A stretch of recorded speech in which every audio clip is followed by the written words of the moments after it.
about time we headed over to the Curatorium of Secrets. We have something super important to discuss. You remember, right?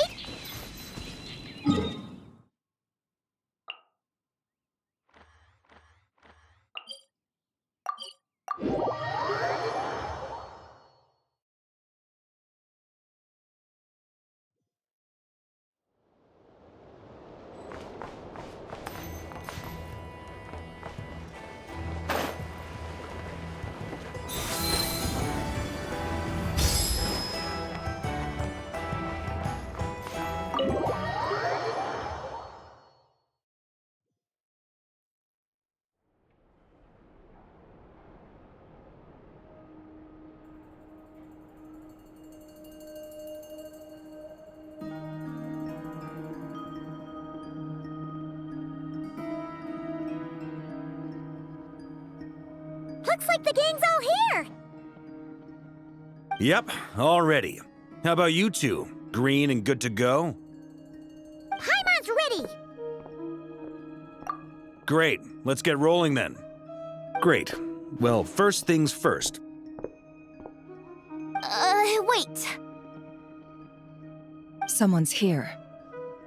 We heard your footsteps. Although... You've been here for a while now. I take it you followed the Traveler, but I don't sense any ill intent in you. Come on.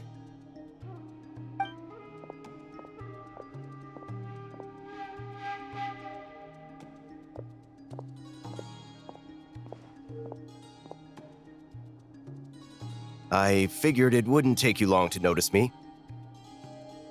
I come bearing news from my lady, the Knave. Dottore went through the motions of returning to Snezhnaya, but it was obviously a facade. However, he has not returned to the Kuvaki Experimental Design Bureau, nor has he made an appearance in Nasha Town. Well, in that case, he'll be in his lab way up north. I always wondered why he applied for his own private pad. He was planning this all along. Tell them that Sandrone and I will go on ahead. If they still intend to pursue this matter, they should meet us at the research center in the northern tip of Nodcry. Nice of Columbina's two best friends to think of us. We appreciate the heads up. Our sincere thanks to the Fatui for your aid. Lady Damselette may have left our organization, but at least some of her colleagues remain genuinely concerned for her well-being. Not to mention that the Doctor's increasingly cryptic conduct gives us great cause for alarm. We have crossed swords many times before, but it's not personal. We're just on different sides. We don't lack humanity. And so, as fellow friends of Lady Damselette, it's only right that you should be in the know about this. Arlecchino's situational awareness has saved us a lot of trouble. I'll leave the map here with you. If you do decide to head to the research center, please proceed with caution. And remember, at least while you're in Nodcry, Lady Arlecchino's subordinates are your comrades if you want them to be. This is very accommodating of you. We can't thank you enough. Just doing my duty. I shall take my leave now. If you need us, you'll find us at the Experimental Design Bureau.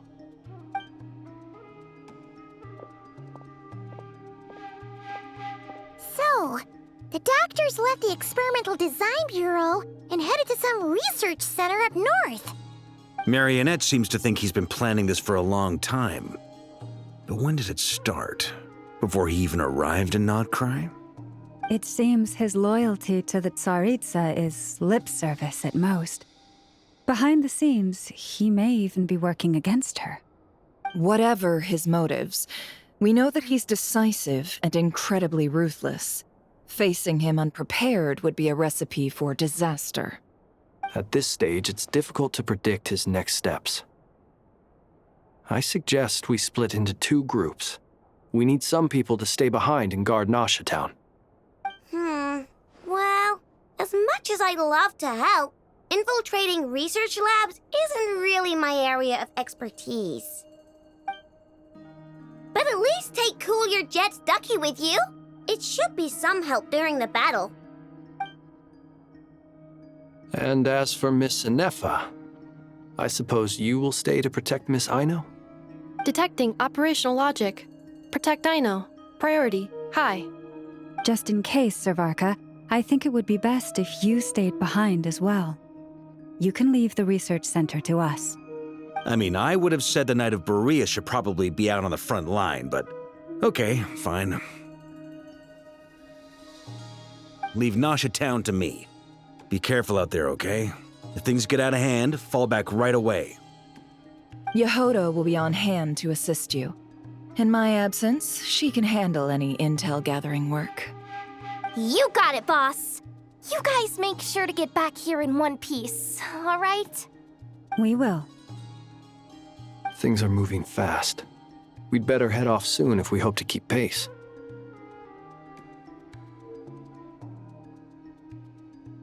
So, it's infiltrate a secret research facility, or...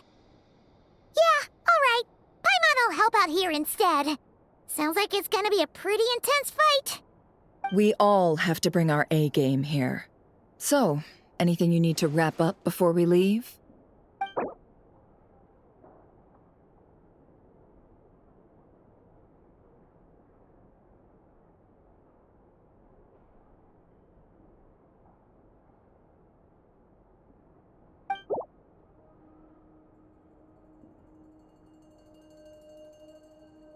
Then you'd better get going. Very well.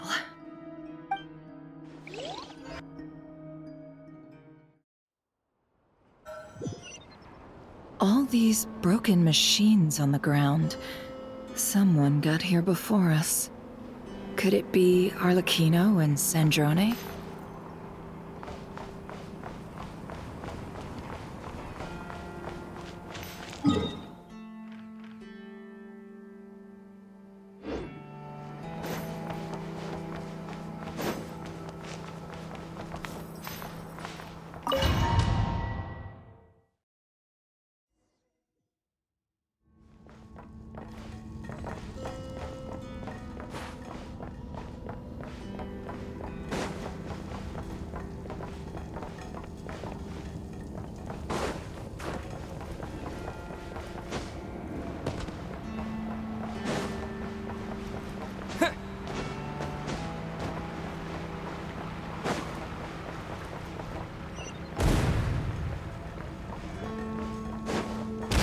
That's quite a welcome party.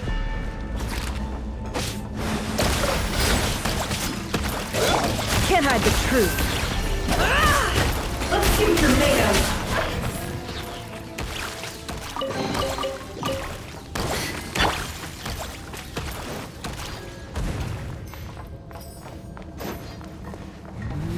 Forrest, protect us. Water jet! Close your eyes.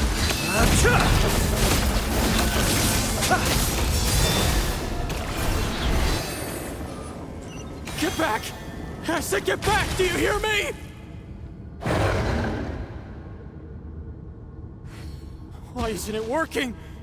No! Don't come any closer! Don't! Ah!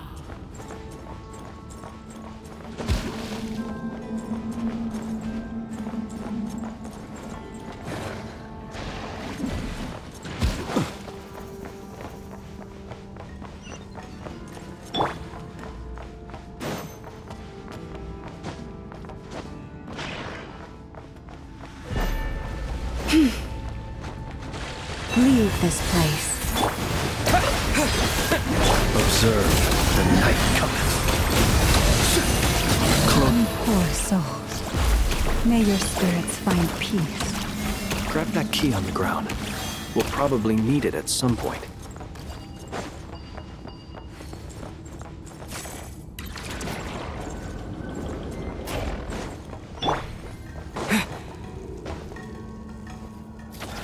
Watch out! Ugh, there's no way through. Let's go around.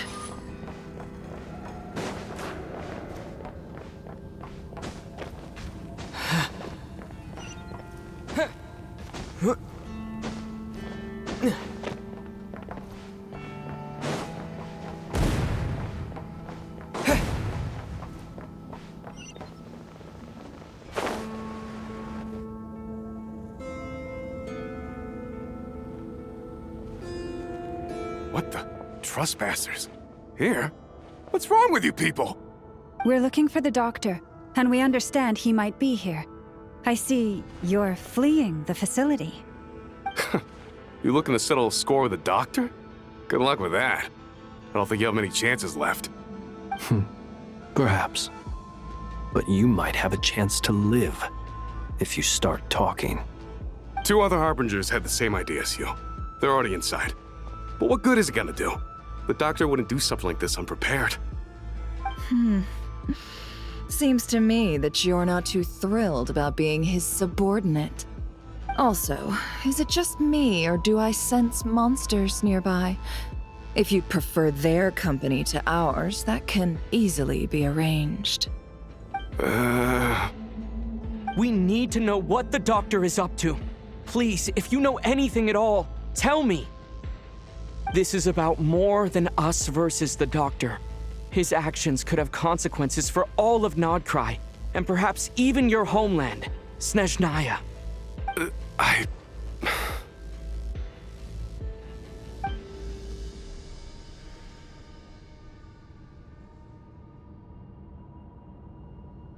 He's building something. Ambitious doesn't even begin to describe it. Feels like this could be the big one. God knows how long he's been planning it. A while back, he told us he'd be returning to Snezhnaya. We weren't expecting him back so soon. This time he brought some gemstones with him, or something. 2 of them. The moon marrow spheres. He stole them from their rightful owner, Columbina. Oh, Lady Damselette? Last I heard, she left the Fatui. Before she went, she told us she'd finished what Her Majesty asked of her, and wished to focus on some personal matters. I remember thinking that leaving us might not be the best choice. I mean, I always looked up to the captain the most, and... Back when this all started, the higher-ups dispatched 3 units to Nodcry to execute their plan. They were led by the Doctor, Marionette, and the Damselette, respectively. I was a part of the Damselette's unit to begin with. She never really interacted with us much. In fact, she seemed sort of detached from everything. Not because she was distracted, just felt like she was indifferent to the world around her. Like she had no stake in anything that happened. She always seemed like she was staring off into the distance. Almost as if she didn't see anything worth living for in the present, so she had to look further afield. That's right. She always used to stare up at the sky. The Doctor used to stand nearby and watch her. Apparently they got along well at first, but somewhere along the way, she grew wary of him, started avoiding him as much as possible. After she left, everyone in our unit merged with the Doctor's. He's similarly indifferent to the world, except when it comes to the moons. He seems to have big plans for them. Right now, obtaining the 3 moons is his #1 priority. He even said if he can only get his hands on 2 of them, he'll create a 3rd one himself. How would he create an artificial moon marrow? Maybe the knowledge he gained from the Hyperborean phantoms has something to do with it. Thank you for cooperating. We appreciate the level of detail. I get the sense that you'd serve under Columbina again if you had the chance. Would that be fair? No, she's no longer a Harbinger. As a member of the Fatui, my loyalty will always belong to the Tsaritsa. I'm only telling you all this because I don't completely trust the Doctor. His actions do not align with the goals that first brought us to Nodcry. I understand. We'll do everything within our power to stop him. The Knave's unit is based at the Kuvaki Experimental Design Bureau. Maybe you can seek refuge with them. Well, now we know what's going on here. Artificial moon marrow. He's likely well on the way to completing it. Dottore's technological capabilities are far more advanced than I thought. I fear this could get ugly. Everyone, prepare yourselves.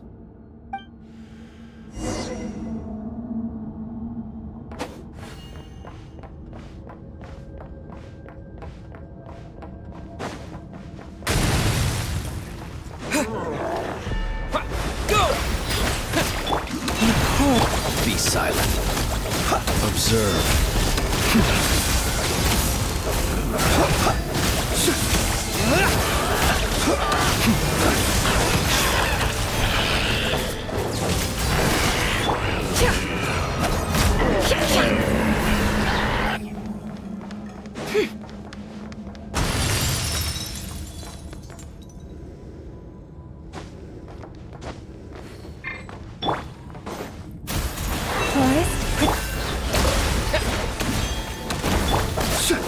Beware the creatures of the night. Close your eyes. Observe.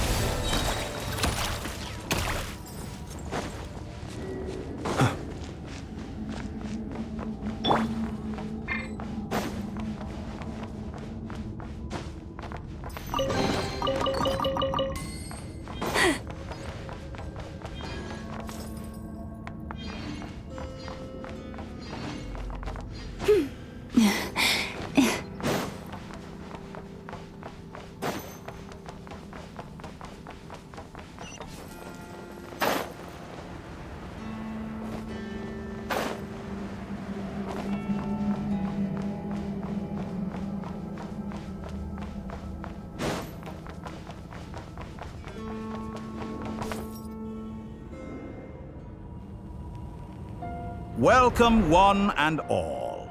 I've been expecting you. I hope my humble research facility is to your liking. Yeah, we really appreciated fighting our way in through a horde of monsters. The gall! You expect us to believe you've just been patiently waiting for us? Of course I have. Should I be worried about something? Everything seems to be going quite smoothly so far, and you've shown up right on schedule. First Sandrone and Arlecchino, now you. Quite a surfeit of guests I've had today.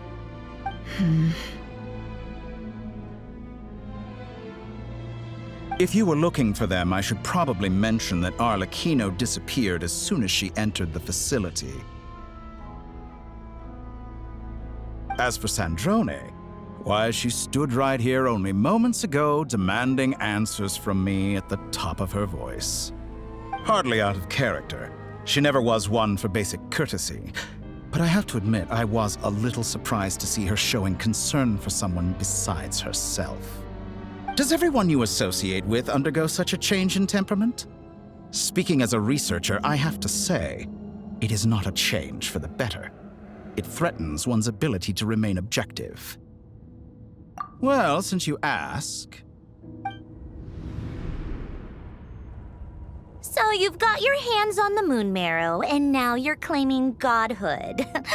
Don't you think that's a bit of a stretch, Dottore? I must protest what you are insinuating with that phrase, claiming godhood. I am not claiming anything. I am stating a fact. You're a researcher. I'm sure you appreciate the distinction between the two. Huh? Wait, you really think you're all that? You'll excuse me if I'm not being a polite little lady for you. We're colleagues. We both know what kind of person you are. By the same token, I knew you'd respond along those lines. You and I both understand that facts speak louder than words. To that end, I've had my people send you a small gift. It should go some way toward helping you understand my present position. What gift?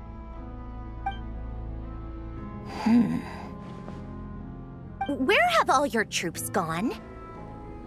Who knows? Perhaps they are already marching toward a new world, following in the footsteps of an unknown god. As vulgar and arrogant as you may be, dear Sandrone, I have no intention of taking out my displeasure on your subordinates. They will enjoy equal rights to my own. You sent your people to the Experimental Design Bureau? That's the Tsaritsa's property. Yes, and I am very mindful of Her Majesty's instructions. But you know full well that they do not conflict with my present goals. In which case, all I'm doing is conducting another one of my experiments. Is there a problem with that? Now then, You have a judgment call to make. Am I simply lying to stall you? Or is it possible that every word I am saying is the truth? In which case, your subordinates really are in danger. So now you've turned on fellow Fatui soldiers. You're completely insane. I have set a new rule for myself. Each person gets one chance. Naturally, that includes you, Sandrone. If you wish to leave, I won't stop you. We are colleagues, after all. Scumbag!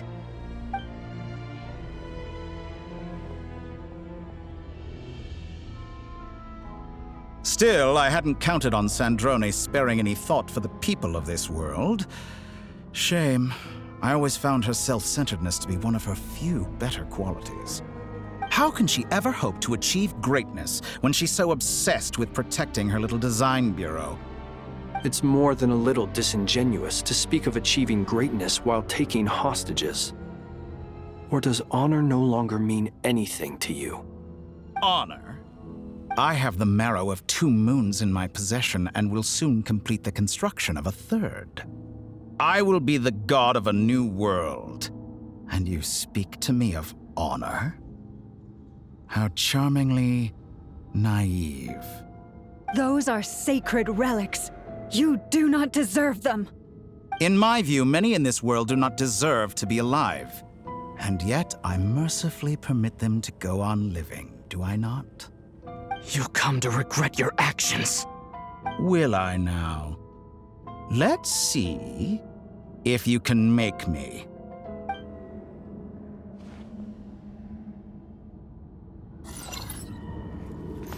Leave this place. Get lost! Be silent. The long sleep beckons. Close your eyes.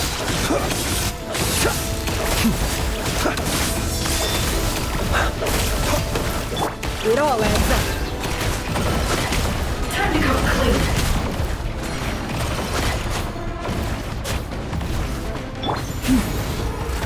With one heart, we pray, you poor lost lamb. Bombs away! Be silent. An exact practice. You won't feel a thing. Time to come clean.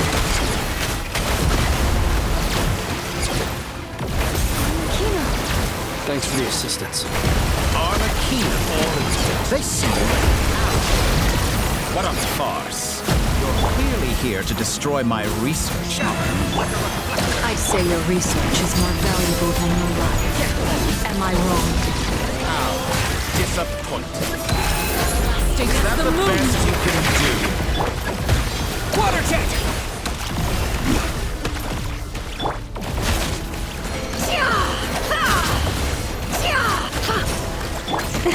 By the Frostmoon of old. Leave this place. Observe. Get lost! Be silent. Your actions betray your fear of me. Night falls. Water jet! Wipe out!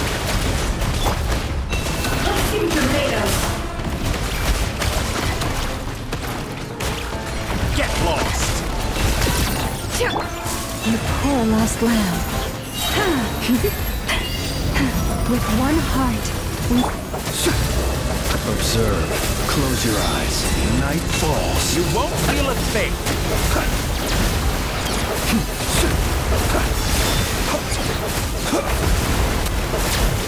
Fear the dark.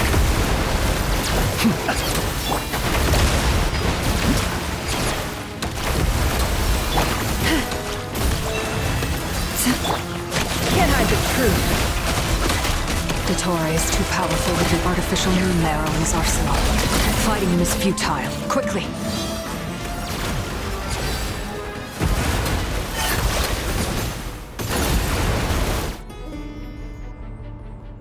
Let's go. I've always thought it is wiser to flee than surrender.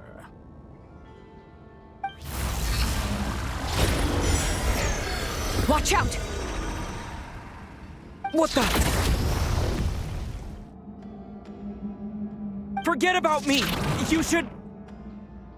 Where's the Traveler?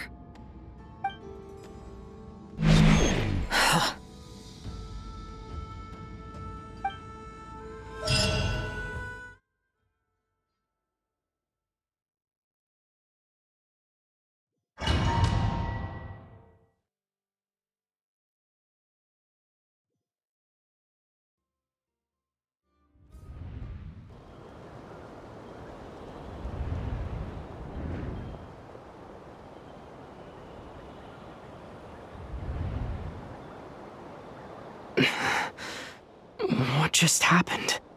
Nasha Town? How did I get here? Strange. I remember being trapped by Dottore during the battle. And now all of a sudden, I'm here. Something weird is going on. I guess I'll start by exploring the area. Traveler? What brings you here at this hour? Huh? What are you in the mood for today? A hot dog? Or something else? We've got some special discounts at the moment. Want to see the menu? Sorry, I'm not hungry right now. Ah. Well, feel free to take a seat for now. Let me know if you change your mind. Everyone seems to be acting normal. Am I just overthinking? Oh, darling, look who it is. One of our regular customers. Get the Traveler something to eat, would you, dear? Wait, why is he talking like that? Well, I'd love to, but can't serve a customer unless they order something. Anyway, I take it your business is wrapped up? Yes, thankfully. It was a long trip, and it's left me feeling pretty exhausted. But the upshot is, I won't have to leave again for a good while. We can have some quality time to ourselves. Wait, these two are a couple? I see some kids around too. I didn't know they had a family. Hey there! I haven't seen you in ages! What's keeping you so busy? I've been looking forward to playing with you again. You forgot already? You're silly. Daddy brought you over to our house recently. We had some snacks together. What is she talking about? We've had a lot of customers over the last few days, so we've been real busy. And like my mom always says, some people are more than just customers. They're friends. Oh, another customer's arrived. I better go see what they want. This is all wrong. I never once heard the owner of this restaurant talk about their family. It certainly isn't a family-run business. And that child? I don't recognize her at all. Could this be a false memory? Very good. I knew you had it in you. Aren't you going to try the house special? When did he show up? No. None of this is real. You don't seem to like it here. That's fine. We can change venues.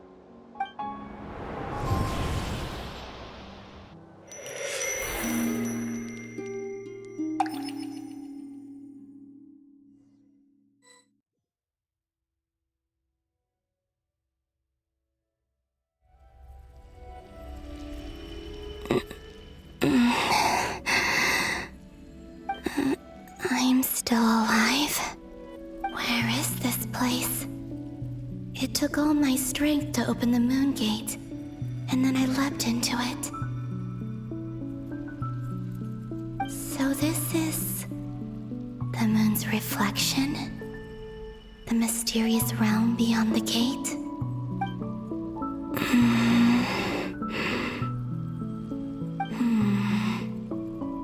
I can't sense anything.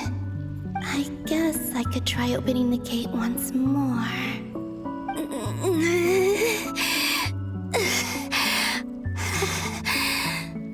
No response.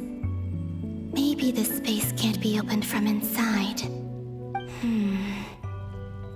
If this was the space that killed both Revier and his lover, then why am I unscathed? Or... no. I'm not unscathed. Even the air here feels frozen in place. There is nothing here with which I can restore my power. I should conserve my strength and proceed with caution.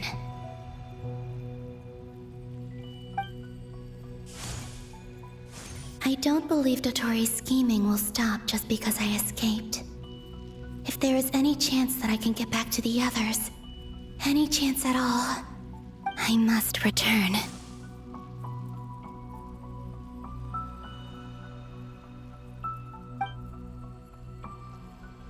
Emptiness, silence. What is this place? Or maybe the real question is, what is it for? What's this? Looks like it responds to my power.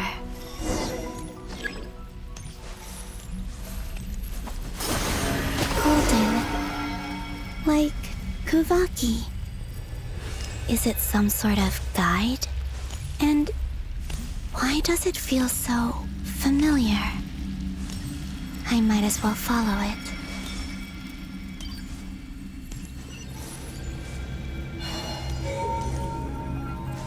Where does this lead?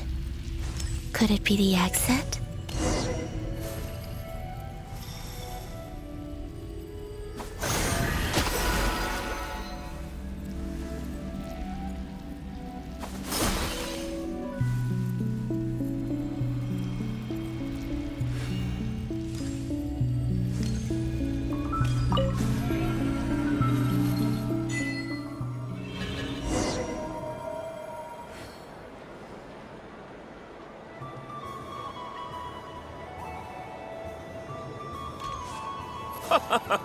Welcome home, Moon Goddess.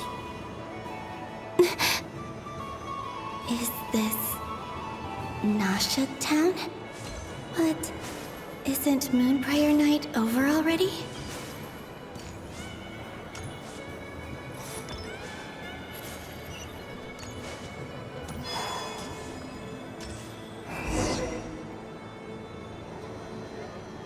Goodbye for now, Columbina. I hope you have a wonderful night. I will. Llama, everyone else, and me? Are these my memories?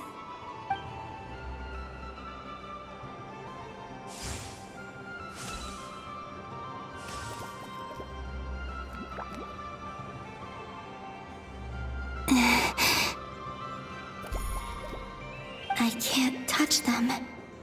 It's as if we're separated by some impenetrable power.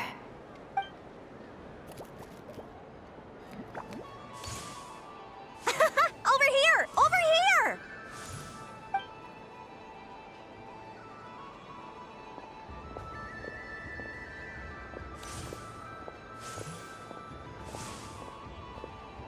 But the people in these memories pass right through me. Just like when I disappeared. If only I had known what would come to pass after that. Even so, I should still take a look around.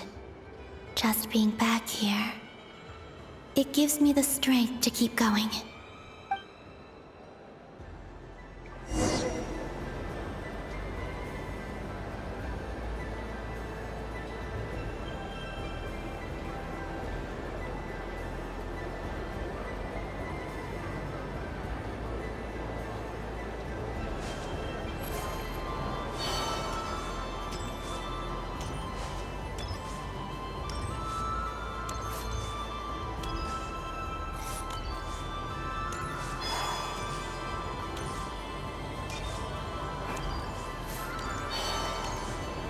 Welcome home, Moon Goddess.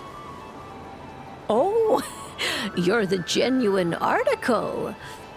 Alice was right. This Moon Prayer Night was worth watching after all. Oh, yes. That was the fortune-telling stall run by Barbeloth from the Hexen Circle.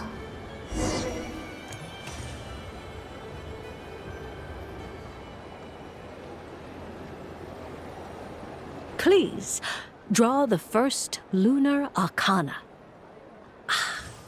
This represents destiny and is the foundation for the divination as a whole.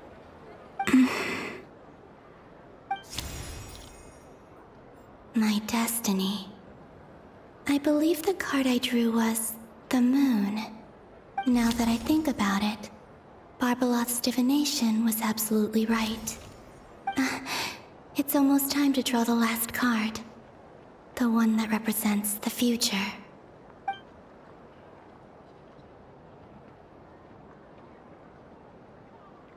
That was the card that popped out on its own. From here, I think.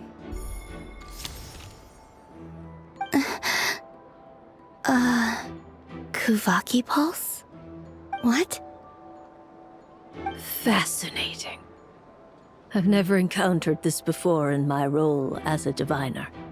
What's going on? Did that card leave the deck? Because of my influence? All I did was try to touch it, and then... Maybe this memory space is not untouchable after all. Are there weak points in the barrier? Or... is it possible that there's more to this space than my memories alone? This card is death. I need to get to the bottom of this. I'll try touching something else.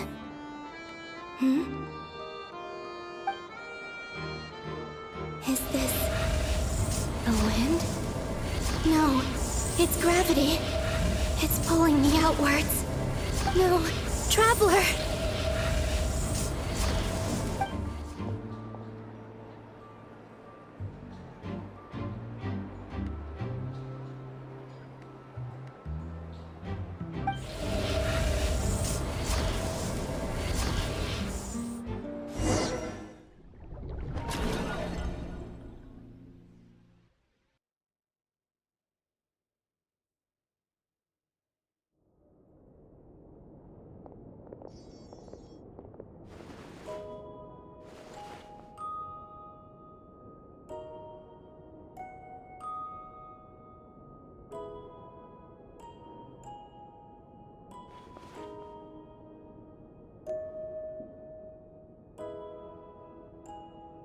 Paimon, listen to me.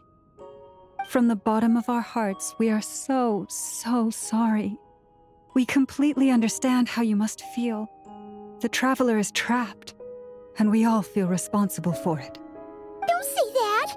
Paimon's not a little kid! You didn't leave him behind on purpose! There was nothing you could do! But... he's all alone in there! What if something happens to him? What are we gonna do then? We've barely spent any time apart since we met. Is he gonna... die? We must find a way to rescue him. We were all involved in the operation where he was captured, and we do not abandon our comrades. That being said, it won't be easy. Through conversation with the others on our return, we've arrived at a basic idea of what we're up against. Dottore's lab has clearly been in operation for a lot longer than we realized. We found many monster samples stored there. In all likelihood, they were materials he used to research his latest technology.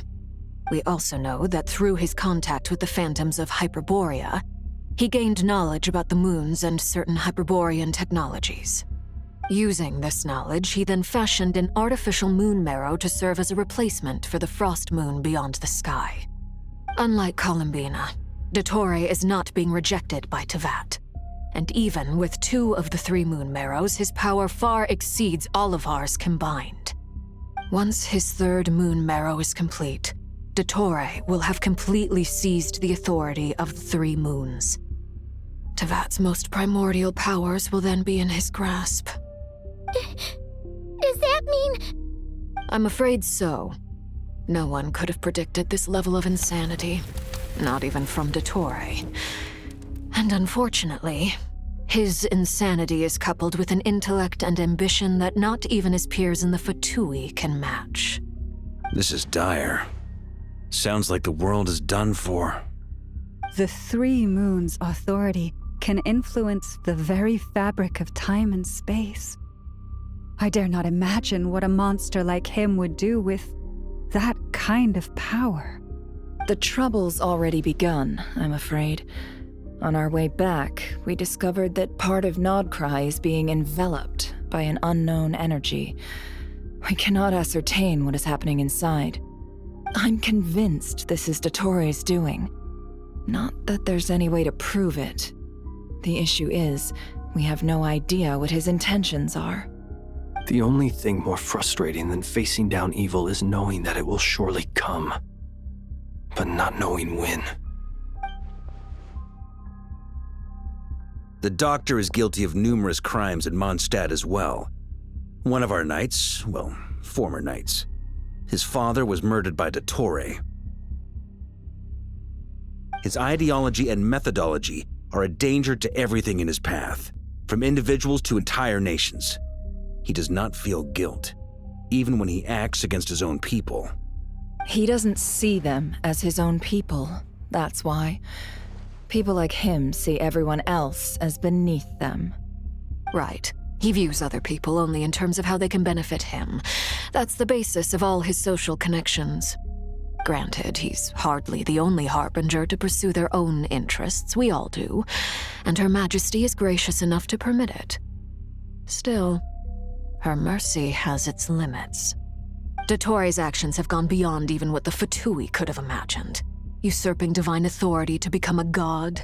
For a servant of the Tsaritsa, that goes beyond being disloyal. It's treason of the highest order. We can't expect him to heed the Tsaritsa's will once he gains the Three Moons' authority. Even we Harbingers consider him the most self-interested among us. Poor Traveler. Of all the people to get caught by... We have to go save him right now! Please! We gotta find a way! Paimon, I promise you, we are with you all the way. I get how you feel. I do. But it's gonna take more than strong emotions to take down an enemy like Dottore. What we need now is more information. Right. We can't even guarantee he's still at his research center. Before we can think about mounting a rescue operation, we need to confirm the Traveler's location. I'll find a way. Paimon knows, but... She's so scared. If anything happens to the Traveler... He might be the strongest person Paimon knows, but he's still human. He feels pain and bleeds just like anyone else. Then think things through before you stick your neck out. Unless you want to lose your head. Sandrone. Miss Sandrone, you're okay? Put the stuff over there, and be gentle with it. Am I okay? As you can see, I've had to move my whole livelihood out of the Experimental Design Bureau. It's been swallowed up by Dottore's energy field. If I'd left it any longer, I probably would have gotten stuck there. Ugh, Dottore always goes a little loco when he finds a shiny new toy. Not that he'd ever admit that. But this time, he's gone full psycho.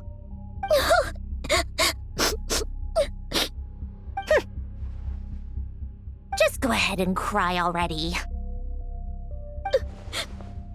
Sorry. Paimon's not trying to make it scene. It's just... She can't.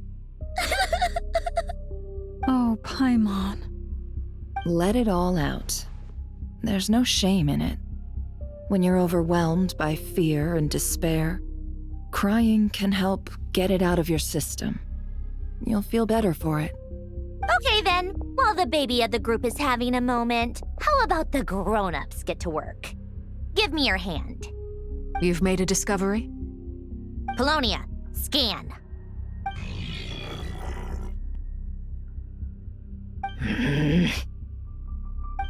You, hand, now. Oh, I thought you'd never ask, my lady.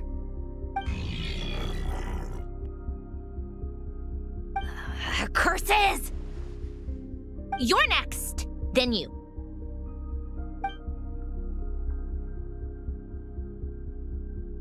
Dottore, you son of a... He's done something to us! Everyone who entered his research center has been implanted with some sort of curse. I don't feel anything unusual at the moment. Does that mean it hasn't activated yet? Is there a way to figure out its purpose and what might trigger it? My best guess is Dottore created it using the Moon Goddess's powers. 1 second, analyzing. Ugh! That friggin' maniac! So, what twisted game is he playing this time? The moment I analyzed the energy composition, some encrypted text appeared in my mind's eye. And when I deciphered it according to the Fatui standard encryption protocol, I got the following message. Feel free to run, or you will perish in nod cry. He's mocking us. Yup, he loves to toy with people. Only in this case, there might be more to it. But I didn't detect any murderous intent or malice either in the message or the curse's energy. As if this is him at his least malicious. Or perhaps all people are cowards in his eyes. Maybe he thinks the threat alone will be effective. What a despicable person. And he has the Traveler in his grasp. If I may, as unhinged as Dottore may be, he has always exercised great patience with the objects of his interest. I remember a comment he made when we first arrived in Nodcry. He said, "This world is, on the whole, an exceedingly dull place. But at least there are a few intriguing features, such as the gods or the Traveler. Presumably, they interest him because they're unknown quantities. He wants to understand as much as he can about them." Agreed. The Traveler is Tevat's fourth descender. All Harbingers are aware of this. Since Dottore took such pains to capture the Traveler, he is unlikely to kill him right away. Okay, but we still have to do that rescue operation. Of course. I also think we need to read between the lines with Dottore's message. If he's encouraging us to run, that means we mustn't leave Nodcry under any circumstances. My guess is, his curse will only trigger if we leave.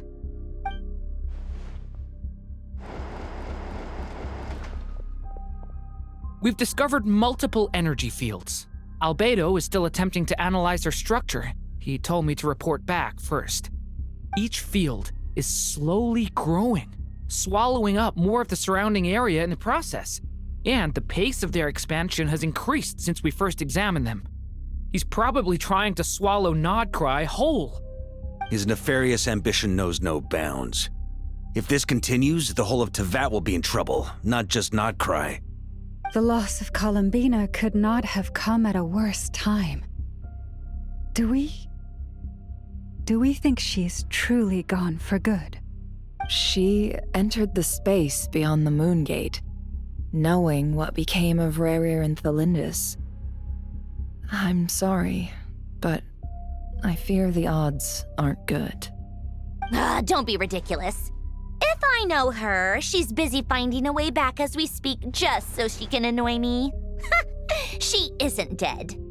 Whatever has become of her, the fact remains that we are two comrades short on the eve of a decisive battle.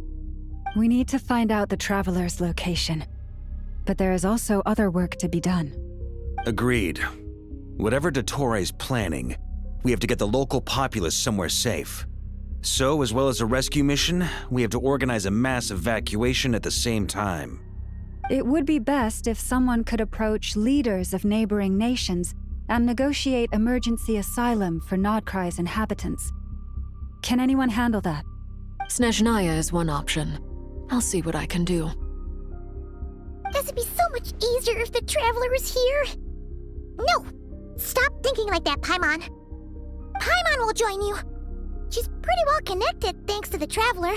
Maybe it'll come in handy. Either way, that's what the Traveler would do if he was here.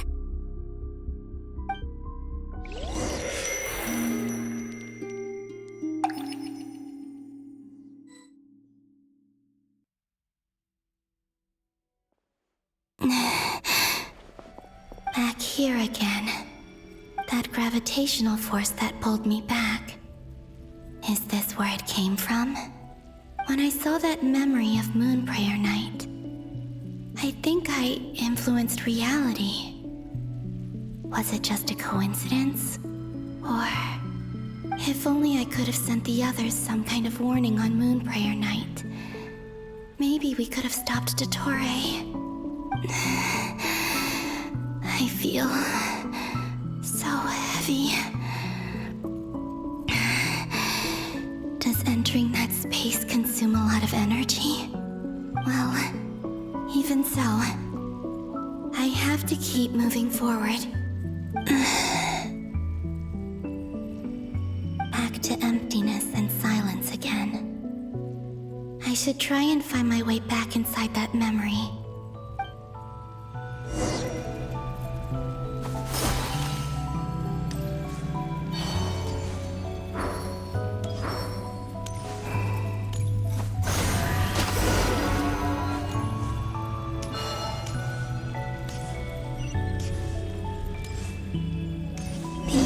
From last time isn't showing up. What am I missing? Looks like I need to gather these scattered fragments.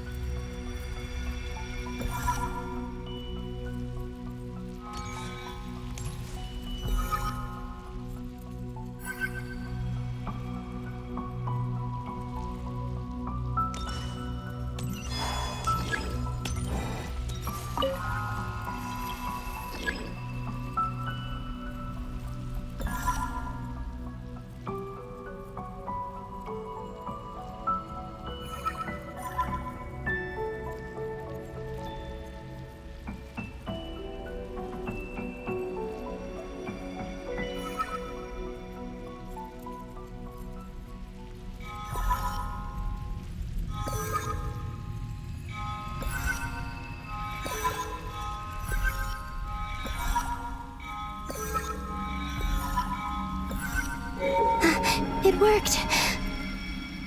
Hopefully I can stay inside for a bit longer this time.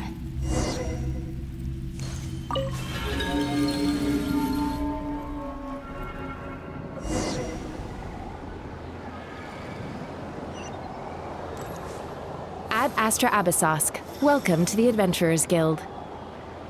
What? This doesn't look like Moon Prayer Night. Extra, extra! Latest issue of the Nasha Express! I don't think I've ever been here. Maybe this space isn't comprised of my memories after all. There aren't any festive decorations around. Is this Nasha town after Moon Prayer Night ended? Did Dottore's plan not affect the town? Or is no one aware of what happened because he used the Three Moons' authority? Let me see if I can influence anyone else. So, what do we do next? Wait, that voice. Paimon? The most important thing right now is to find that mage. Lauma, the Traveler, and Mr. Varga are here too. I'd better go pay the Fatui a visit. Traveler!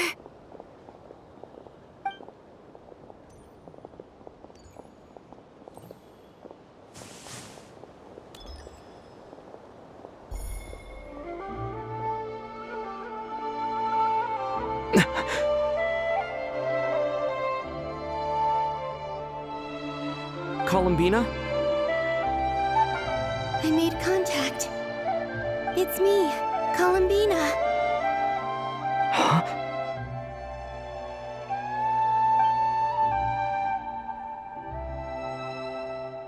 Traveler? Let's go! This is no time to be spacing out!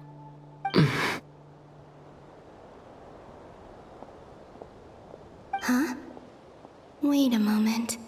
This has happened before. Huh? This is what happened when I disappeared. I stood right over there, thinking that no one would ever find me again. It was only when he called my name that I decided to follow them. But did he turn around because he sensed my touch just now? Is it really possible that from in here, I can change the past? If I keep following them, maybe... Huh? It's that gravity again.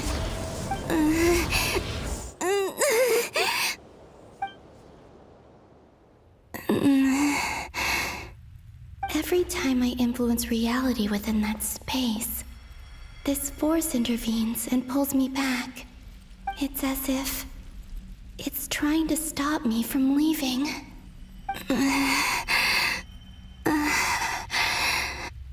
I'm getting weaker and weaker. I'll just have to try another approach next time. Come on, Columbina. Keep going. You have to tell everyone what happened.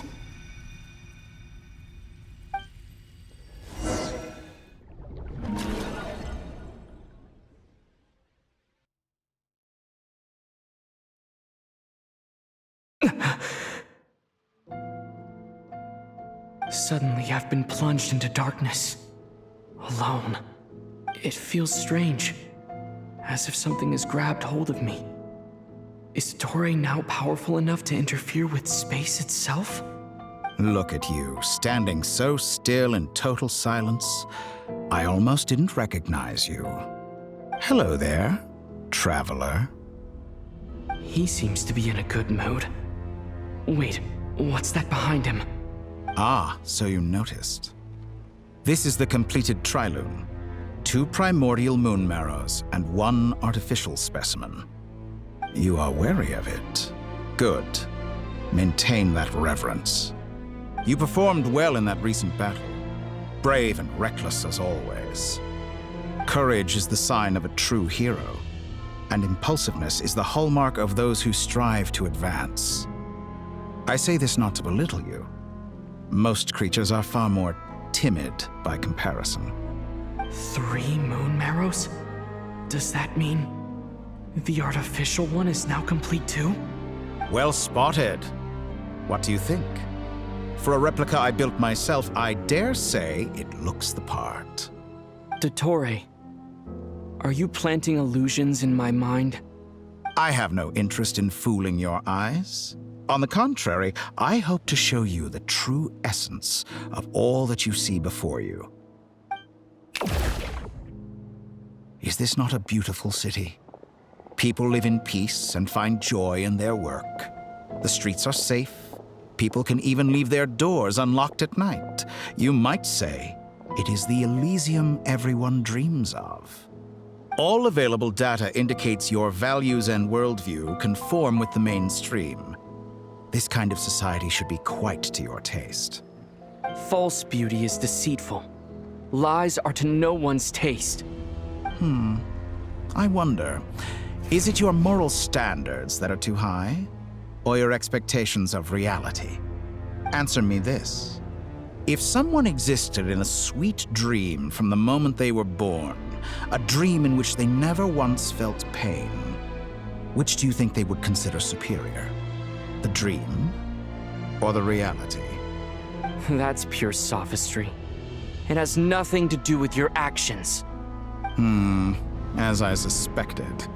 You have yet to understand all of this for what it really is. What do you want from me? You sound impatient. Do you think the only reason I'm keeping you is because I want something from you? If it's not, then why haven't you killed me yet? No one can stop you if you're as powerful as a god. I'm delighted you recognize that fact. I believe we last squared off in Sumeru. Ah, the memories. How time flies. You and I have both grown. I'm not surprised that Arlecchino and Sandrone worked with you. You've always a way of slowly but surely ingratiating yourself with all levels of society. People laud you as a hero, but I suspect there's more to it than that. Oh, but to be clear, I don't say that to flatter you. Do you always give your opponent an appraisal before you deal the final blow? Call it a long-time habit. I'm a researcher, and one of my duties is to give an objective assessment of my subjects. But you misunderstand. We are not opponents. Not at this moment. I just want to talk. Think back to Tartaglia, Arlecchino, Capitano, Columbina, and now even Sandrone.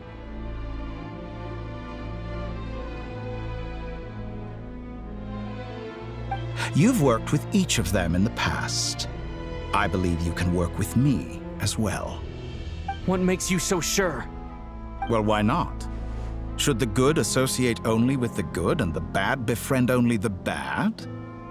I like to think we could have a more mature relationship than that.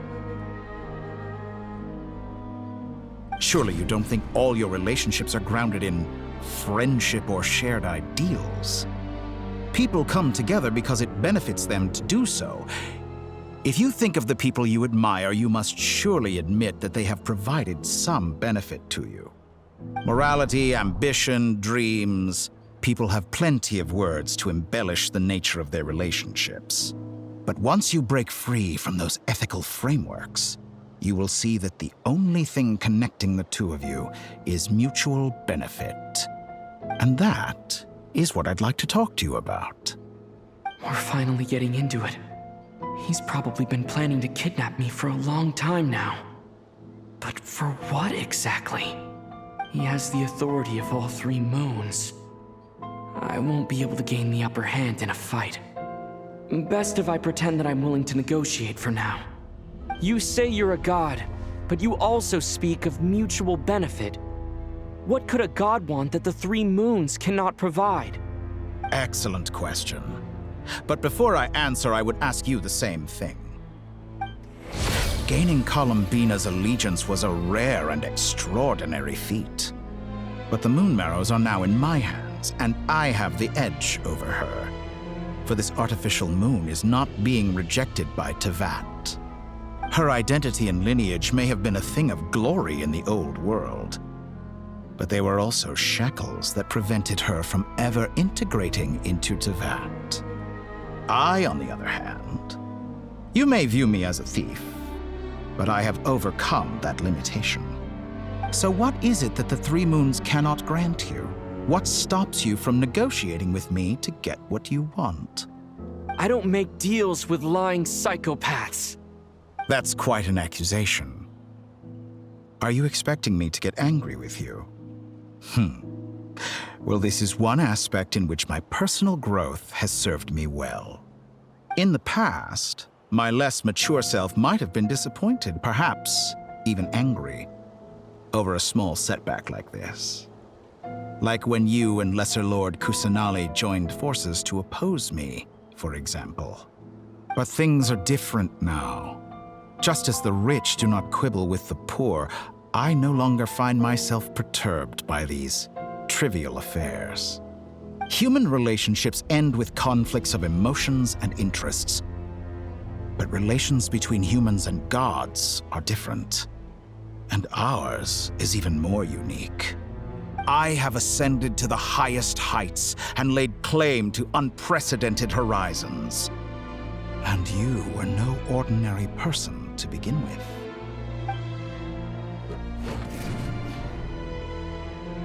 Allow me to show you the world, Descender.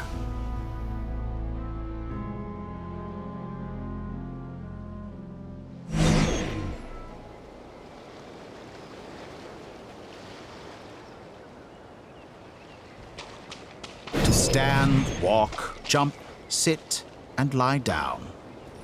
These are the most common of behaviors.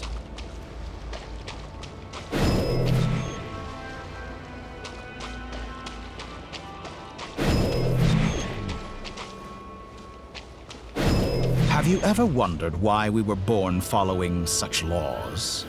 Who stipulated that we could not fly instead of walk?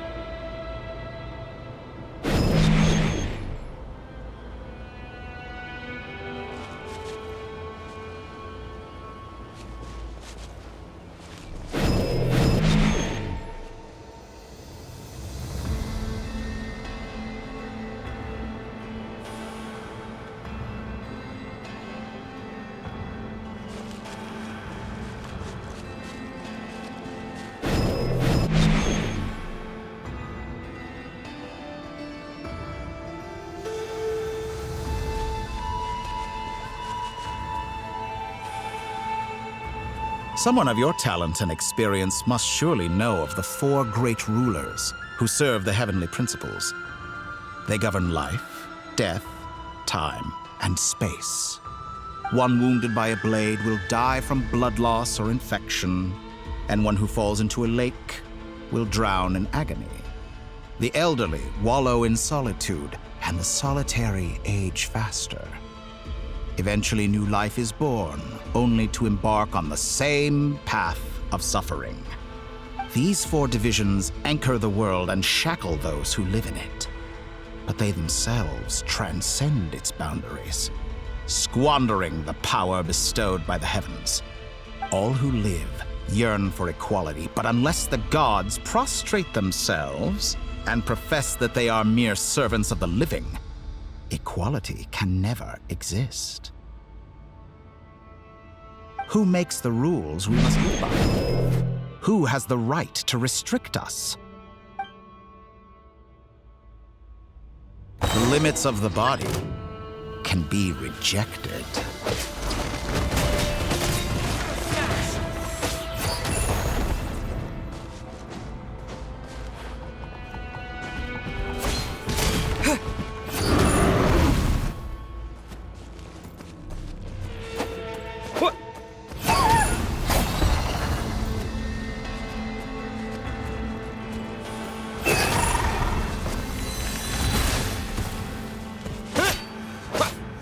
How does it feel to be among those with absolute power?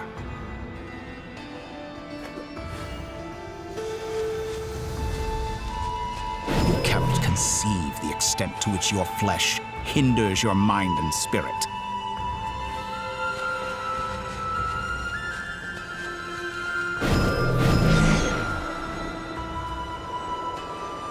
Only by discarding our useless, primitive eyes can we perceive a new world.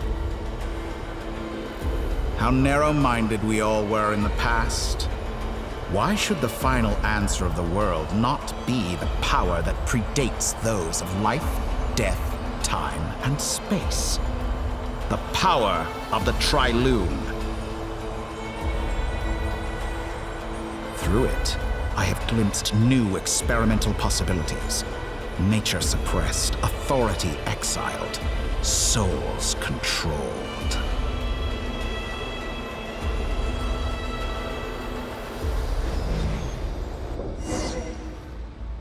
You know, I heard recently that a group of critics reviewed countless stories and drew an interesting conclusion. They found that it is more often than not the villains who strive tirelessly to push the boundaries of progress. In fact, long before this, someone voiced a similar idea in an academia editorial. I felt a great affinity with this perspective. I have never been afraid to step up and play the role of the villain. Fanatics are trampled down for their transgressions, and those who transcend are rebuked for their audacity. And so, the majority of creatures are too timid to follow my lead. But all sacrifices made during my experiments have been worthwhile, as you can now see. I can offer you something new, something unique, precisely because I am a villain. Think about it. We are eternally bound through mutual interest. Can you truly say you would never turn to malice if it could give you the life you dream of? After all, what value do perfection and purity really have? They are fragile and feeble things, utterly tedious. I say, better to be governed by a flawed humanity than a gnosis. The true seeker of knowledge is the villain who undergoes countless tribulations in pursuit of their goal. I'm sure many people have told you that you're different. Because I'm a descender? Exactly. Very clever. But what has that got to do with you? I do not conceal my wicked deeds, my selfish desires, or my greed. A true researcher must act as I do if they are to understand and speak of the truth. And yet, a knowledge seeker like myself will inevitably grow tired of studying Tavat beyond a point. You have traveled to all corners of the world and met many people. Along the way, there have been moments when you were misunderstood or even became a wanted criminal. And all the while, you have spent your days doing some of the most mundane jobs in the world. You fight and toil, claim minuscule rewards from my friend Pantalone, then you fight some more, winning some battles and losing others as your search goes on. And this cycle continues, with no end in sight. Surely you must sometimes grow weary of being stuck in this same loop day after day. We're completely different. I embrace everything that life throws at me. I am engaged in every step of my journey. How does that make us different? I too embrace what life brings, researching everything that interests me. Think of all the novel things I've managed to create, like the artificial moon marrow. Don't you see? As unique a specimen as she was, even Columbina is not irreplaceable. Take that back! She's gone because of your actions! I didn't say that to anger you. Though admittedly, I don't see what there is to be angry about. Anything Columbina could do for you, I can do better. I know what your ultimate goal is. You wish to walk the path your sister walked, and seek answers from her at the end of that journey, don't you? Someone like you could never understand what it feels like to care about another person the way I care about her. Perhaps not, but that doesn't mean I can't help. I could find your sister right now, bring her before you, and make her give you the answers you seek. Don't be so presumptuous. You'll never begin to understand the situation between us. Oh, no. This is no presumption. I'm only offering what I know is possible with the power of the Trilune. But it seems like you would sooner continue with your journey through this world. Why? Do you truly desire this journey? Or is it simply a necessary process from which you cannot escape? Think of all the time and energy you have spent, everything you've had to endure just to make it this far. Is this really what you want? Or has your hand been forced by the promise of that final answer? Yes, you have made many friends. But do they ever spare a thought for the void in your heart and what it yearns for? What you want is not friends. It is family. But do they know this? I, on the other hand, am far more considerate. Join my experiment, and in return, I will bring your meaningless journey and all its struggles to an end. This is a malicious attempt to manipulate me. But at the same time, he's stating some very human truths. Of course he's right about my predicament. How can I deny it? I have faced ungrateful strangers, never-ending troubles, an endless quest for answers. I want to see her. After everything I've been through, words can't describe how much I miss her. How much I want to be reunited with her, wherever you are right now. Do you miss me too?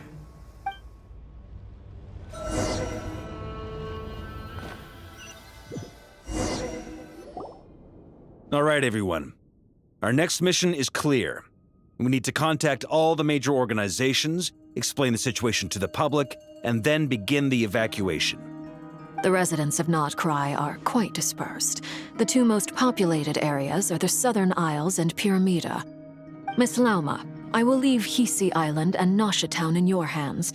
I will liaise with the Fatui and Pyramida. Agreed. We will reach out to Natlan and Snezhnaya. Anyone found north of the Experimental Design Bureau should follow the Fatui to Snezhnaya. As for those dwelling south of that line, I will ask the Voynich Guild to help persuade them to leave. Then I, Mr. Varka, and the Frostmoon Scions will escort them to Natlan.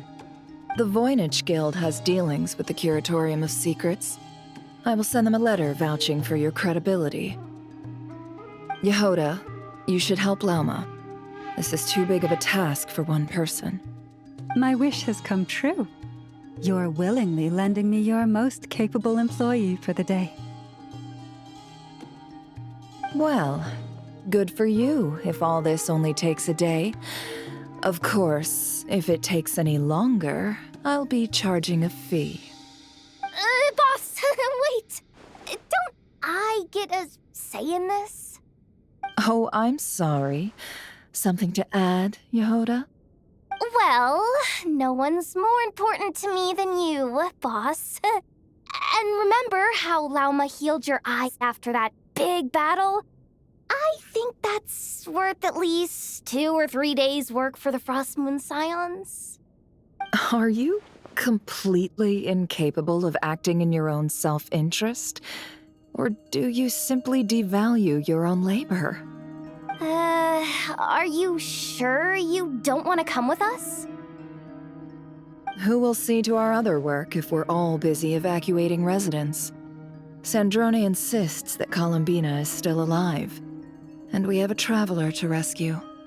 There's much to be done. But boss, I'm just worried that... Well, Nefer, I'll link up with you once my tasks are complete. What makes you think I'd need you to do that? I'll need it. And considering the way you approach certain matters, I think you'll be better off with me present. That's quite enough. Just focus on your work first. I bet we're in for an uphill battle here. But we can help out too. Inefa and I are gonna help Nasha Town's residents carry their stuff. Loading schedule. Store essential local research data and technology samples, then escort the people to Natlan.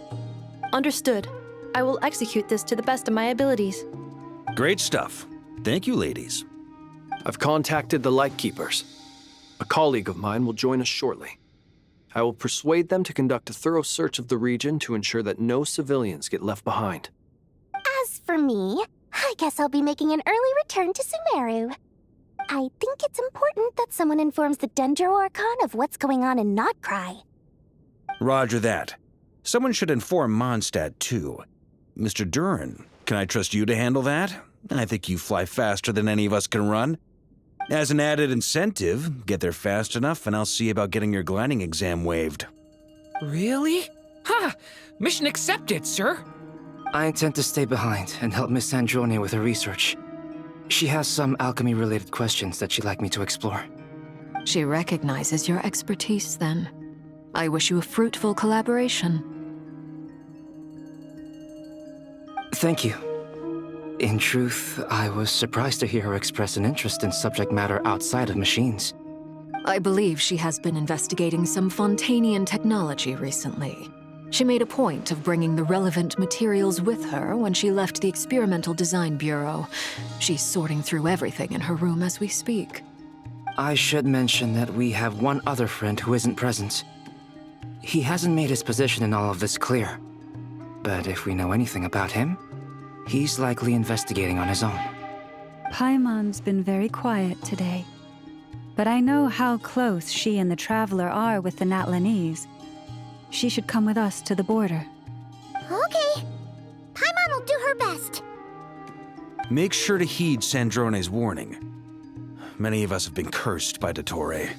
As such, under no circumstances should anyone cross national borders. Remain within Notcry.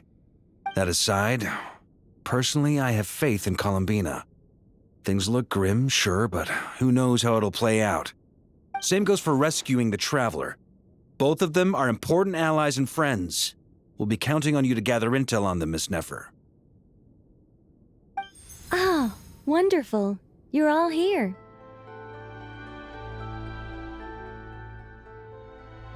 That voice again! Nicole? Whoa, that was loud! And it came out of nowhere. So mysterious. Sorry, this is the only way I can speak to you all right now. Please accept my apology. Anyway, time is short. I'll cut to the chase. We're still facing quite a catastrophe here at the world's borders. Alice has roped in every Hexen Circle member she can get a hold of. Except for me. She told me I had to come and help you all out as a matter of urgency. I quote, You love talking, don't you? Well, now it's finally your time to shine. Take these. Make sure the whole party gets one each. You'll be in charge of making sure everyone stays connected. Huh? Is this a Dodo communication device? Scanning. Unknown device. Analyzing. Unknown device. Conclusion. Cute. Affirmative. It is cute and good. I believe that I quite like it. This is no ordinary Dodo communication device. It's my very own special modified version, specifically... sorry. I almost went off on another tangent there. Anyway, help yourselves.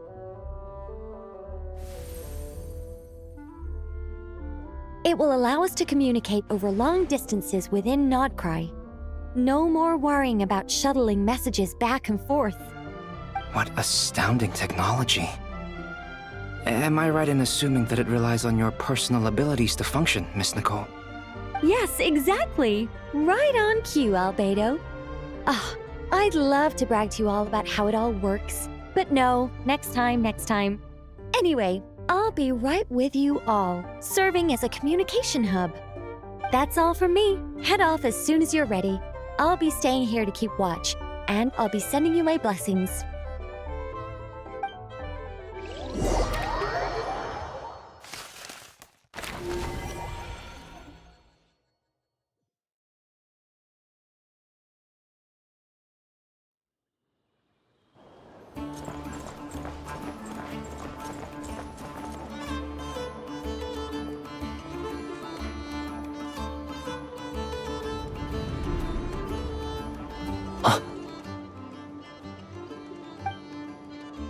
Sir Flint. Perfect timing. I just arrived myself. You are most considerate, Master Ilua. But in fact, I know you have been sitting here for quite some time. If you saw me, why didn't you say something? I was curious to see how long you could sit still for. Also, shouldn't you have managed to sense me approaching? That would be a first. You always seem to appear out of thin air without making a peep. Also, how many times do I have to tell you not to address me as master? I don't qualify. I beg to differ. Why should a young man so well versed in social graces as yourself not be worthy of that title? Please, Lord Flint's... Sir Flint's. I'm begging you, don't flatter me into complacency like you do with everyone else.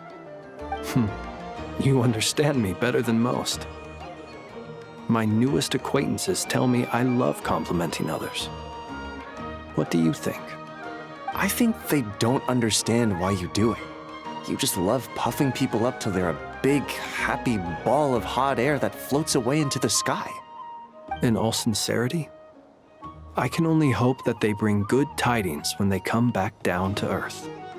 Is the situation that bad? We just held a strategy meeting. Let me fill you in.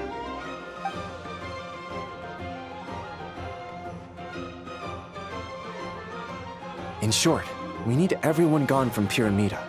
We also need a team of Lightkeepers to scour the more remote regions of Nodcry for civilians to evacuate. I only hope we have enough personnel. We do.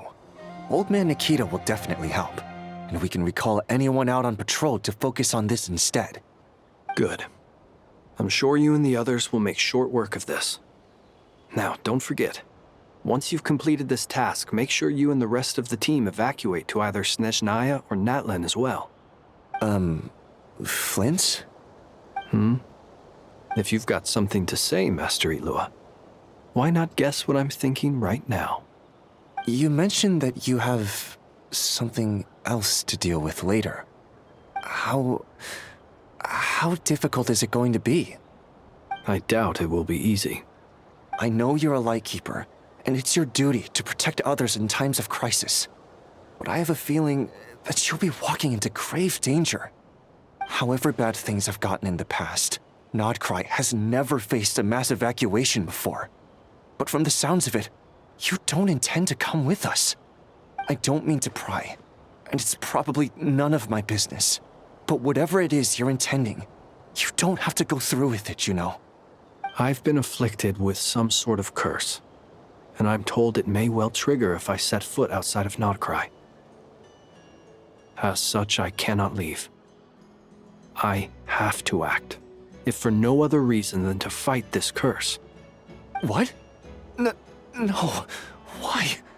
Why would anyone want to curse you? There are plenty of people out there willing to trample over others in pursuit of their own goals. Frankly, Sir Flint, I am furious. You're making light of what is an incredibly serious situation. Indeed I am. And? And what? I told you, I'm furious about this. Nothing I can do about it, I'm afraid. Things happen, and we just have to deal with them. If you find yourself feeling angry, perhaps start by drinking a big glass of water. Hey, you mean you're completely unmoved by my anger? I'm devastated. Then allow me to express my sincerest regret. Come by the lighthouse sometime. We'll catch ourselves a few fish, have a little barbecue, play some cards, and bask in the sun. Maybe I need to spell this out. Lean in a little, Flint. Oh my, this doesn't bode well. Word is that you were caught up in a real horror show recently. People were amazed that you returned safe and sound. They've been debating whether you're even human. I've returned safe and sound from plenty of crises. When you say people, do you mean other people? Or do you just mean you? Fine. I'll be frank. You're not human, are you? Heavens. Now that's a horrifying thought. You know what? Forget it. We'll revisit this once it's all over. A sound plan. Albeit a little ominous sounding. Just promise me you'll come back in one piece, all right? For you, Master Ilua. How could I refuse? Also, please pass my regards on to our colleagues. Tell them, thank you all for your assistance. Please put safety first as you proceed with the operation.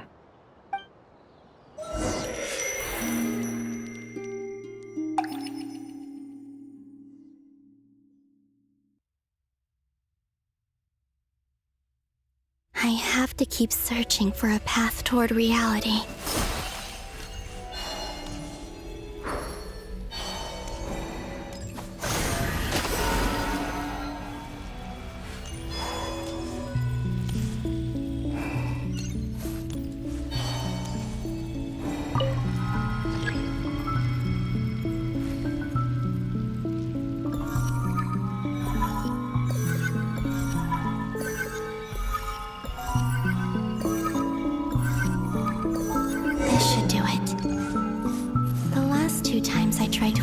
Reality in this space. It consumed a lot of Kuvaki. I'll try and be more careful this time. I need to leave key clues behind using less power. I hope everyone still remembers what I said on Moon Prayer Night.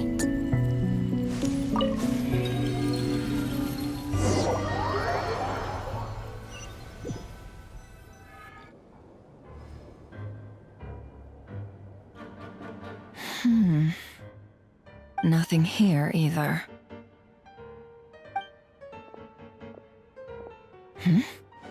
Flint's? Ah, Miss Nefer. What are you doing here? Unless... I just spoke with Ilua about arrangements for the search and came for a walk nearby. As for you, why would... It appears we think along similar lines. And neither of us likes to accept things at face value. As well as figuring out how to gather intel on the Traveler, I wanted to confirm some of my own suspicions. Also, we'll need to bring a lot of force to bear against Ettore.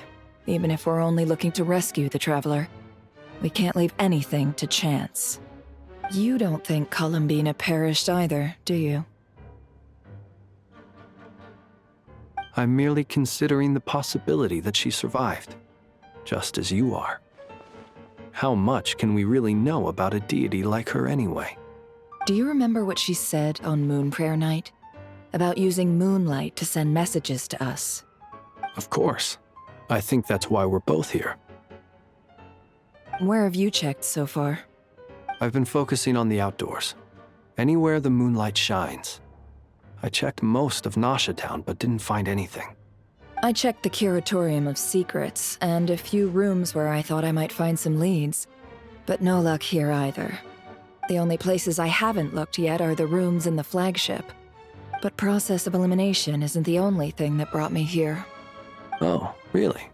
What's your other reason? After all that build-up, our mystery ally never showed up even once!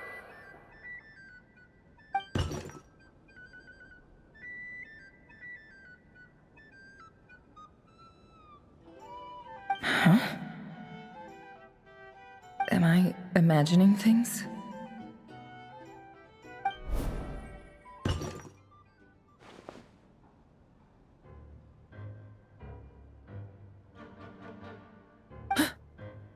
Come on, let's see what's going on. Oh no. I knocked over a vase as soon as I came in. It must have been caused by a Kuvaki fluctuation when I entered the space. Although, it seems like I'm not about to be pulled away this time. It looks like as long as I'm careful with my actions, it doesn't count as influencing reality. Anyway, is this the flagship? The Traveler mentioned that's where he was staying. I only went into the lobby last time, so I've never actually been here before. How does this space work?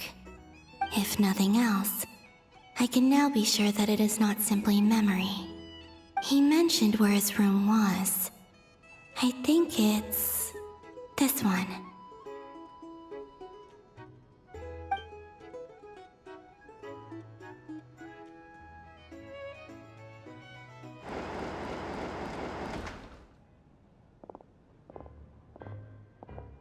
The door is closed. But if this is anything like when I disappeared, then maybe...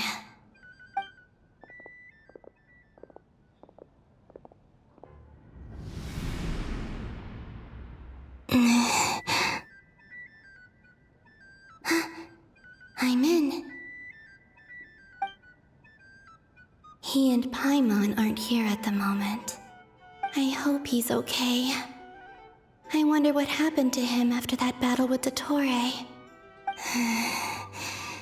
Best not to dwell on that for now. I need to try and leave them some clues.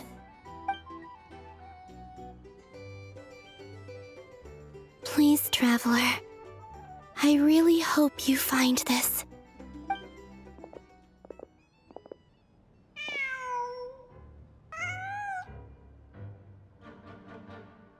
Huh. Just a cat. Nothing else here strikes me as noteworthy. Didn't you stay here for a couple of nights once? Before Rerir showed himself, yes. It's also where the Traveler and I first met. Did you notice anything unusual during your stay? I remember thinking how much noisier the flagship is at night compared to the graveyard. Other than that, no. The Traveler and Paimon were most congenial neighbors. This is where they've been staying, yes? Over here? That's right. I wouldn't usually condone breaking and entering, but we can make it up to them later. Focus now. I have to write a message on the wall using Kuvaki, just like I said on Moon Prayer Night. Simply open your windows on nights when the moon shines bright, and the moonlight will naturally flow towards the words I have written. Here goes. I'll need to carefully control my strength.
There's a noise outside the door. Is he back?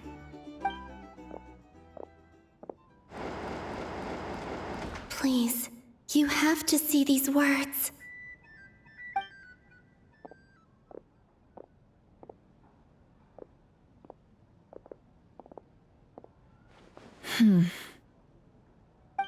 Well, do you sense anything? Unfortunately, no. And this place was our last chance. Not necessarily. We've only looked in Nasha Town so far. Miss Columbina said she would leave messages at her friends' dwellings. It's still worth checking where Miss Lauma lives and where I live. Let's try and make some time to look into those then. Wait. What are you waiting for? Oh, Paimon might have overeaten slightly. What's that look for? This is a victory feast. It's normal to eat a little more than usual. The Traveler in Paimon. It's really you. But why are they talking about a victory feast? Huh. You worried Paimon sick while you were out there fighting Rare. So this is your chance to make it up to her, alright? Wait. So this is the night after the battle against Rare. How did I end up here? That's quite a long time ago now. Wait. Time. That's it. Every time I've entered reality within this space, it's been at an earlier point in time. Every one of those points has been before I fell into the moon's reflection. And everything I've done to affect reality really did happen in the past. Does this mean that within the moon's reflection, time flows backwards? Starting from the moment I fell in? Not long till Moon Prayer Night now. It's gonna be even livelier than tonight. Although, it's gonna be sad saying goodbye to the damselette. She seems like a really nice person. Paimon. No, I can't. Even if I make contact, they probably won't understand what's going on. And in any case, I'll likely get pulled away again if I do. Instead, I have to find a way to get them to notice what I've written using the moonlight. Wait, even I hadn't thought of doing that before Moon Prayer Night. They'd never conceive of that possibility. Is there truly no other way? Don't lose heart. We'll find a way somehow. Huh? Oh, you say that, but the Frost Moon is beyond the fall sky. If we wanted to go visit her, how would we make it through to the other side?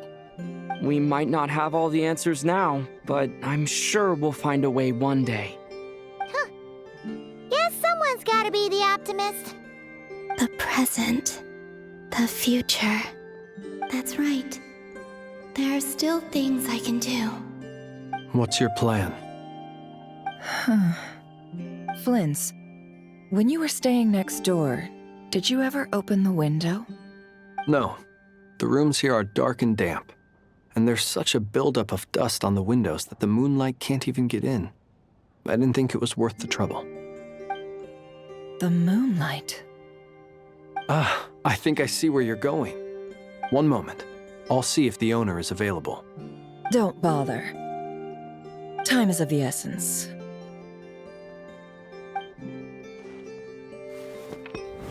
Time. Even if no one sees what I've written at this moment, maybe someone will remember what I said after Moon Prayer Night.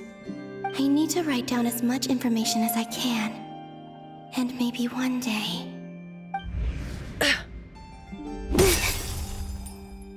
Huh? What's up with you? You can't even hold your cup steady. Are you getting tired? A little. Well, you should probably hit the hay then. You've had a really tough couple of days for you.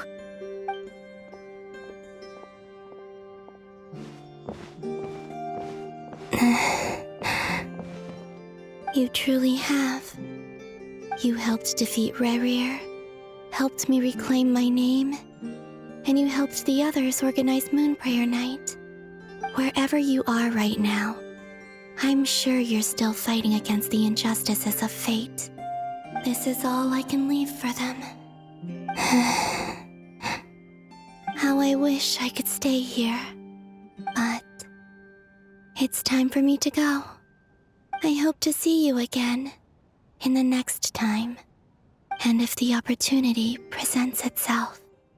I will surely return to your side. Huh. Columbina.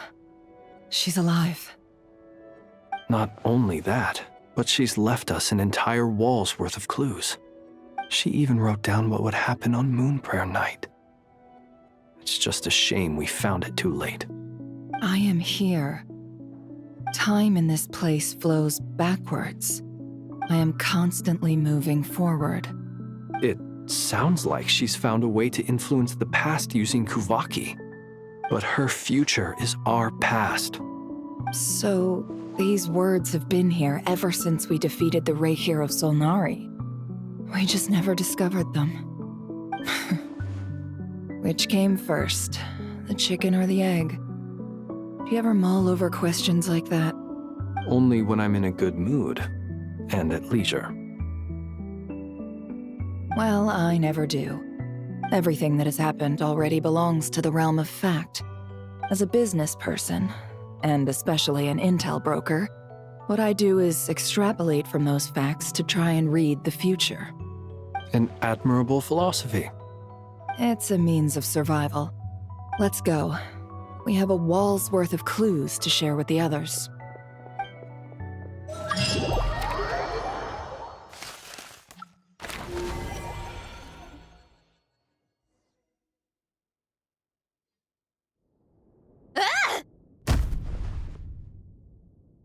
It appears that the doctor's energy signature has changed to something similar to Kuvaki, but not like the Kuvaki we're used to. Nodcry's Kuvaki devices will only have a limited effect on it.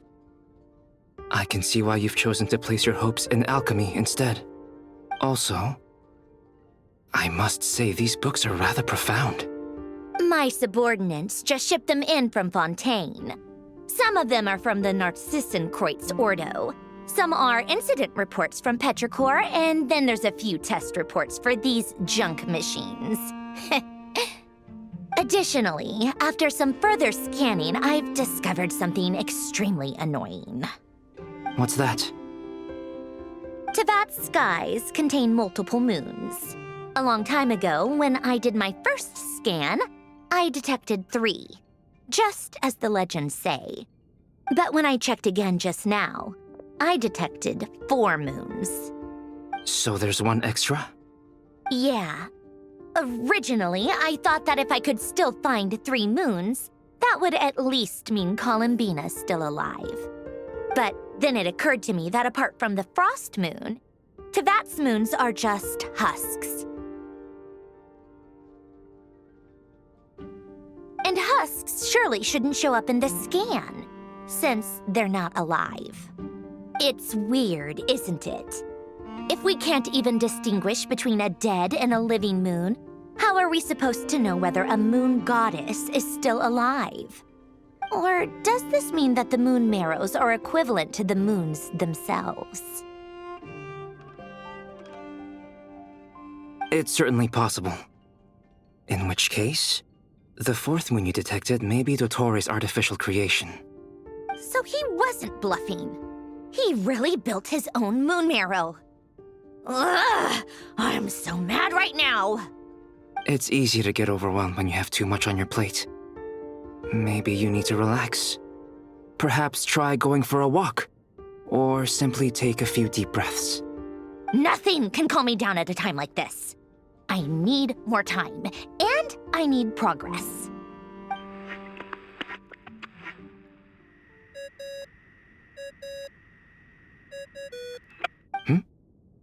It's Mr. Flynn's. I really hate that ringing tone. Ugh. First the 4 orthants of the Narcissenkreuz, then moon marrows. Now what? Oh, sorry if we're disturbing you. Might I ask what's troubling you? What do you want? We're busy. Are you still at the Curatorium of Secrets? Yeah. Look, everyone else is still out, so there's no hurry. Plus, I'm busy, so I would appreciate if you gave me some space. Even though we have crucial intel to share? Fine, I'm listening. Do you intend to share it via the Dodo communication device? Ordinarily, I would, but this is a unique situation. I think it's best that we discuss it in person. See you at the Curatorium.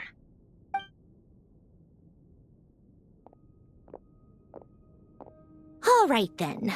So, what's the situation? The rest of the team is still out working on their missions and evacuations, but we've decided to fill you in on the most crucial information first. Sandrone, you were right.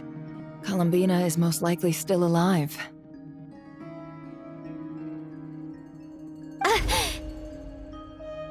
That's the best news we've received in a while, by a long way.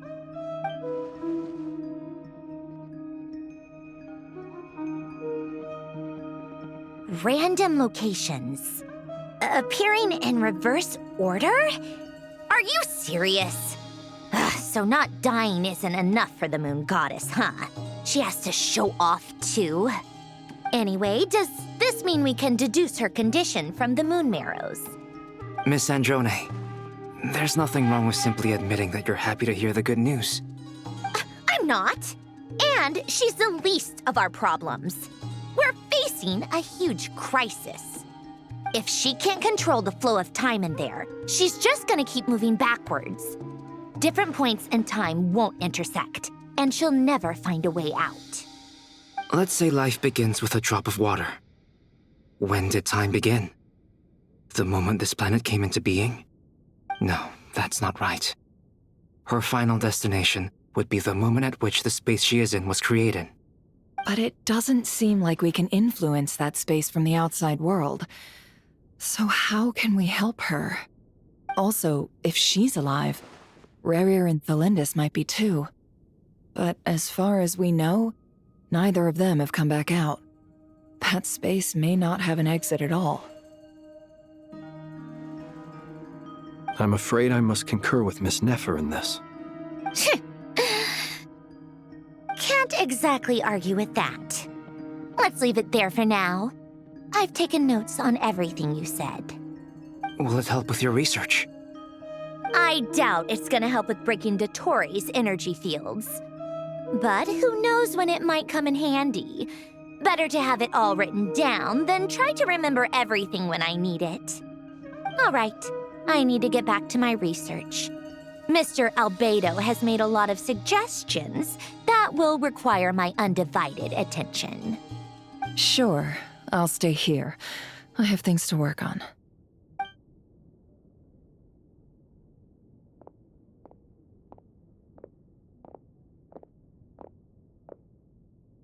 Paimon, are you there? Oh, right. She went with Varka to Natlan, didn't she? Good thing we've moved her and the Traveler's luggage in here. Speaking of the Traveler, where could they be? There's a note from Paimon. Paimon here. Not in at the moment, but if anyone needs to borrow her stuff or the Travelers, go ahead and help yourself. Paimon won't be mad. Also, Traveler, if you get back before Paimon, make sure to get some rest. Paimon misses you a lot, but put your health first, all right? How sweet. Well, since you offered, Paimon, don't mind if I do. This is the Traveler and Paimon's luggage. All the items they use day to day are here. It's well organized. I wonder which of them is responsible for that. What do we have here?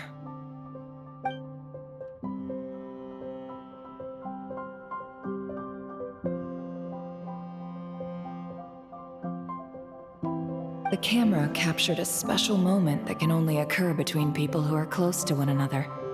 You can really sense how the photographer feels about their subject. I wonder why this picture was placed outside.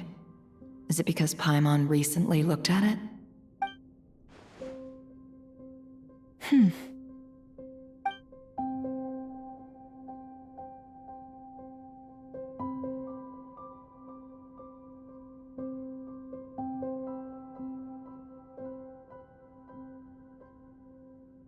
This must belong to the Traveler. Perfect. I'll use this. Hang in there. We'll find you.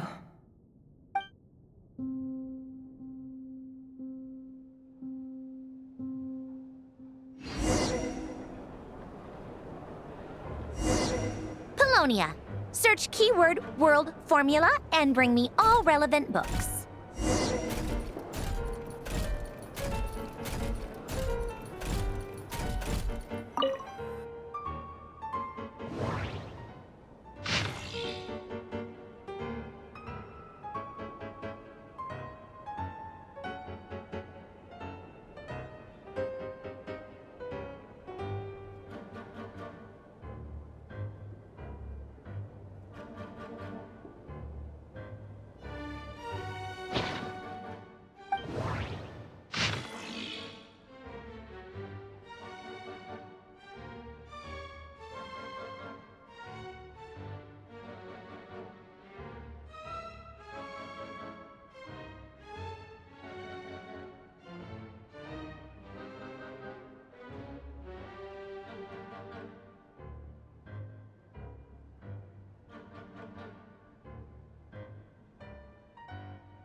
Let's see. This one is on Tonki's sermon dictation concerning the apocalypse. I believe that the correct term for this is Fortuna. This was an ancient Romorian technology, a wisdom unparalleled.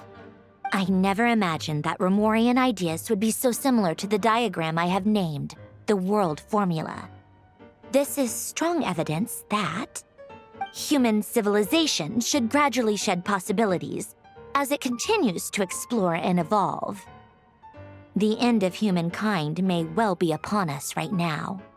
The sparks of civilization shall run out unless we consider introducing variables from outside the system. Variables. Surely that can only mean one thing. Descenders? Dottore likely captured the Traveler because of his descender status. But the Three Moons' authority comes from the world itself. Why would Dottore need anything beyond that? Where does this variable factor in? The world formula calculates the fate of an entire world. Introducing a variable would therefore give us...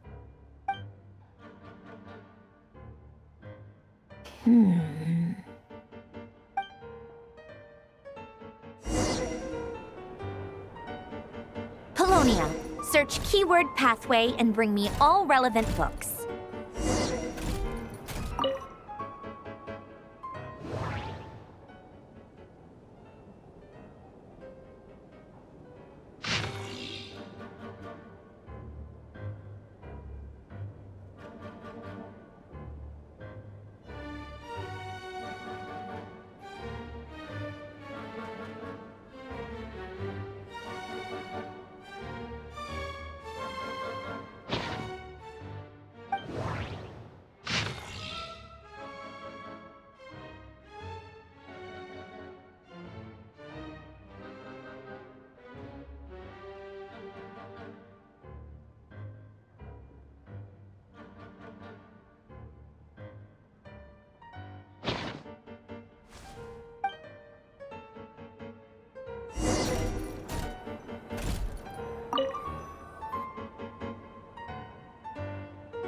Otonki Sermon Dictation. Explications on the Chemical Marriage. These titles are pretty esoteric. Observe and compute the pathway displayed in the guidance diagram. Deconstructing and reversing its effects could generate potential ideas. So, it's one of Renee's draft lectures. Deconstructing the pathway. I suppose that could lead to a breakthrough.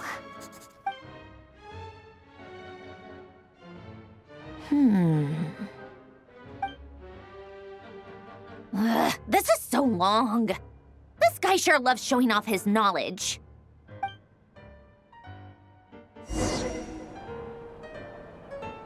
Polonia, search keyword tree model and bring me all relevant books.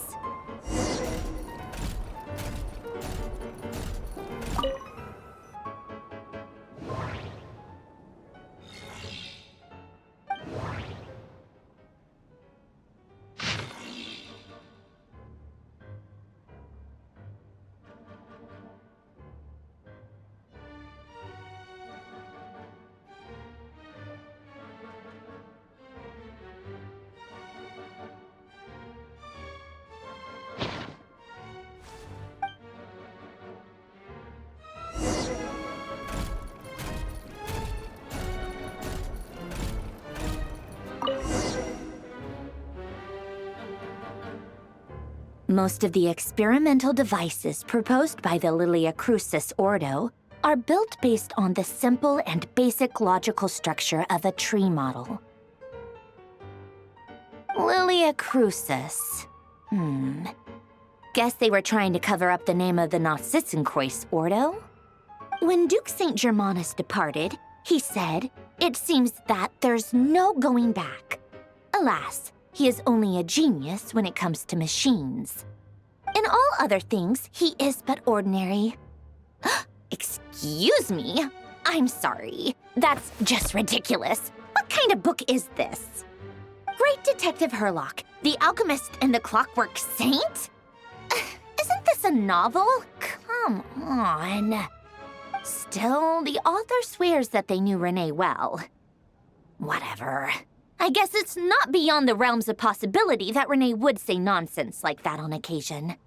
Memory, wishes, souls, and persona. Frankly, this sounds more like occultism, but if Albedo vouches for it, I suppose there must be some alchemical basis to these techniques. The way Alain Guillotin saw it, the world was comprised of machines.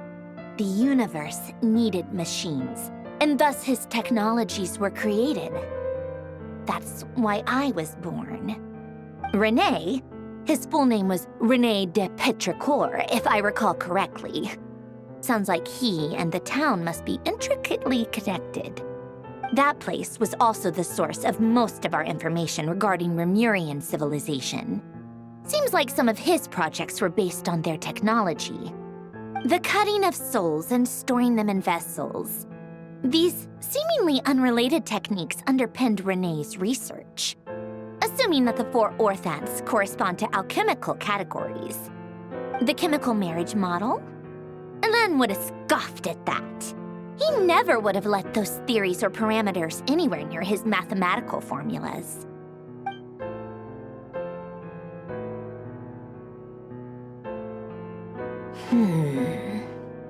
What was Alain's view on Renee? I know he mentioned the name, albeit very rarely. Oh, now I remember. Alain's old notes are here too. They mentioned Renee once.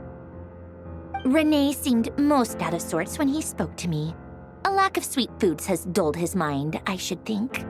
Either way, his words are not to be believed. Yep, that sounds like Alain. My subordinates actually did a half-decent job digging out all these materials. Makes a change. Good for them. Some of Alain's old files are completely consistent with these records. He must have gotten them from the Tower of Gestalt. I never knew he got his hands on Renee's records that early. He may have kept them, but he never even attempted to use them. Didn't believe a word they said. Come to think of it, Renee's world formula was filled with calculations of constants. That shows he believed that the fate of the world to be predetermined. As for Alain, it's been too long. I forget what he said. What would he have said? A guy like him, fervent believer in machines, but not headstrong enough. The world can be changed. It is worth persevering. Yes, that's how he used to think at least. He created that procedure to save this world. Yet the scale of the world's fate proved too enormous. The result was beyond his ability to calculate. He died having never seen the outcome. And there I was, left behind in the ashes of his dreams. Did you really never take a close look at Renee's research? Or did you read it but deem his philosophy incompatible with your model? The very thought of trying to incorporate his ideas probably made you feel sick to the stomach. Well, don't worry, because there's a whole new category of lunatic in town. Next to Dottore, every other madman looks sane. You once asked me what I wished for. Should have asked him instead. He's the one pining for things you'd sooner die than witness.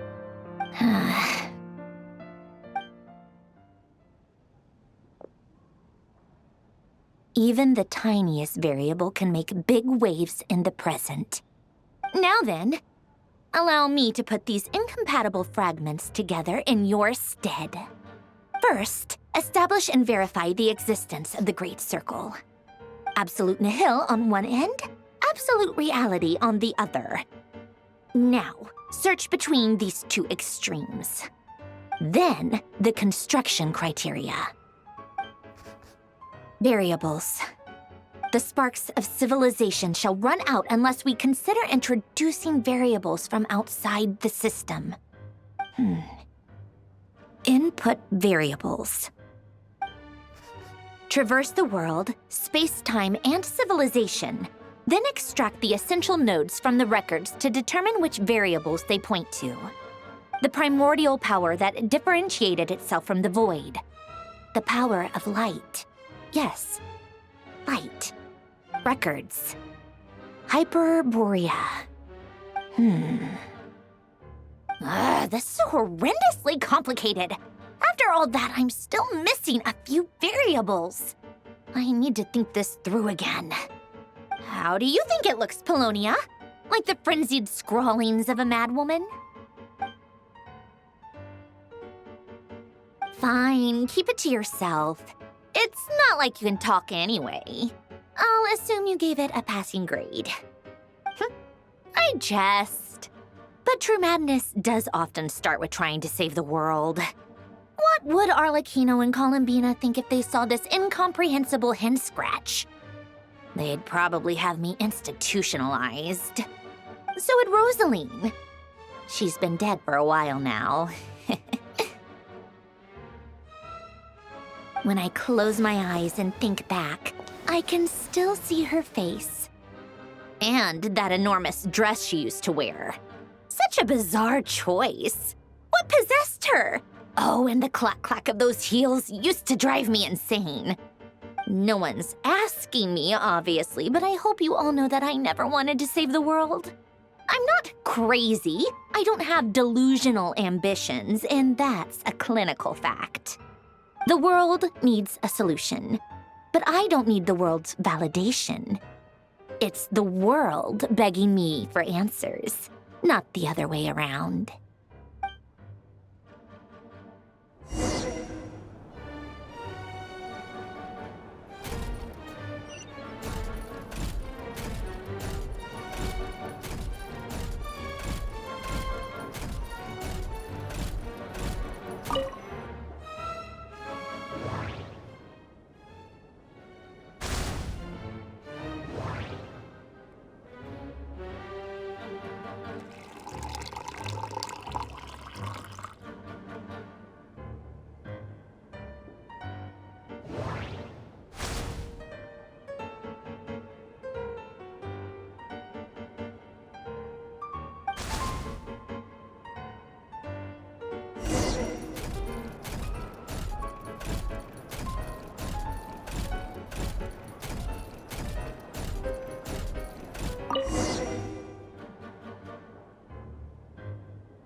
Oh, cookies to go with the tea.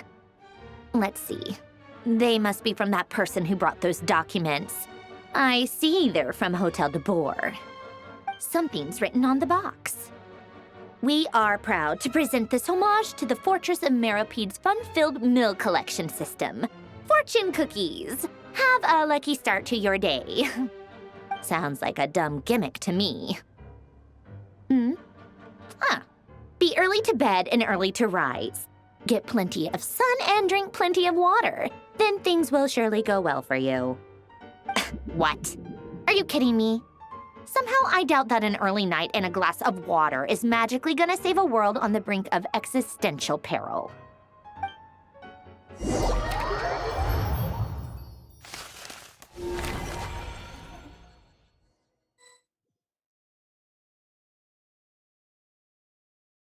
Lady Arlecchino, word has reached us that Lady Marionette's troops are all in position. They are ready to act as soon as the order is given. Excellent. The only thing is, they are fewer in number than we expected. It looks like many of them must have lost their lives at the hand of the monsters released by the Doctor. Can't be helped. Allow them to join our ranks and keep in contact. As you wish.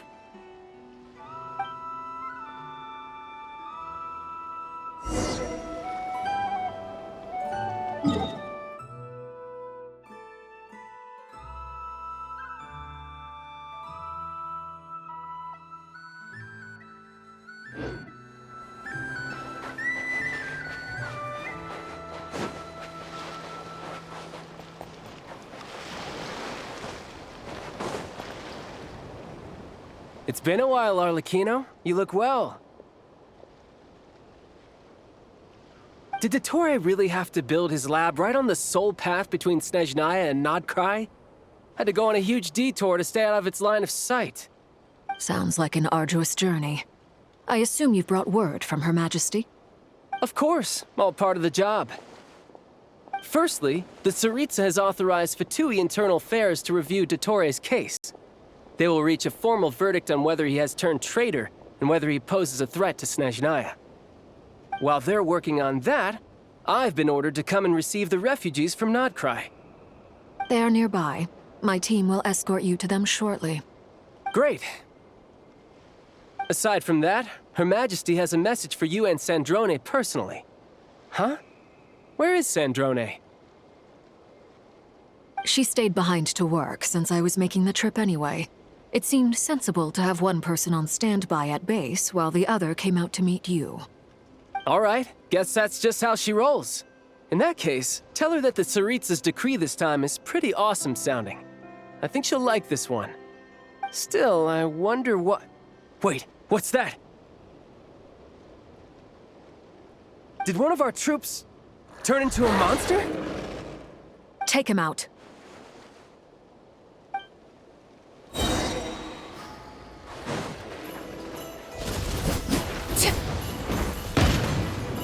Overruled. Witness my rise. Transfixed. Brace yourself. This is gonna hurt.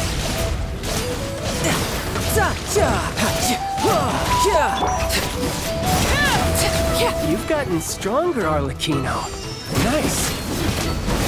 Stop that right now. I appreciate the praise, but I am not fighting you today. I knew it.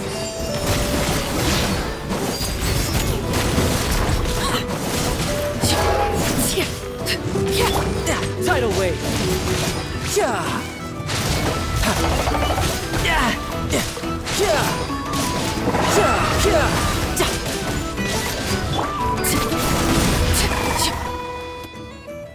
I can't believe it. He was a living, breathing human one moment, and the next. Another fine piece of work by our dear colleague, I'm afraid. What in the world has been going on in Nodcry? A lot. But long story short, Dottore stole 2 moon marrows that should have belonged to Columbina, then built a 3rd moon marrow of his own to concentrate the Trilunar Authority in his hands. What? What do you mean he built a moon marrow? People build roads and houses, not moon marrows. What's his next DIY project? He's gonna build a god? You could stand to be less surprised. We are harbingers. The work we are engaged in makes the creation of gods seem mundane by comparison. I tell everyone who asks that you once crossed swords with Rex Lapis while serving as a key supporter for Rosaline's plan. But right now, you're acting like a common adventurer. Thanks for speaking up for me. Those 2 really took me for a ride back then. Then again, surely no common adventurer would manage to get tangled up with them the way I did. That's gotta count in my favor, right? It almost sounds like you wish to repeat the experience. I might have to lower my opinion of you. No. I'll stop talking. Please, go on. Dottore is currently still experimenting with his newfound power in ways that continue to corrode the outside world. As for the human mutation, I believe this is simply a consequence of his experiments, and not a strategic move. That radiant beast was once a subordinate of Sandrone's. I suspect he was only allowed to live so that he could become an experimental subject. Also, those of us who fought Dottore have been afflicted with a curse. As such, I cannot leave Nodcry. This is so much worse than I thought. No wonder Her Majesty's decree is so extreme. While these exceptional circumstances persist, the Harbingers are hereby authorized to use unilateral executive powers. Should Dottore pose a threat, Arlecchino and Sandrone are permitted to eliminate him. My thanks to Her Majesty. I will pass these good tidings on to Sandrone. Her Majesty has also declared that she will refrain from launching an attack on the now evacuated Nodcry due to the presence of unretrieved research material. A wise decision. By the way, how's my old partner doing? I'm assuming they're with you? Partner? You mean the Traveler? I'm afraid I have bad news. He was captured after our failed assault in Dottore's lab. His whereabouts are currently unknown. What? Why? Since when does Dottore have a bone to pick with him? That is indeed the question. I'm not sure he does. He must have some other goal in mind. This won't do. I have to rescue him. You can't. We have no idea where the Traveler is. What am I supposed to do then? Stand here twiddling my thumbs? Sandrone is working on it. The best thing you can do right now is complete your mission. Fine. I guess I'll leave this to you then. One last thing. Tell the Rooster to get the message out to the gods and citizens of every nation in Teyvat. Beware. An uncontrollable pollution is spreading forth from Nodcry. The source of that pollution is a madman drunk on the success of his experiments. The Fatui and our allies will endeavor to contain the threat. However, if Nodcry falls, things are likely to escalate. Considering Dottore is one of our own, all Fatui stationed in Nodcry consider it our duty to stay and fight him to the bitter end. Whatever the cost. Hey, don't be too pessimistic. If it comes to it, I'm sure Her Majesty won't stand by and do nothing. I hope you're right.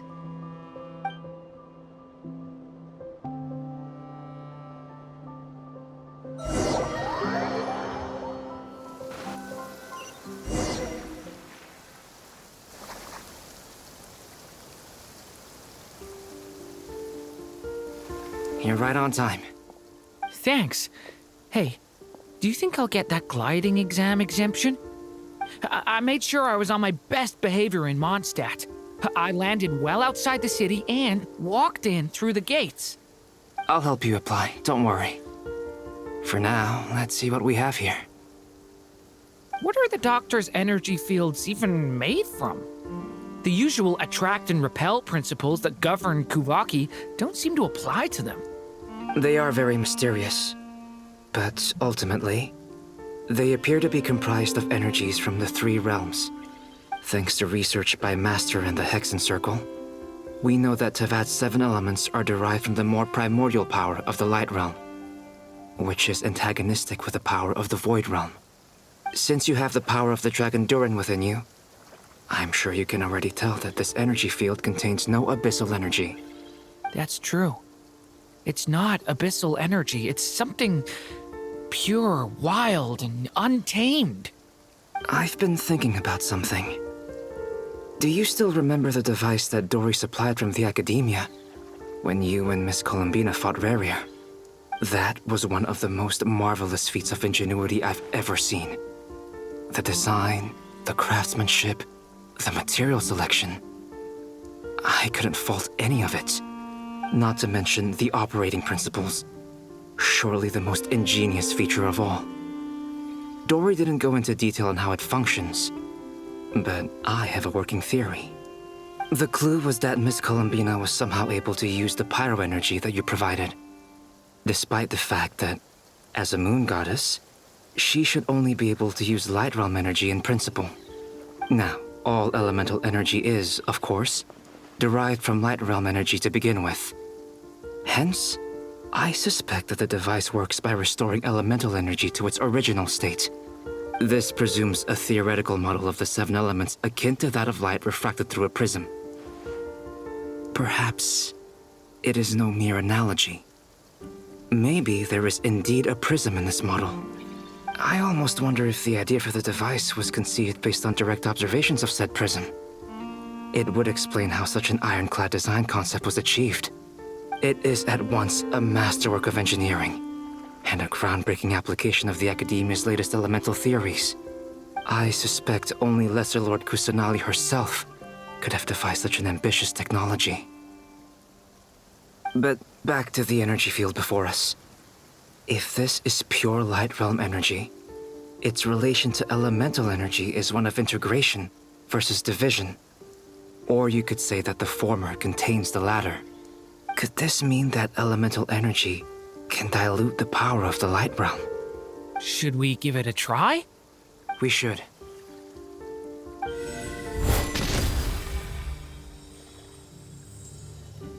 Ha! It works! Clear signs of disruption were detected at the periphery of the energy field. This indicates that elemental energy can disturb or even negate the field. Now you try. All right, here goes. It's working! Switch to abyssal energy and attack again.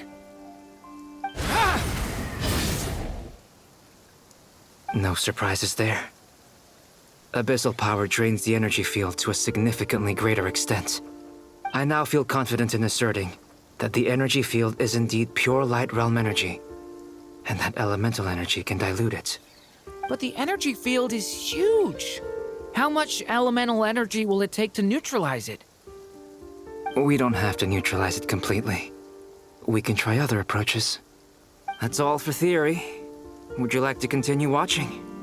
So you knew I was here? Huh? When did you get here? A while ago.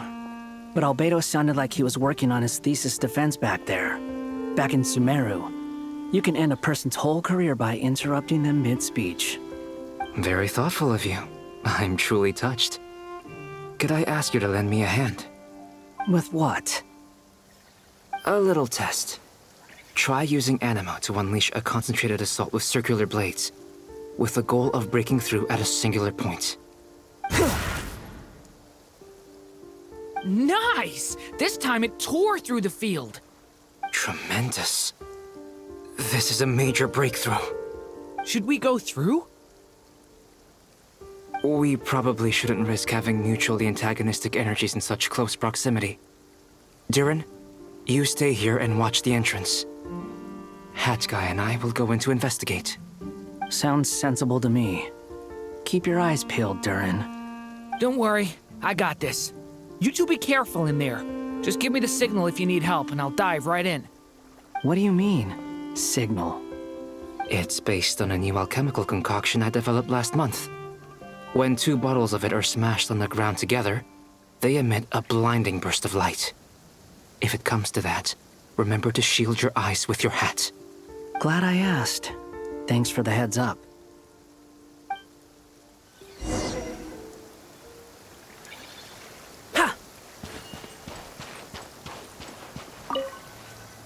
Like I thought. Beyond a certain distance, we can't see the opening where we came in. Maybe that's to prevent people from escaping. Sounds like Dottore style to me.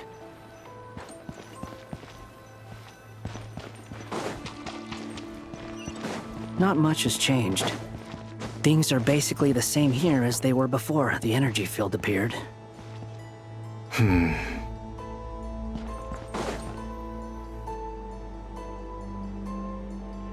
They have no heartbeats and they're not breathing. We can only assume they're dead. But there are no visible wounds. Also, there's an animal squatting next to each body. It's watching us. That's not an animal's gaze. What are you trying to tell us? Doesn't seem eager to talk. I guess maybe it's just an animal after all. Let's keep looking around.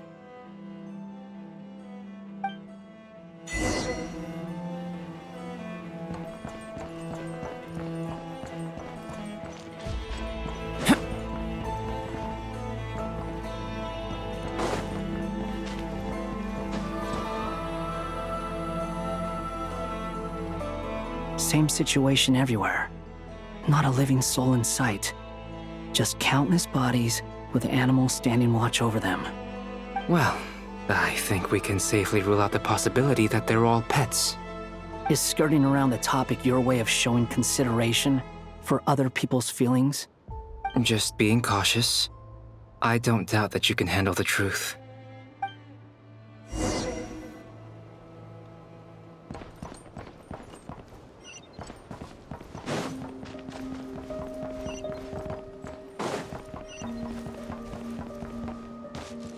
Careful.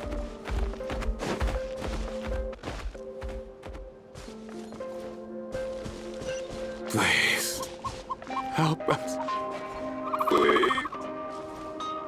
Over there, I hear a voice.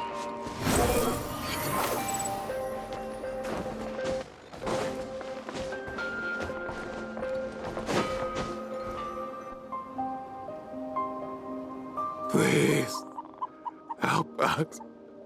Please. What happened here? I don't know. Suddenly, everyone collapsed.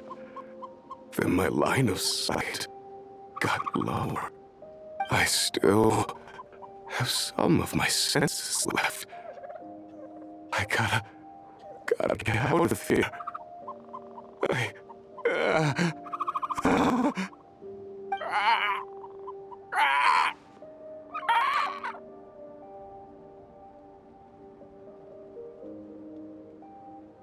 It looks like there's a huge experiment going on inside this energy field. Maybe each energy field is its own giant experiment. Vile. He's swapping human minds with those of animals.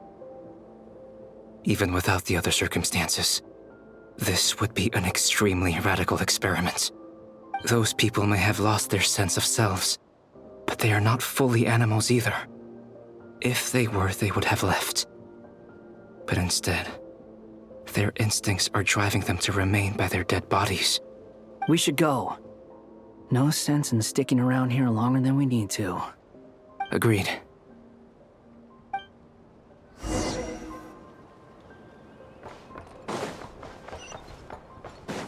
Squall and Fury!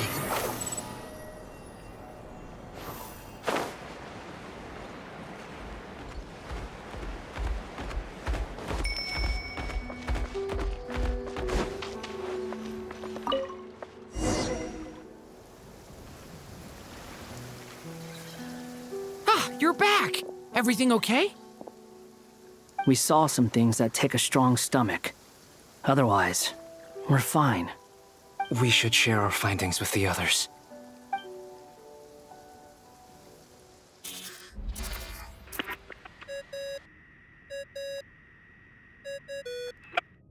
Yes? Who is it? Miss Nefer, it's me, Albedo. We found a way to break through the energy fields. With enough control, it's possible to tear them open using elemental energy. Also, we managed to take a look inside. Dottore is carrying out his cruel experiments on an immense scale. Any residents who have failed to evacuate in time will likely meet a grisly end. Sounds like he's living down to our expectations. Might I ask how things are proceeding on your end? I'm just about to get started. I'll be in touch once I have a result. Understood. Stay safe. I will.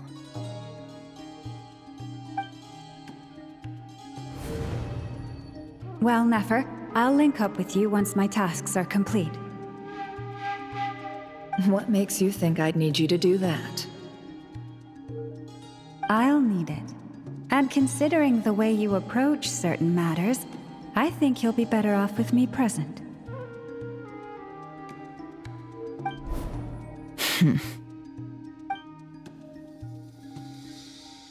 Let's begin. Entering simulation mode. A vast wasteland. Is this the Traveler's inner world? I was expecting something more vibrant, to be honest. Wait, someone's there. What are you looking at? In that case, I'll look at it with you. I want to know all about everything you've seen and experienced. Is there somewhere I should return to? Or should I stay here and be the hero everyone says I am? I don't dislike my current life. Roaming the land, fighting battles, accomplishing missions, earning a living, looking after Paimon. It's not so bad. I guess the only thing that's missing is that you're not here with me. This is the conscious layer, which contains a person's true feelings. It is filled with both longing and kindness. I suppose anyone who lives long enough ends up wishing for someone who can't be there. Maybe it's the only way we can feel truly alive. Time to delve a little deeper.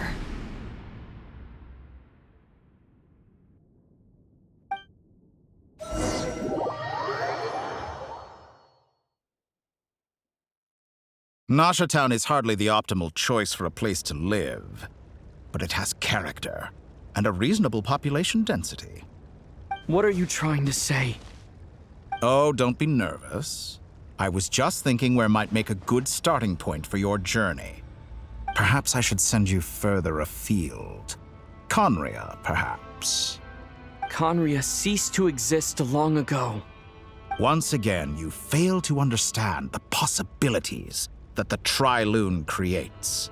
Anything that has existed in the past, I can now recreate.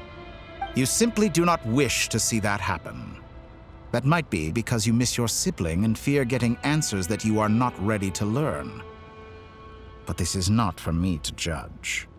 If we are to collaborate, we need to maintain an amicable relationship. In a moment, you will be able to...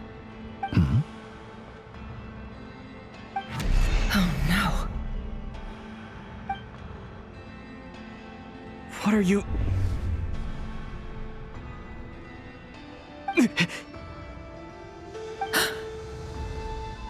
What are you gonna do? Don't move. Something unwanted has crept into... Oh? Gone as quickly as it came.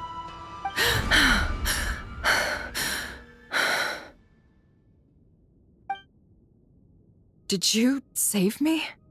If I hadn't cut the connection, Dottore might have caught you from the other side and destroyed you.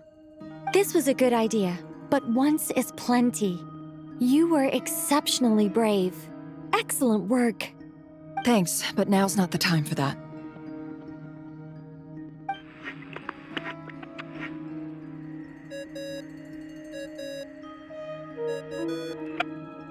Albedo speaking. I think I know where he is. What is this endless darkness? I can't see anything, even though my eyes are wide open. But why? What happened? Ah, sorry about that. I take it you didn't notice. Just now, a friend of yours took a little peek into your mind. Could it be Nefer? How did she do it? Did she use something as a medium to connect to me? Do you think she's aware of your current circumstances?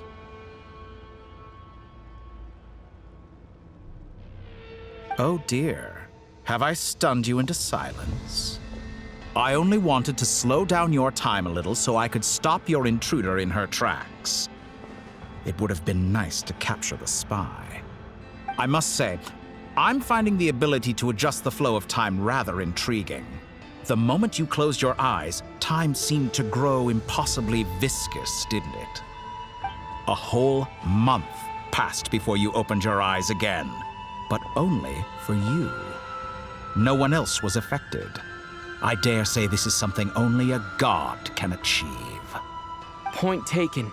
You've proven once again that you have god-tier powers. Oh, you misunderstand.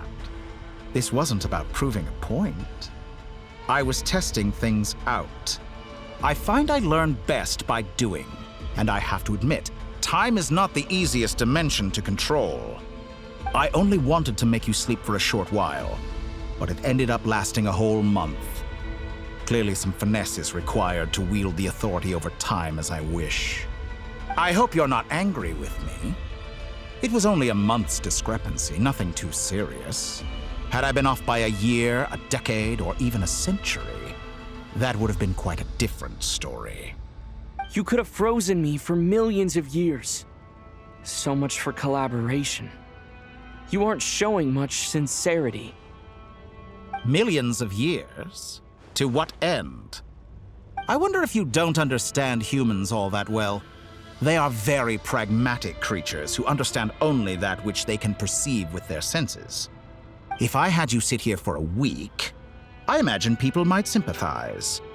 But if I left you here for 100, 1,000, or 10,000 years, the sheer size of that number would cause it to lose all meaning to them. They would not have the capacity to comprehend your suffering, and thus they could not empathize. Unfortunately, while gods do exist in Tevat, it is ordinary humans that account for most of the population. Their lifespans are so limited, their bodies so fragile. Did you ever really hope that they could begin to understand someone like you? Your long life and unique origins make you fundamentally different from them. How long will it be before they start to treat you like the alien you are? Before you are ostracized, outcast? Alien? Even I feel bad for you sometimes. This world has made you into a slave. So many times you have served its will, and not once have the powers that be ever thought to grant you the one simple thing you wish for. You have been treated most unfairly. I can change that. I will grant you special privileges and give you back the status you rightly deserve as a descender.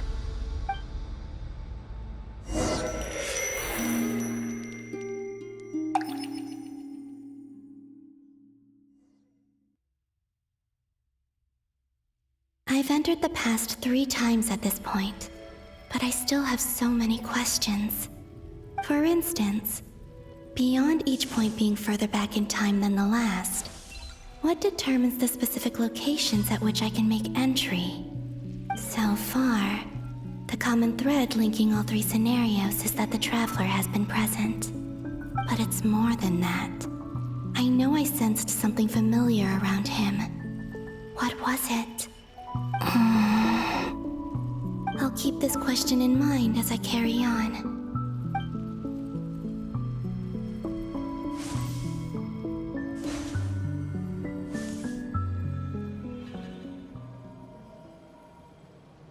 Humans, you never change.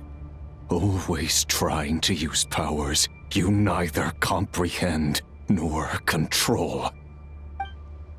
This looks like Star Sand Shoal. Was this before Rerir regained his physical form?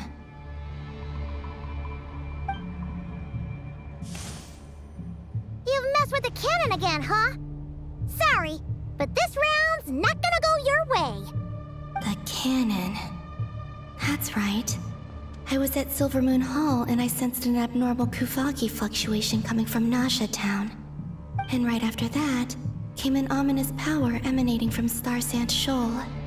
My body was once torn into countless pieces and hurled into the swirling chaos of time itself. But even so, my life and will were not extinguished.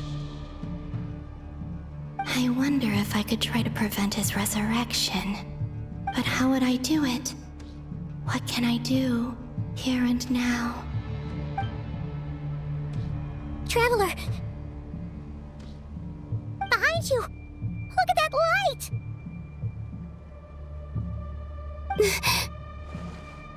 No, I won't make it in time. He's using the Kuvaki shield, like I taught him. Is he going to use it to block the cannon's beam? He's strong. I'm sure he can manage. But the force released when the beam impacts the shield might lead to collateral damage. Easy Island. The Frost Moon Scions will be exposed to lethal levels of Kuvaki. A question, if I may. Kind Miss Columbina. When the cannon's Kuvaki beam was deflected earlier, I saw several bolts of energy streak toward Hisi Island, only to be blocked. Did you also have a hand in that? Maybe that really was me after all. Well, future me. But I don't know if I have enough power left. Siki sato pasa sais, niti ipotuftos. There's no time. Osestikos paratin tiran to risuiku, topir to aithion feraton. I have to make it. Oh, Frost Moon. Oh, great land. Oh, slumbering moonlight of Nodcry. If you can hear me, if you can sense my call, then please, heed me once more!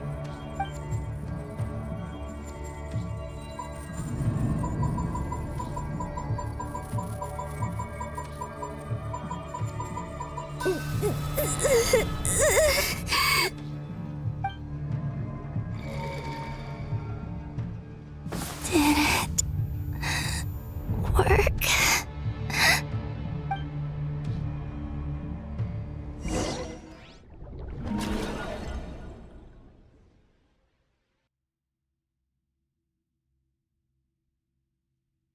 Hey, wake up.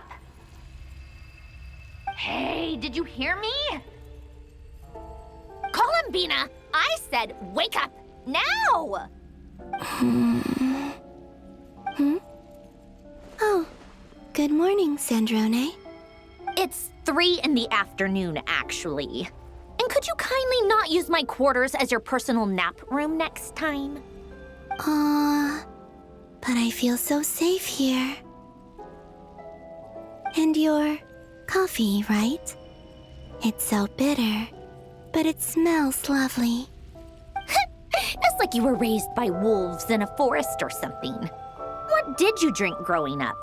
Grass tea? The Frost Moon Scions certainly led a more frugal existence than the Fatui. Then I'll bet you've never eaten one of these before. It smells delicious. That's because it's a Fontanian recipe. I had a little free time today, so I made a batch. Rosaline will be here shortly, but if you really can't wait, I guess you can go ahead and... Hey, at least let me finish before you start eating! Did the Frostmoon Scions not teach you basic table manners? Or did the rules not apply to you because you're the high and mighty moon goddess? These are so tasty. Of course they are. I made them. I was worried they might contain traces of machine oil. What?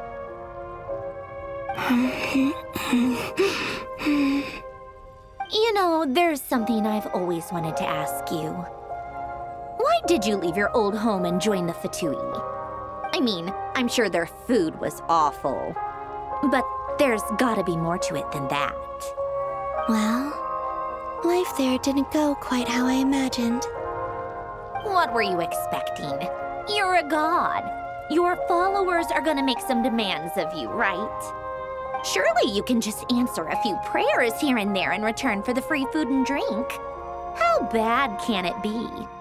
Well, would you help other people just for free food and drink? The doctor told me that you were created by a great mechanic, Lord something Fisher. The Lord Artificer. Ugh, some people can't keep their mouths shut. Oh, Lord Artificer. And didn't he have something to do with the, narcissist? Narcissenkreuz Ordo. Yes, that was it. Narcissenkreuz Ordo. So, would you try to fulfill their wishes? You must be joking. I wouldn't go even if they paid me. I don't even know them. Exactly. Well, I felt the same way. I did not know the people who made demands of me. What do you know? We're on the same page for once. In his later years, Elen did ask me if there was anything I wanted to do. If I had any wishes of my own. Well, I don't. And I'm not in any mood to fulfill someone else's either. Who's Alain? He was the... You know what? Never mind. You're not gonna remember. Anyway, the point I'm trying to make is, neither of us is the self-sacrificing type. Let me ask you this. What sort of place would you like to live in, if you could choose? A place where people don't ask me for things I cannot give them. Where they don't worship me, or fear me, but just want to chat with me like a normal person. I'd also like the freedom to come and go as I please. And ideally, it would be somewhere with the smell of coffee and snacks. Not to burst your bubble, but no such place exists in the world. Now, take your snacks and scram.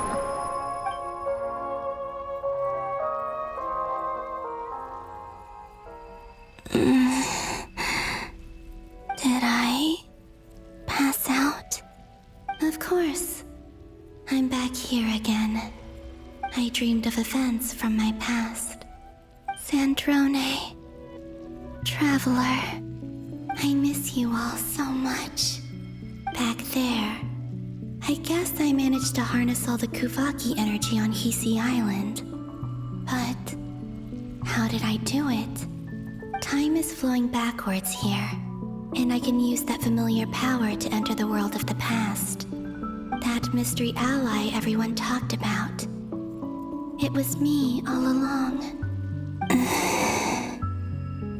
I can sense that there isn't much more power remaining up ahead. What lies at the end of all of this?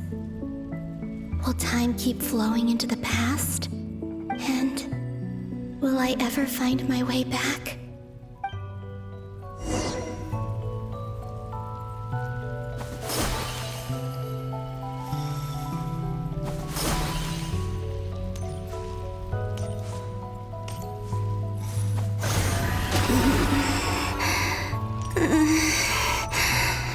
It's getting harder and harder to use my power.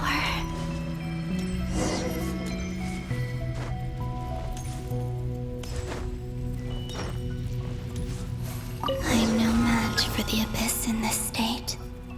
I need to avoid the contaminated fragments.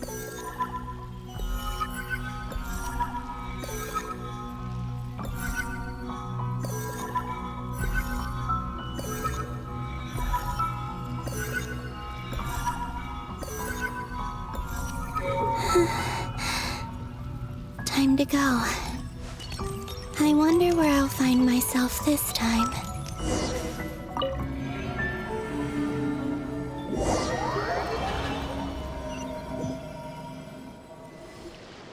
The Final Night Cemetery. This is where Flint's is based. Or not! How are we supposed to read through this many files? Difficult, yes, but it is also our most efficient option. Seems like they're searching for information. Oh, I remember. Flint's and Varga talked about some files on the Wild Hunt. Was this my doing too? To expose the true intentions of this Rereer, we need to dive into Notcry's history. Are my actions changing the past? Or are they simply completing a process? Is all of this inevitable? Or am I the one making these decisions? If I choose not to help them now, will it change how things turn out? Hope we don't land on our heads then. They're my friends. I can't not help them.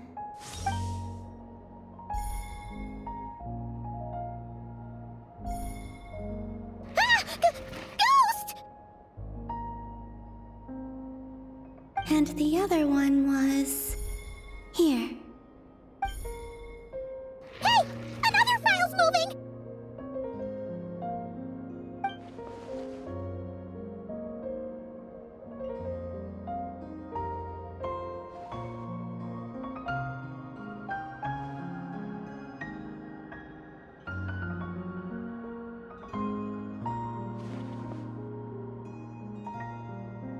That should do it.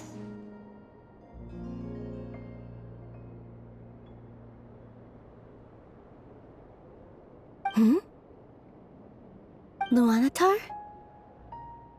You can sense my presence? Wait!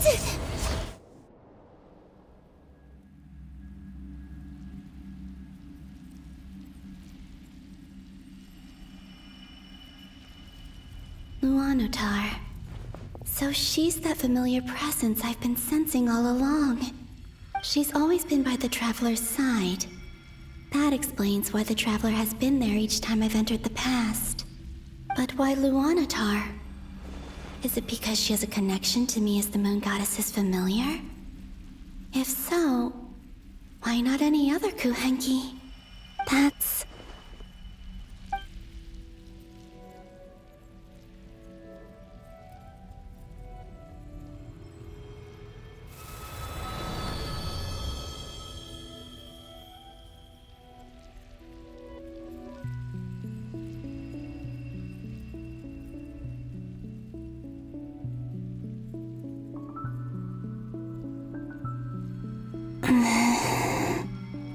I cannot sense any power up ahead.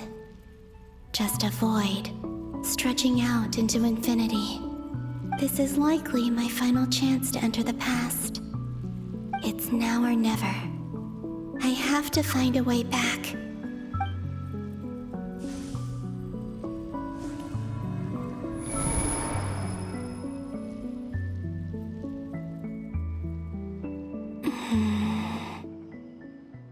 Easy Island? How far back in time is this? Where's Luanatar? I can't sense her presence this time.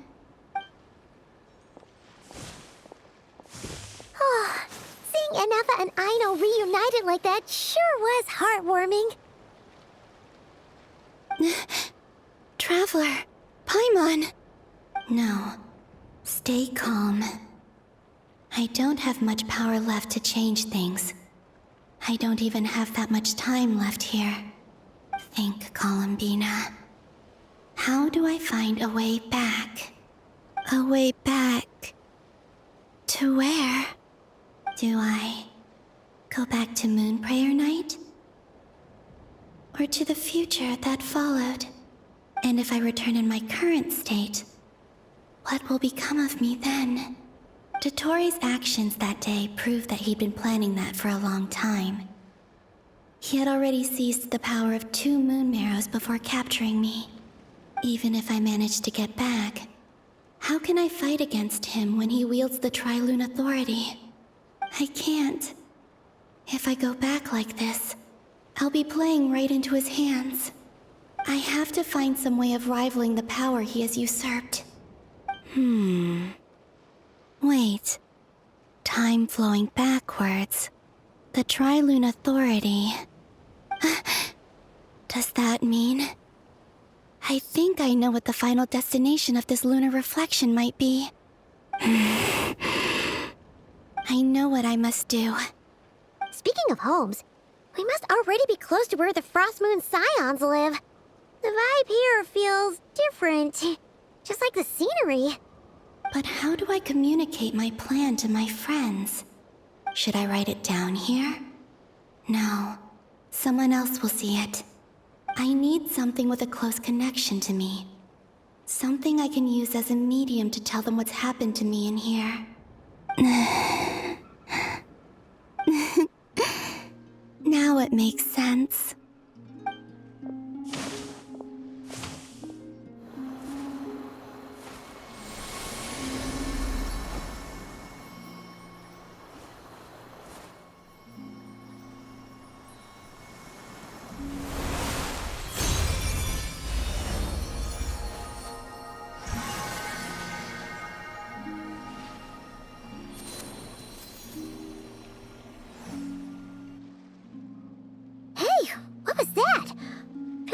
Some sort of breeze blew by, and then the petals suddenly turned into... Huh? It was I who brought Luanatar into being. I gave up a piece of my own soul to create her. That's why I could sense a familiar power from the moment I entered this space. It also explains why she's been present in every past location that I've entered. Because we have a deep connection. Hey there! What's your name? And the reason why there are no more gates to the past after this point is that Luanatar hadn't been born then. No wonder I sensed the trace of a blessing when we first met. But I still didn't recognize the soul hidden within you. Back then, I was just a little lost dove. I had yet to become Columbina Hyposelenia. Go on now. We've got stuff to do. Best you find someone else to hang out with. Hey, you scared it off. I'll be counting on you. Remember to stay by the traveler's side, guide him, and help him in my stead. Oh, and bring him to the garden where the Moonprayer blossoms grow. There's a little lost dove there who will need his help.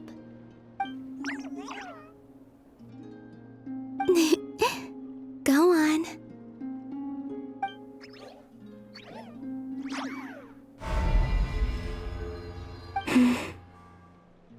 You too. Go and live your story. As for mine must go in a different direction.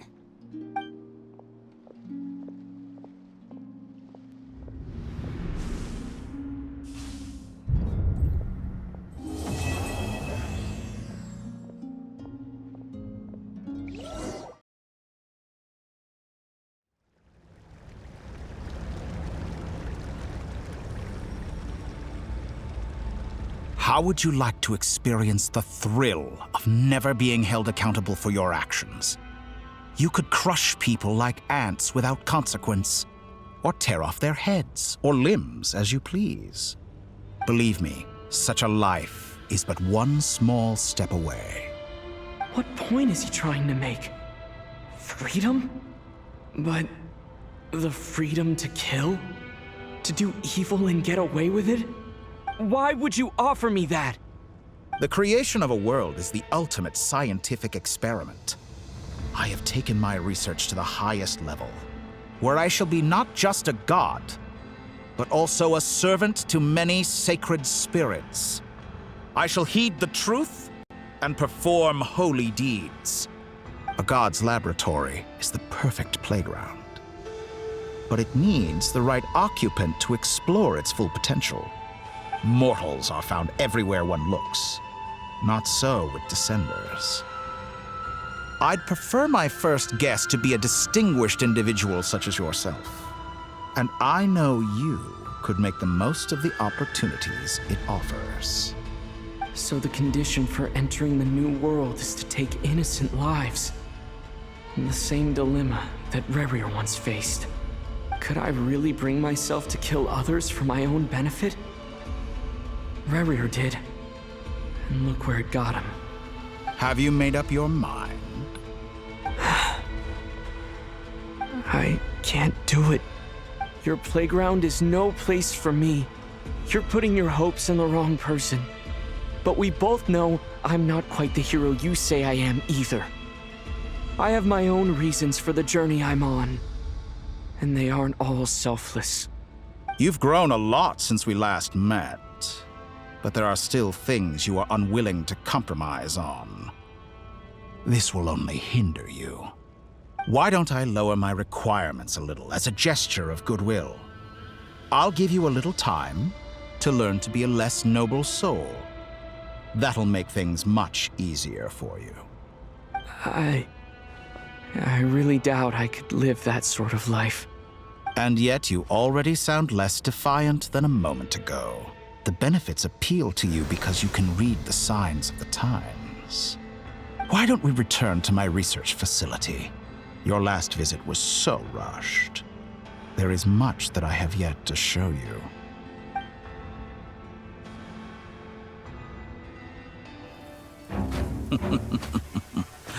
Now to that question,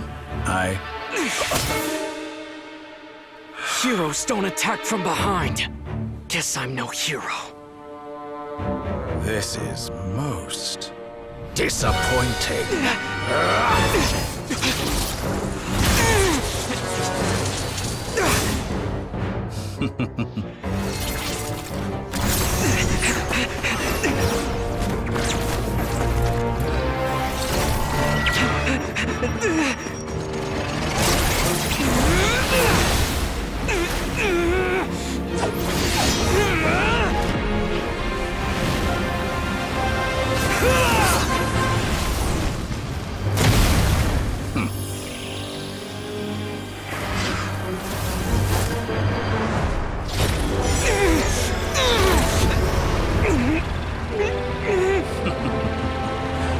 Now then.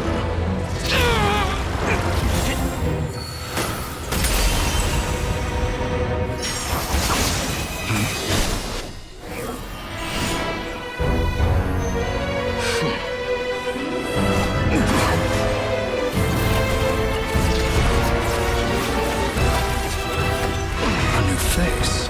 Interesting.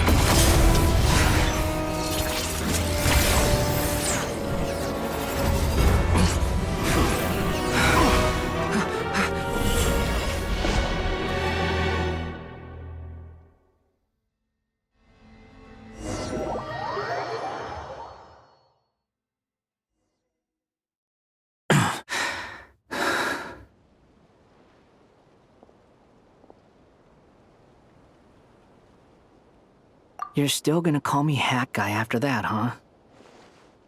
I didn't see anyone else in there who needed saving.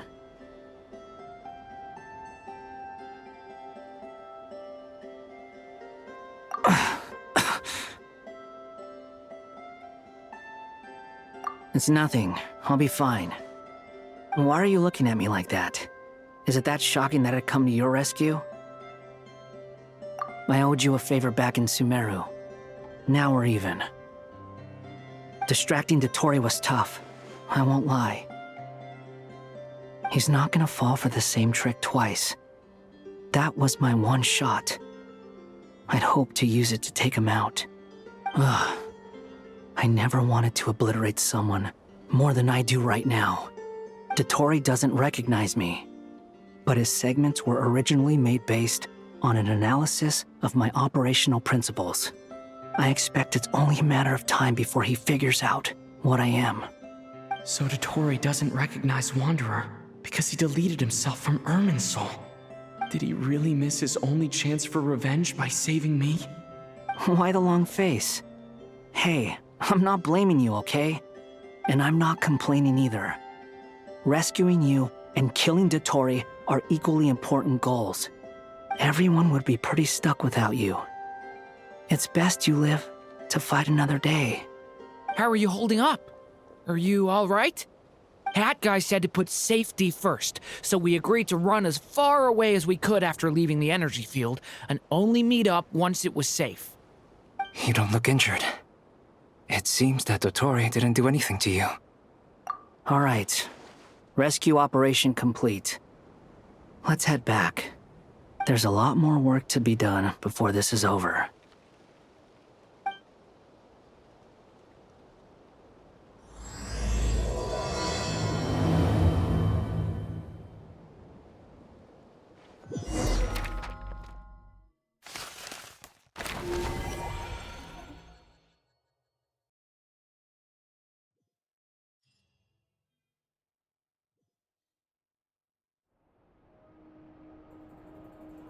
Understood. I will bear the Tsaritsa's decree in mind. I don't see what's so awesome about it, though. Does he really think everyone else is as immature as him? I'm not stooping to Tartaglia's level. I thought you might say that. How's your progress? Quite promising, actually. That alchemist Albedo gave me a few ideas. Remember how I asked you to look up some files for me? That stuff on the Nazi-Kreuz Institute. René de Petrichor and Jakob Ingold. Alain Guillotin despised René's theories and methods, but he never managed to come up with better alternatives either. So I adopted some of René's ideas. I thought Alain was like a father to you. He and René were mortal enemies, were they not? And what would you say if Lenny and his friends one day learned something useful from someone you utterly detested? I would applaud them for it. That would mean that they have surpassed me. For all we know, Alain Guillotin might have thought the same thing. Not that it matters, though. He's dead, and I'm alive. So it's my call to make.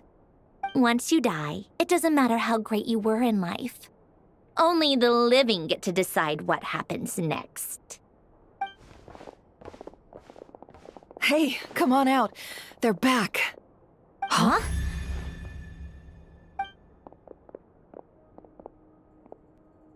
You're back? And your head's still screwed on? And you still have all your limbs? What does it look like? Way to keep your composure, madam. Excuse you. I am perfectly composed. Glad you're okay. Yes, it's a huge relief.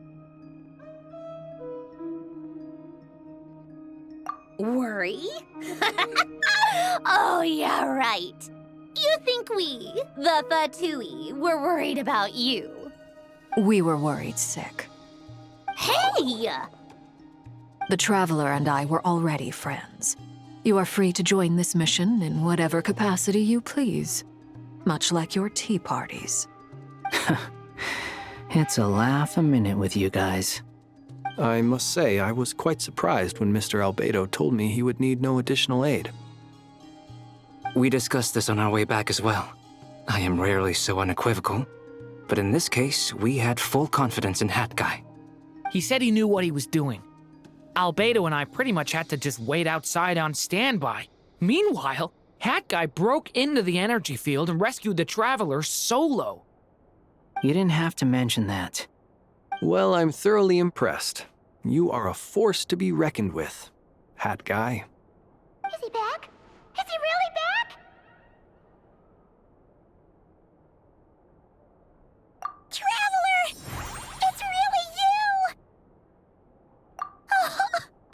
Oh, thank goodness! Paimon missed you so much! You can finally breathe easy, Paimon. It's great to have you back in one piece!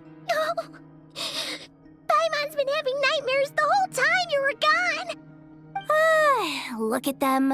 You know, once you reach my age, there's nothing better than watching a misty-eyed reunion between friends. It's nothing. Same goes when you get to my age, too. I bet Ino and Anefa would be tearing up as well if they were here.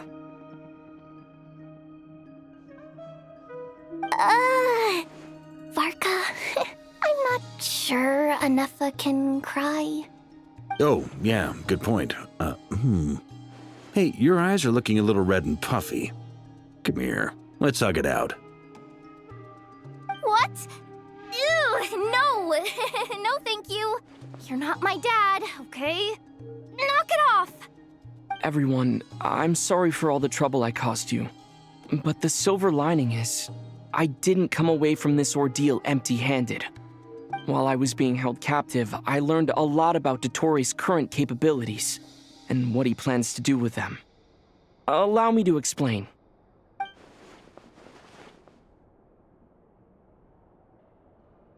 The three moon goddesses were even more powerful than we imagined. No wonder Dottore believes himself to be equal to the gods, maybe even superior. Utter blasphemy.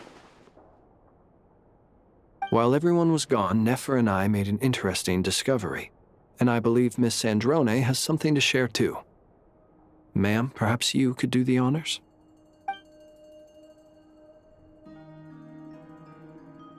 Called it. Getting rid of a pesky troublemaker like her is like trying to clean up after a crumbly cake. It always comes back to haunt you.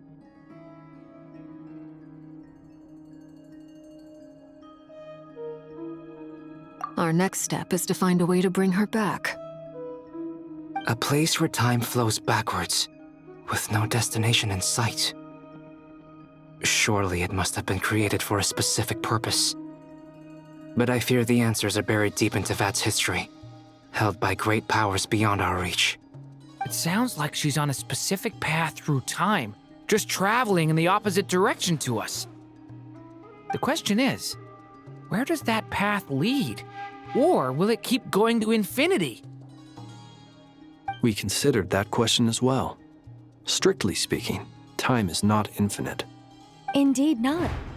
Every road has an end. Nicole! You sure loved quietly sneaking in mid-conversation. I do, in fact. It's something I've always done at our mages' tea parties. Quiet, mysterious, and persuasive. You wonder what lies at the end of her road. Well, just as the world has a beginning and an end, so too does time. And so, the end of the road is the moment that Tevat was born. But where Miss Columbina will end up along this road, that depends on where this particular river of reverse time began. What about the original moons and the moon goddesses? Do they have a beginning too? All things do. In the beginning, no moons adorned the sky. It was the Dragon King Nibelung who raised the three moons into the heavens, and thus were the moon goddesses born. They were shadows of the planet, born to wield Nibelung's authority and oversee the world on his behalf. They were extensions of his will, manifestations of his majesty. But then one day, they disappeared just as suddenly as they had once been brought into being. Nobody knew where they had gone.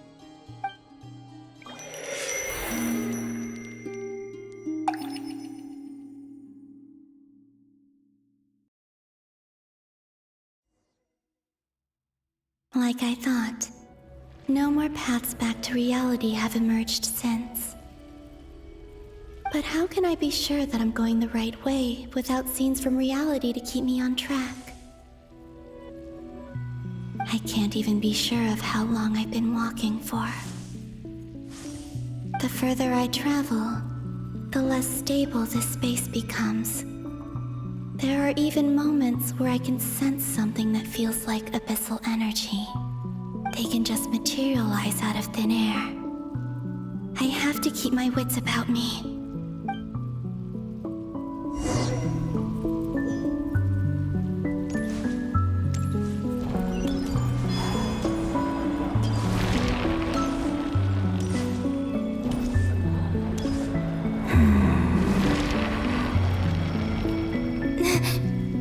Is that the ray here of Solnari?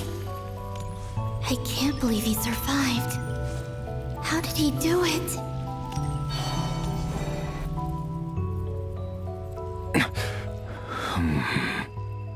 You are the moon goddess. But how? Please, there's no need. I'm not interested in fighting anymore. I find that a little difficult to believe. Yeah. Honestly, so do I. The way you used my own power against me was... It was a brilliant strategy. And then, in the final moment before I was thrown into this space, I got to see an old friend. Mr. Dainsleif. Right. It was so long ago now. But we were friends once. And when I first got here, I was filled with hatred, remorse, and rage. How I cursed and devoured. I tore everything here apart. I was consumed by the desire to leave this place and have my vengeance. But to no avail. This is a place with no exit.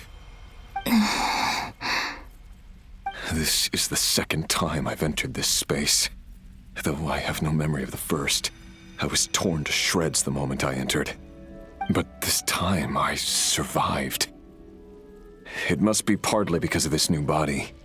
And partly because of all the Kuvaki I absorbed in Nodcry. Are you the source of the abyssal power in here? Not all of it. Some is from when I first arrived here and tried to destroy everything.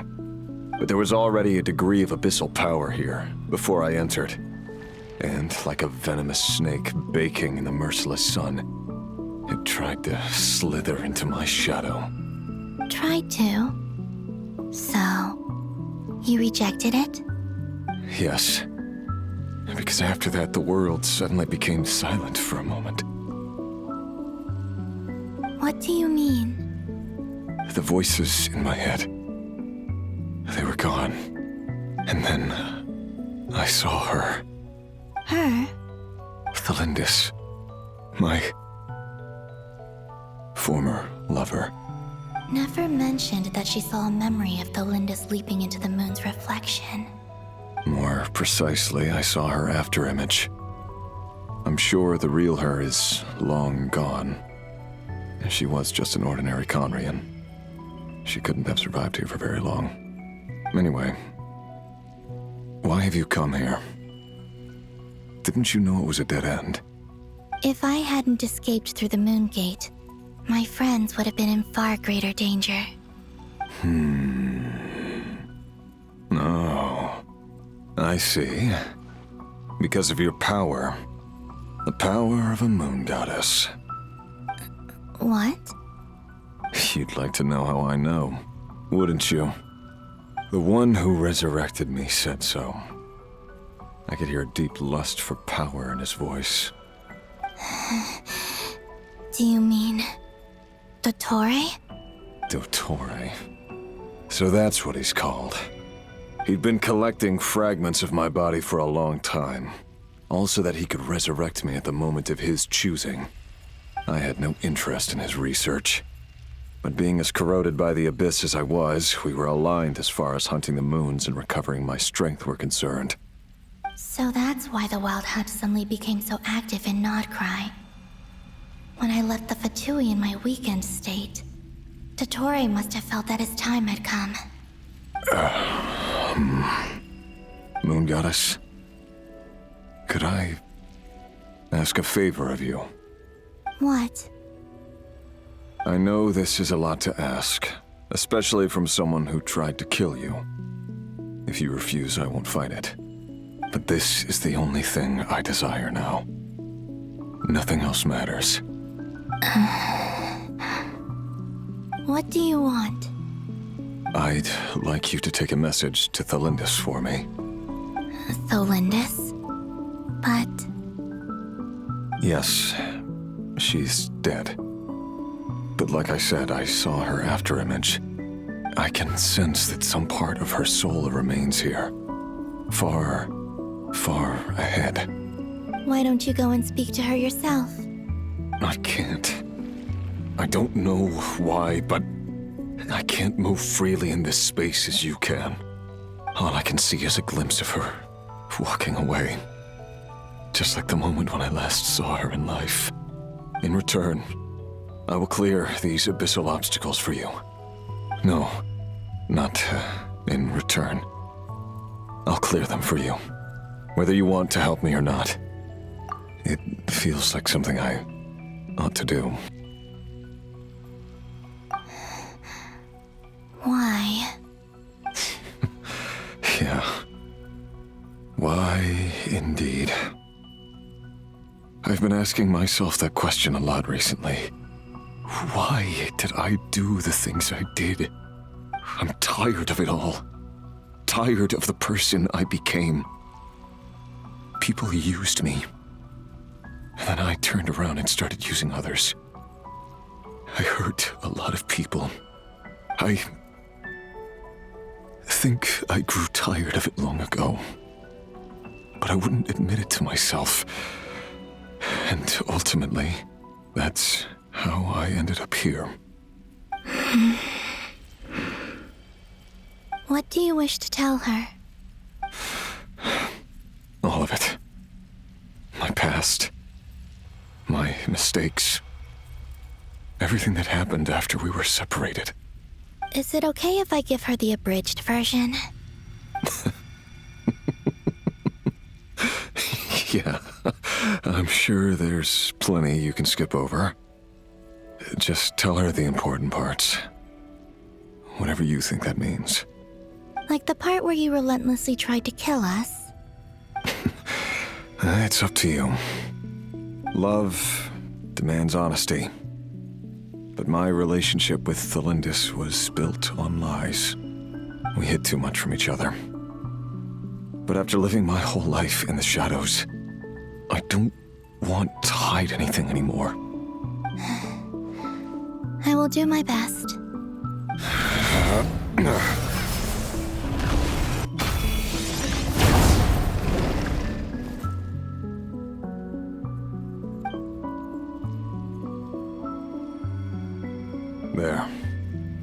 The Abyss will no longer stand in your way. Even though Mr. Dainsliff felt he had to fight you, I think he still regarded you as a friend. Dane? He said that you betrayed him, but he also felt great remorse at never having understood what you were truly going through.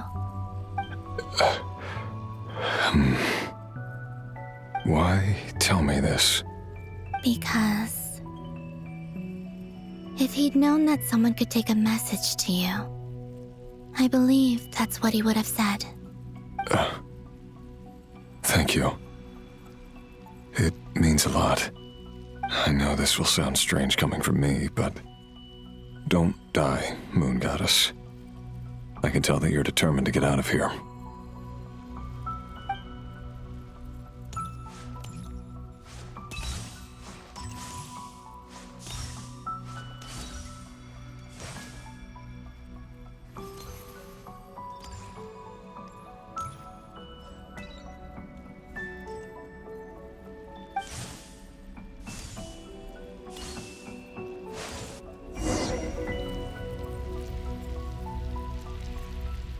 He kept his word.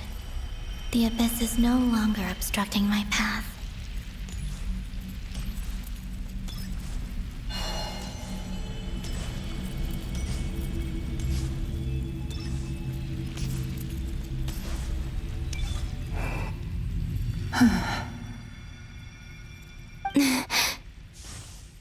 Is that the Lindis? She wasn't far off at all. And yet, they can never meet. Hello, Miss Delindis. Who are you? How do you know my name? I've never seen anyone else here before.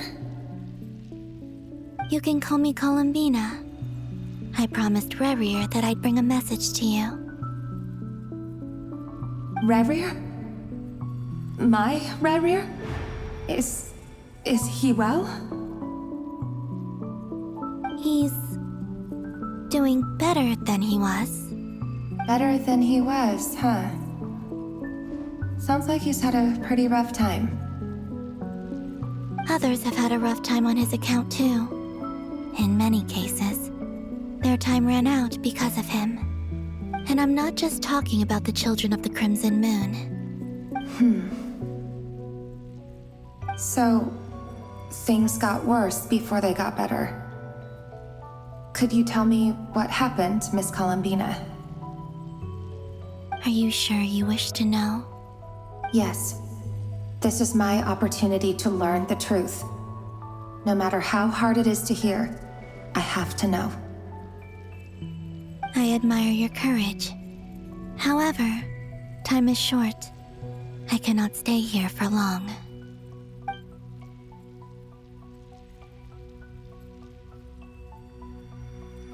Rerir had seeds of hatred in his heart, and many people nursed them for their own ends. On some level, everything he did was to try and find a way to see you again. But in the end, he came to regret his mistakes. He wanted to apologize for hiding his past from you. Beyond that, he did not say specifically what it was he wished to convey to you, but I'm sure that you've always been on his mind. You are what has kept him going over all these years.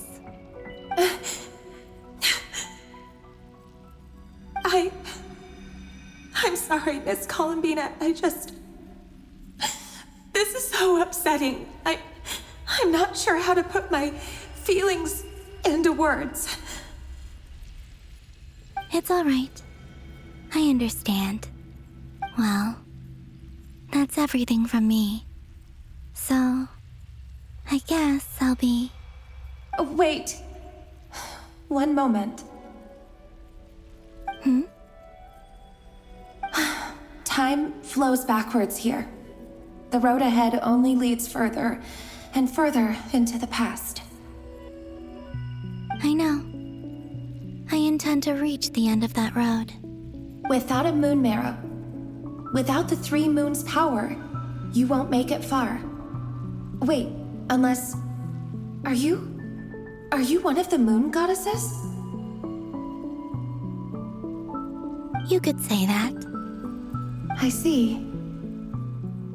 I often think to myself, if life is like a train ride, why haven't I reached the terminus? Where am I even going? And it's not just me, it's this whole place.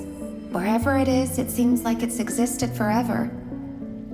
It's such a mystery. Where is it going? I must seem so ridiculous. I can't answer these basic questions, and yet I jumped right in here without hesitating, only to be torn apart the moment I entered by powerful energy currents. Only my soul remains now. Thinking back, I was suddenly overcome with fear and terror in that moment. Perhaps I too became bewitched by the abyss. I may have been the leverage it needed to control Rerir. I used to be a researcher at the Universitas Magistrorum in Conria, researching the iridescent moon's marrow. Eventually, I came to the conclusion that time in here flows in reverse, Rerir was one of the Venster King's retainers. With me, he was in an impossible position. It plagued him constantly. I wanted to help him escape his lot in life. I wanted him to be happy, so I thought I'd use this place to return to the past. At the time, I thought I could just go back to the day that the Venster King first found the princess. It was only after meeting the princess that the Venster King started going too far with his research into the Abyss. That was the day all of our woes began. I thought I could stop the king from ever meeting her and solve everything. I couldn't kill the Venster King himself, so I had to find another way to save Rerir. That's why I wanted to go back, to kill the person who had brought new possibilities to our realm. I'm sure it was a futile endeavor, but the Abyss probably enhances the basest human desires. So I naively hoped I could change everything. But I was simply too weak. Like a speck of dust against the whole universe. Look at me. I didn't even survive the journey here. Not physically, at least. I know I'm never getting out of here. But you're different. You can make it, and I want to help you. I owe you that much. How do you plan to help me? Have you noticed the golden energy that exists here? Based on my past research and my observations since coming here, I believe they carry you forward faster.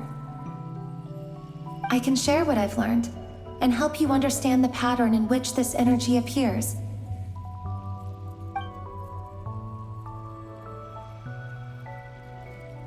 I think you just might... Now, I know you will be able to change the past. Also, I've been speculating about where this space ends. The documentation was scanned, but from what I know of the legends about the moons, the oldest ones seem to begin with Nibelung, king of dragonkind. I have no way of verifying any of it by this point, but if it's true, you might be able to reach that era if you keep walking. Understood. Thank you, Miss Thelindis. I'm the one who should be thanking you. If you hadn't entered this realm of everlasting death, what use would my deductions be? Thanks to you, they have some meaning. About Rerir, I'm so sorry. For everything. It wasn't your fault. That's not true. Because we both feared bringing trouble upon each other, neither of us ever told the truth. And that dishonesty sealed our fates. But enough about that. I wish you a safe journey, Miss Columbina.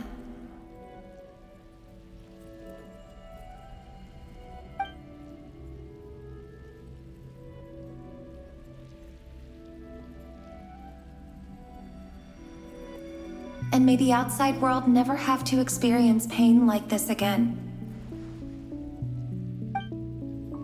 Rerir, you're there, aren't you? I cannot see you, because you exist in the future. I expect we'll be trapped in this prison of space-time for all eternity. But please, gaze upon the past, and then sit for a while. Let's find a place to sit down together, just like we did when we first met.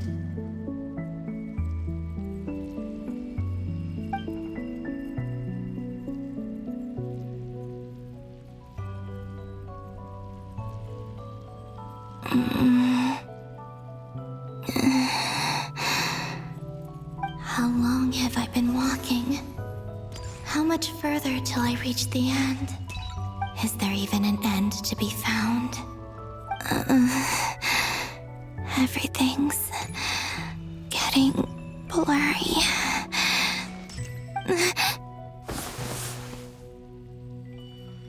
Huh?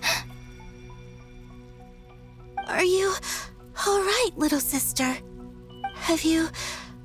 from the distant future?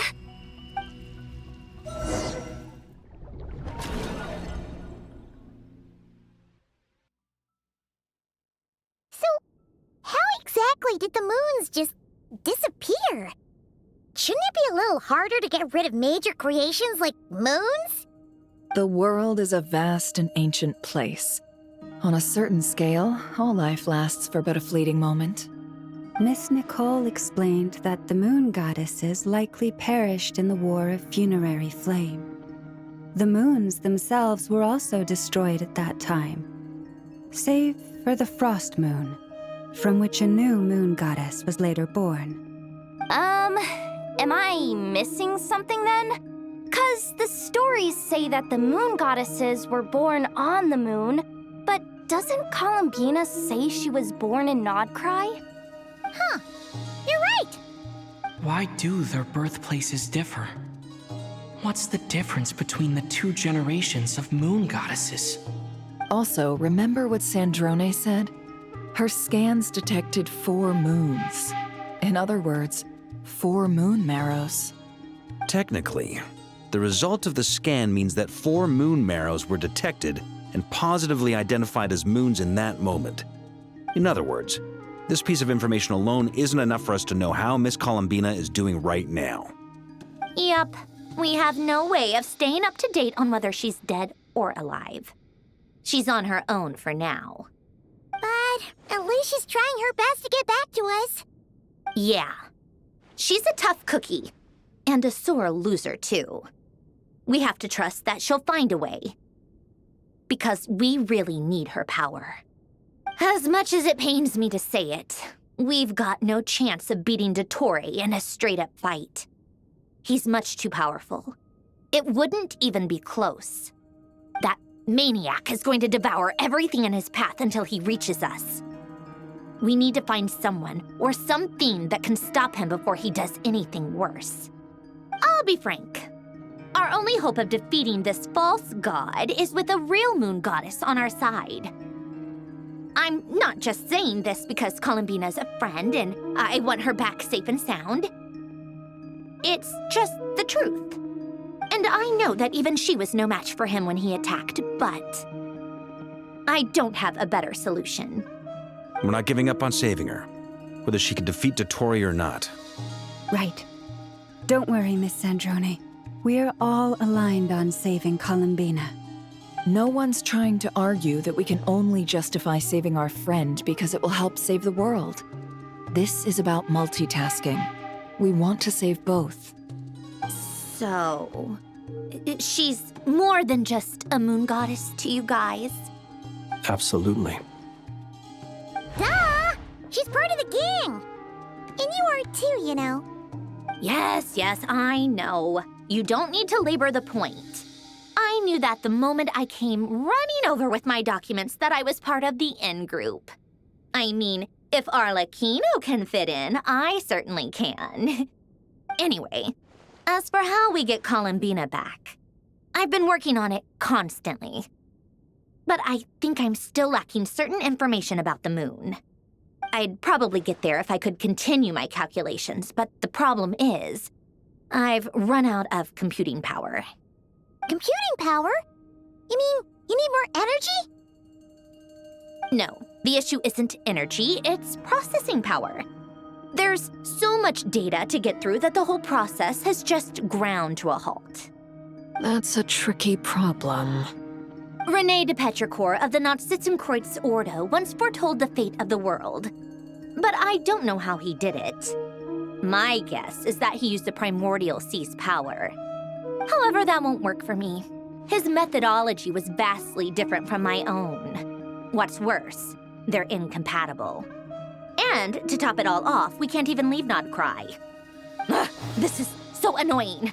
If I'd known we'd run into a bottleneck like this. Well, no, the design bureau's a bust as well. Curse that Dottore! Couldn't have made this harder for me if he tried. What do we do then?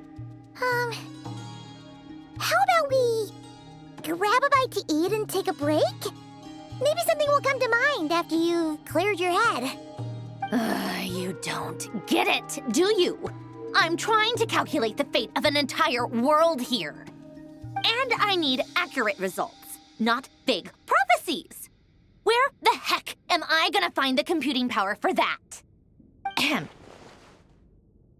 Anyway, time to shelve the discussion on technical difficulties. Being a killjoy isn't very ladylike, after all. Either way, we've done what we can. Rest well, everyone. Remember to let us know if anything new comes up. Hat guy? Is he hinting that we should talk outside? Let's go somewhere a little more private.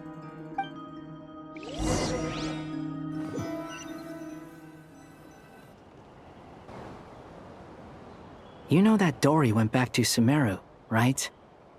Yeah, she mentioned she was planning to head back.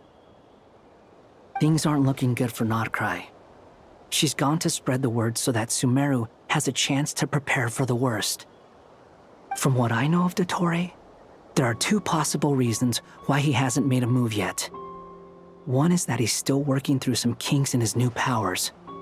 The other is, he wants to see how we're going to react. He'll easily devour everything eventually, so I guess he's in no rush to make it happen. The first false god he made was me. Now it's his turn. Even though my records were erased from Irminsul, Dottore's ideas haven't changed one bit. He once told me that becoming a god was like turning yourself into a hungry wolf or giant serpent to devour the moon. Clearly, he began studying the moon goddess's powers long before he even tried making a god. He's always wanted to get his greedy hands on divine authority one way or another. And in the end, he devoured the moon where I failed. In the desert of Sumeru, there is a chessboard built by King Deshret, also known as Al-Akhmar. I don't know if it was a real game, or if he was just trying to challenge his servants and citizens in some way. But creating games and setting rules, gods do that as a matter of course. That's the kind of power Dottore craves. Now he has the Trilunar Authority. His power is leagues beyond the common people. I don't think there's any point in other nations rushing to the front line. They're better off focusing on defense and hoping they can fend off any threats that spill out from Nodcry. Either way, Dory will inform Lesser Lord Kusanali, and she will contact the other gods in turn. The Seven will have some recourse available. If nothing else, their protection should keep the rest of the world from descending into chaos as quickly as Nodcry has. So on the bright side, even if Nodcry is doomed, your friends in other nations won't be in any immediate peril. That's good to know. But I'm not ready to give up on Nodcry yet. There's a word for people who refuse to let anything go. It's called being greedy. Maybe it sounds greedy to you, and probably naive too. But whatever you call it, that's what gives me the determination to keep fighting. Battles are fleeting, but the will to fight is a long-term commitment. Give up for even a moment, and your resolve will shatter. Why do you always feel the need to do the right thing? No one is born to be a savior.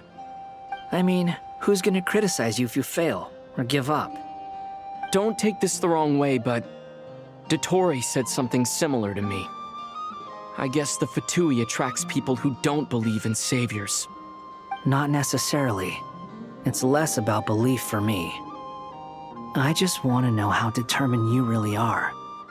After all, I don't owe anything to anyone else here. Only you. You look kinda worried.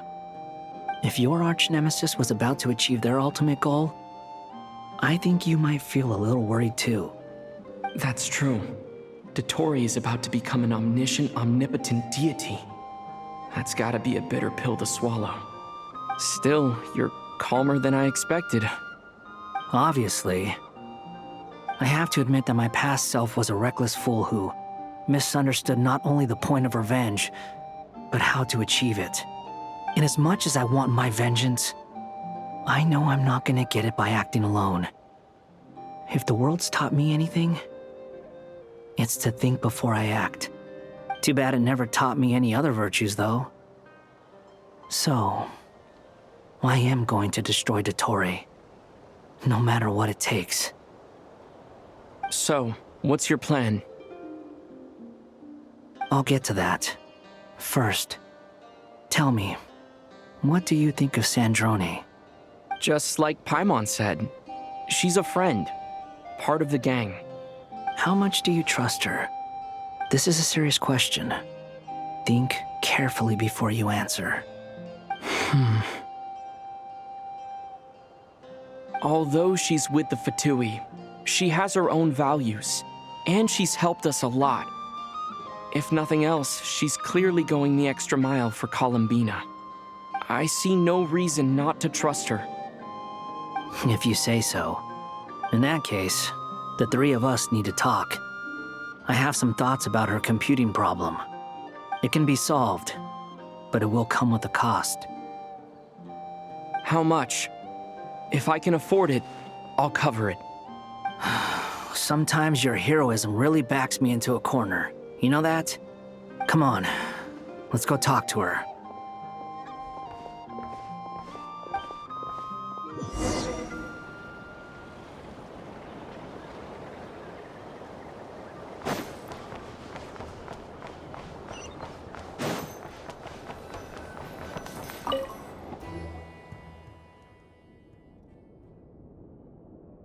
Miss Androne, Traveler. Hey there. Paimon's here too! She was just helping them sort through their things. How did your chat go?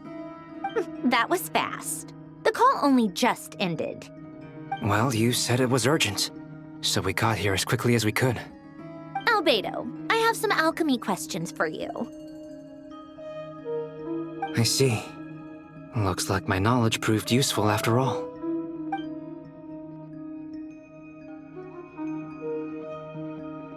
If I might ask, what is the end goal for the modified formula you'll be using? I needed to predict the future of the entire world. But I've run into some teething issues since trying to implement Renee's theory of the four Orthants. I see. I'll have a look at it. Still, computing power is the real issue here. How do you plan to solve it? About that, it's been sorted. Oh, with the Traveler's help? Actually, you're not wrong. He found the person with the solution. Was it Hat Guy? Yeah, it was him. Wow! Go Hat Guy! Seems like all that time studying at the academia is paying off big time. But where is he? Wasn't he the one who asked Albedo and I to come here? Come with me.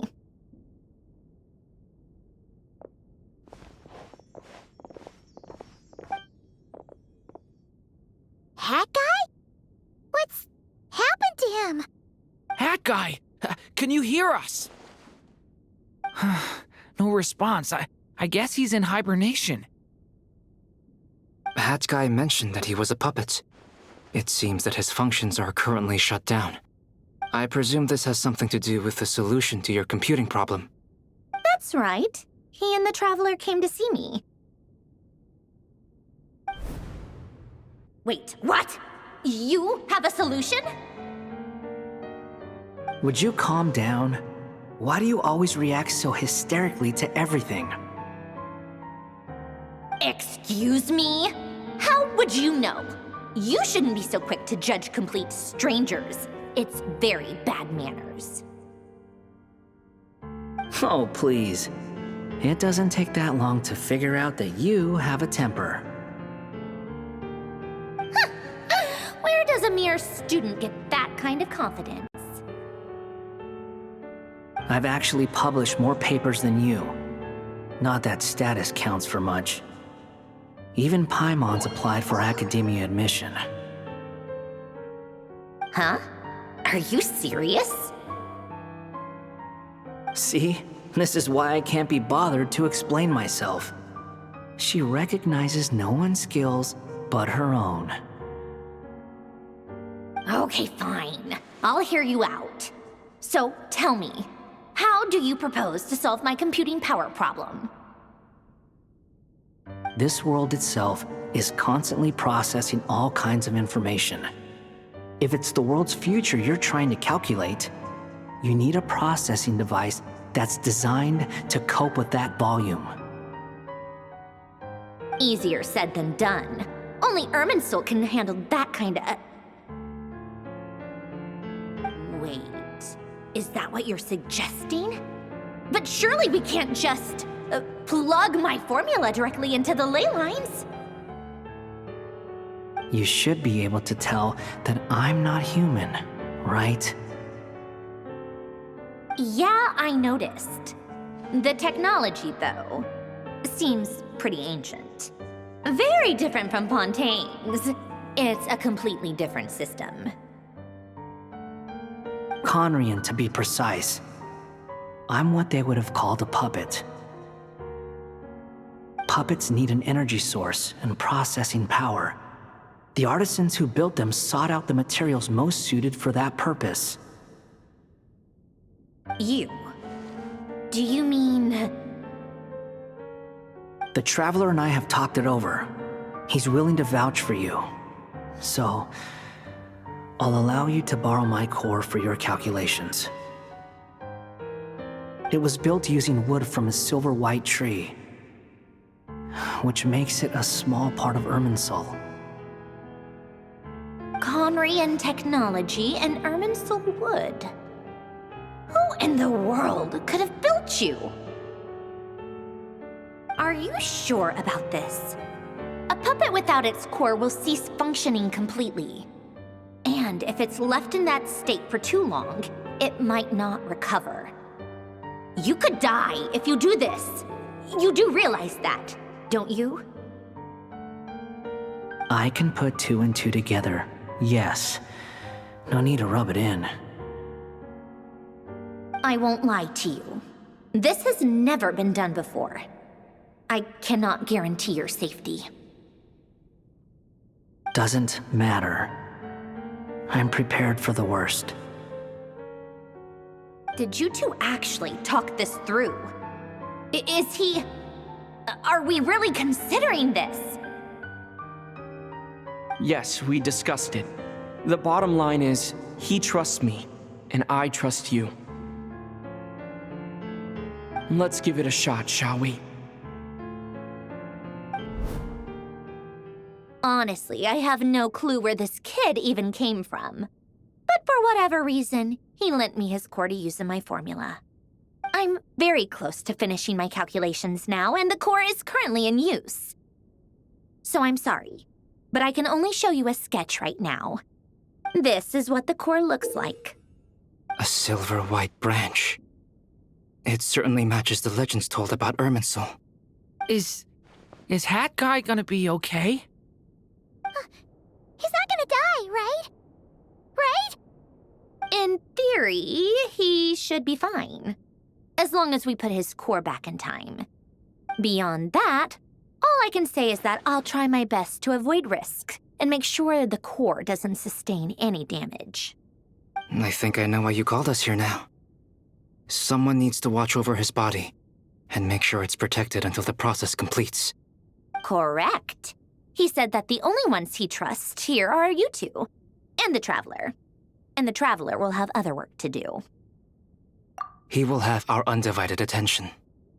Aww, Hat Guy. On a more positive note, things are progressing steadily on my end. I'll call everyone in for a meeting once the results are out.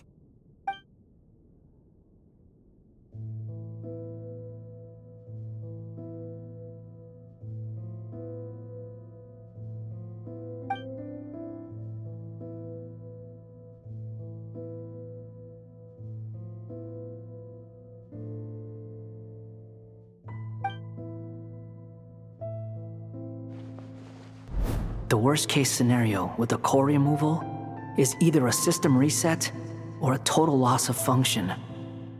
But I'm not afraid. A quiet death should have been my fate long ago. A core is completely different from a heart. It's like another vital organ entirely. I never believed it could be a true replacement for what I sought. But in the end, it turns out the core was more useful to me. Pretty funny when you think about it. It's like the punchline of my entire life. Do you think there's any difference between a puppet and a human? If not, then this would just be another samsara. I have already experienced both a past life and a next life. Part of me wonders whether I'm only capable of making this decision because I've become a real human. What's with that expression? Isn't this a good thing? Sandrone will succeed, won't she? She has to. She will. We all have to persevere until this is over. That's right. And I'll protect you all until a moment of victory arrives.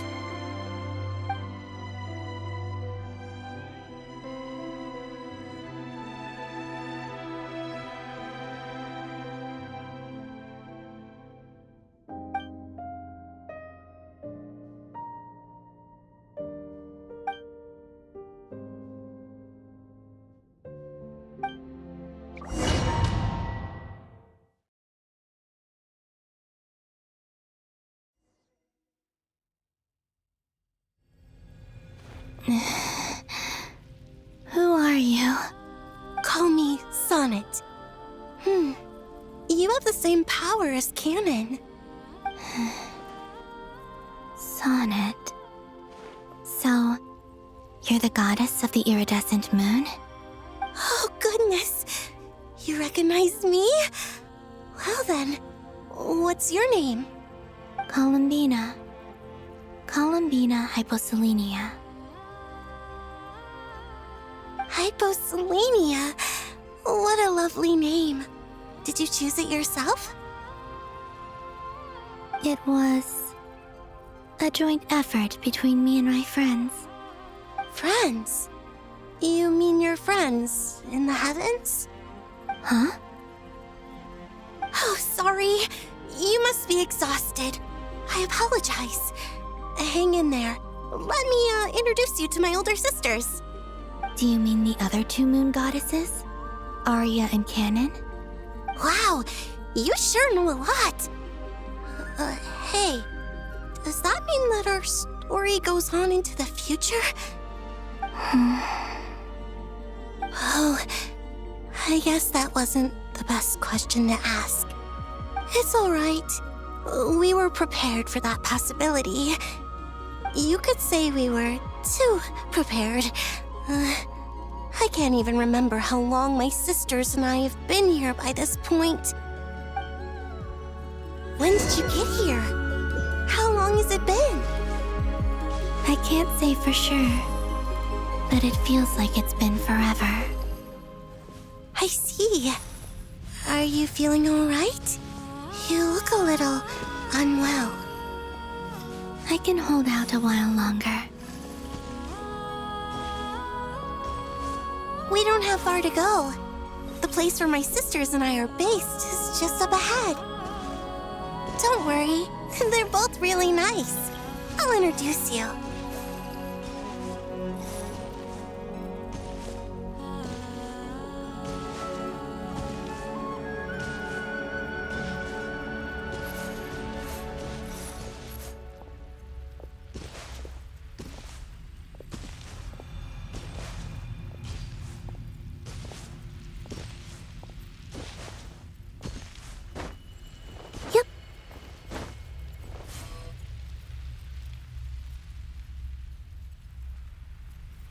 Sisters! I'm back! And look who I've brought with me!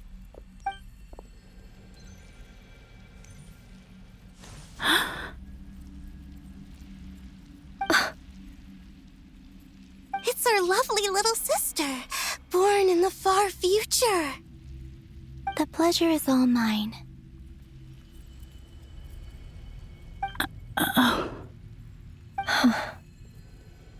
Allow me to introduce you to Columbina Hyposelenia.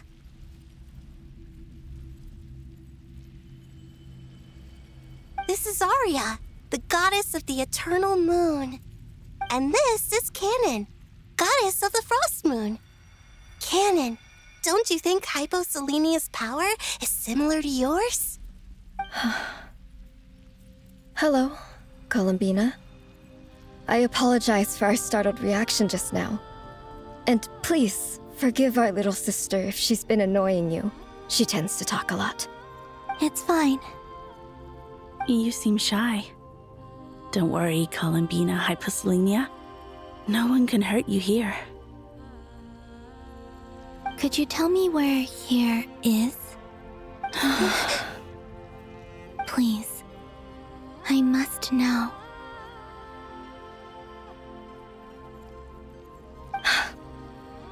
My dear sister, this is where Tevat's original ruler, the Dragon King Nibelung, imprisoned the moon goddesses. What? You're scaring her, Canon. No, I'm fine. Please, continue.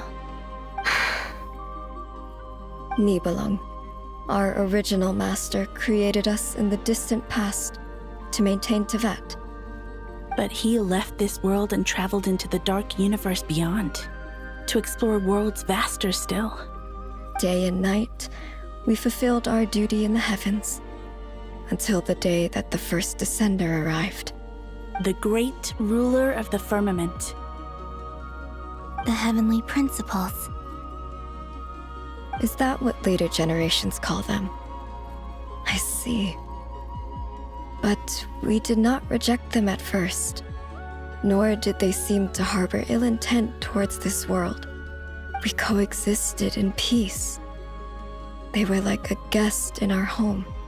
Slowly, however, we came to realize that our guest had a growing desire to change and dominate the world. And you didn't stop it? No. There was an order to the rules they set up that Nibelung never taught us. We wanted to know if this order would bode good or ill for Tevat.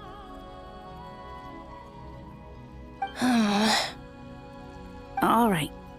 Canon and I wanted to know. Sonnet was against it from the outset. Later, we discovered that this great ruler of the firmament bore an almost paranoid hostility toward the desire of certain life forms to seek power. Or perhaps they feared them. They would even cast down celestial nails as manifestations of their power, to punish the civilizations of the world below. Only this was far beyond mere punishment. Right. Their rules brought order, but the price people paid for merely testing the limits of those rules was far too great. I did everything in my power to help the punished escape catastrophe, but still, too many lives were lost. The ancestors of the Frost Moon Scions were some of the ones you helped. But just when we had decided to take countermeasures, the Dragon King, Nibelung, returned. And so began the War of Funerary Flame. So, that's the name the world gave that war in the future. Well, who won in the end? As far as I know, the Heavenly Principles won, although it came at a great cost. They remained in Tevat, where they continue to rule to this day. And the world's original master, the Dragon King Nibelung, was destroyed. And what of the moons? Are there still 3 moons in Tevat's skies? You can tell us the truth, Columbina. We know we are but remnants of a bygone age. We are prepared for the answer. Only the Frost Moon remains. But it has been cast beyond the false firmament by the Heavenly Principles. The eternal and iridescent moons were both shattered during the war. So death finally came for us in the end. Sonnet. But you're still here, aren't you? A moon goddess cannot live without her moon, Columbina. She's right. That's why I began to disappear. Because the frost moon is cut off by the false sky. How much worse it would have been if it were outright destroyed. Our souls may endure within this lunar palace, but if our moons are destroyed, then we shall disappear the moment we depart from it. I'm sorry. There's no need to apologize to us, dear sister. If anything, we owe the world an apology. If only we'd decided to act sooner, rather than arguing amongst ourselves. all the more reason not to spend this time in regret and repentance. Instead, we should focus our efforts on how we might help our future sister. Sorry? Don't you see, Columbina, your story is not yet over. Is that not why you are here?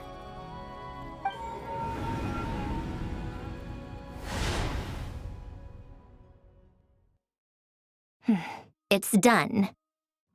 Initiate numerological array. Continue running primary process. Calculate the world's fate through extrapolation. And identify nodes of potential change. Secondary process, scan for moons. Still 4. The number of moon marrows hasn't changed. Wait, let me think. Is it possible that there's something I've been misunderstanding about the moons all along? Variables. Variables in the world. I know where potential variables within the world come from. So what about the moons?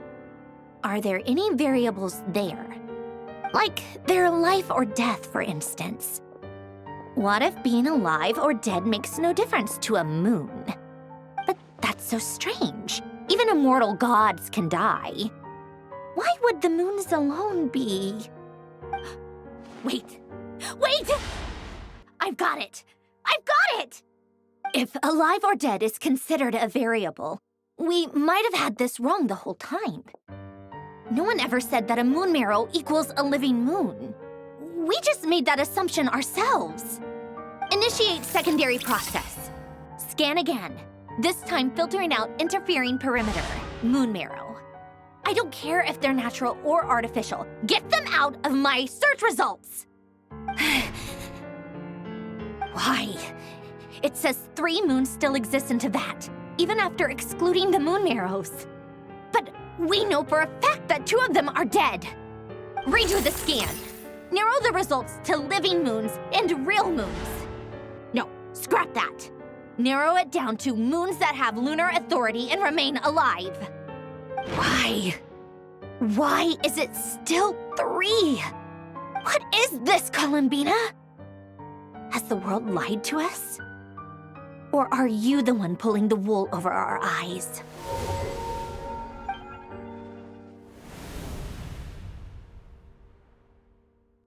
So, you think that the moon's reflection might be where Nibelung imprisoned the 3 moon sisters?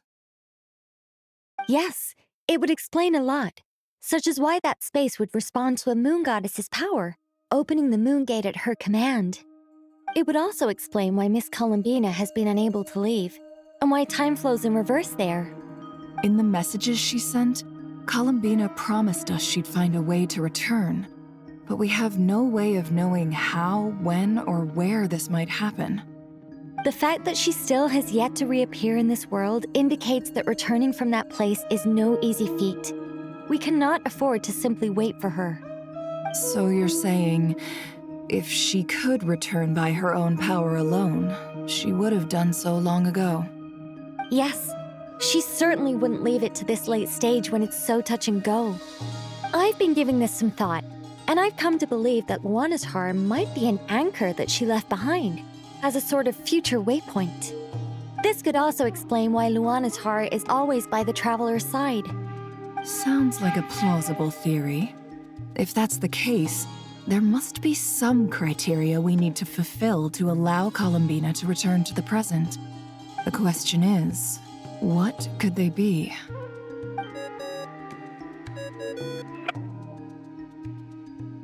Hello?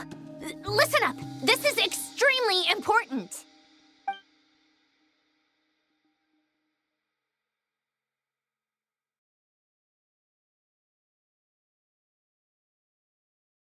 Not only is Columbina alive, but she may well exist in a form unimaginable to us. I'm still unclear on the details, but she's done something truly inconceivable in the past. And the clue to what she's done lies in the moon and Tevat's sky. Truly amazing. Oh, I'm so delighted for her. I'm sure we all feel the same.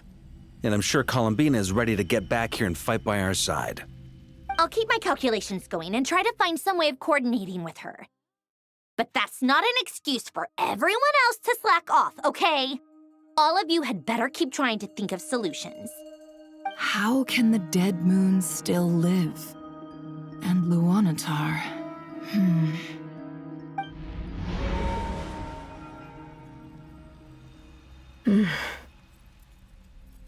It's hard to believe that's what will happen in the distant future. Our authority is linked to the most fundamental rules of Tevat. I suppose it's no wonder that many would covet that power. I didn't realize that when you said friends, you meant people who live down in Tevat. That's so lovely.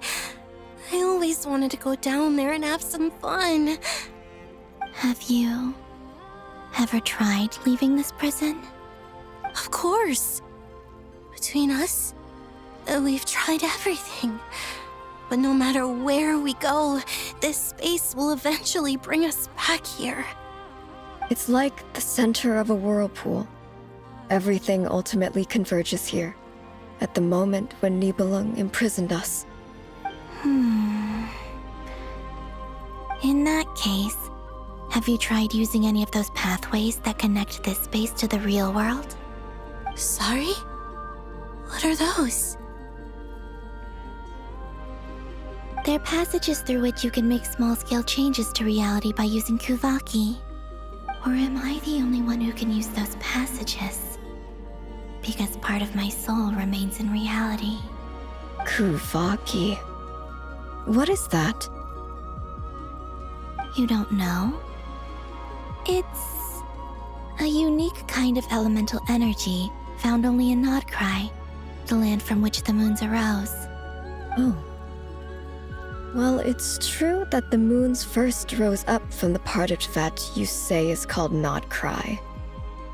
But there is no difference in the elemental energy between there and anywhere else. What?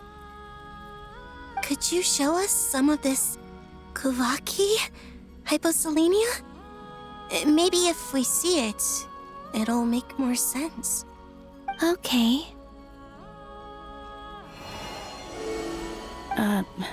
Isn't that just your power? What? But it's everywhere in Nodcry. In the air, in the land. Even the creatures who live there have adapted to its influence. How curious. This Kuvaki certainly did not exist anywhere in the world before we were imprisoned. Let alone influence living creatures.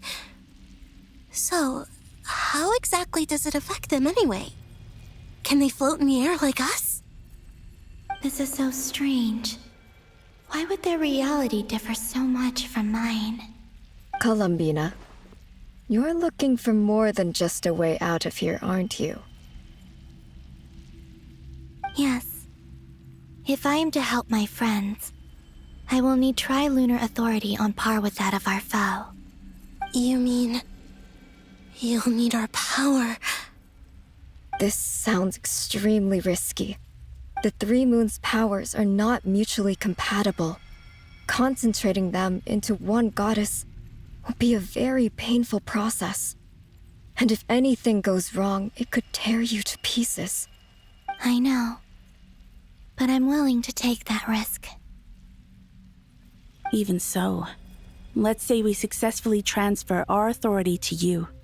How will you take it outside this prison? Nibelung constructed this realm specifically to prevent us from using our powers to interfere in his war. No moon goddess can leave this place alive. What if I don't leave alive?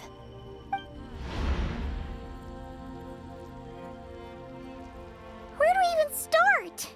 How are we supposed to figure out what we're meant to do to help Columbina?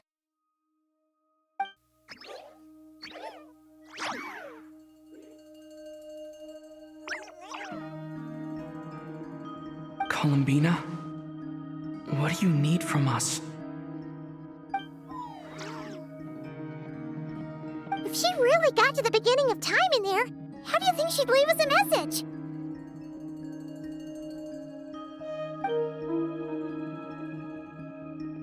You don't think she'd write it down on a stone tablet somewhere in the hopes that we'd find it, do you? Seems unlikely. Columbina may not talk a lot, but she thinks deeply about issues like this. Let's review what we know. This is the Columbina who fought alongside us against the Rahir of Solnari, and with whom we celebrated Moon Prayer Night. She knows our personalities, our ways of doing things, even our unique strengths and abilities. So, if she wanted to tell us something from a long, long time ago, what would she do? Oh.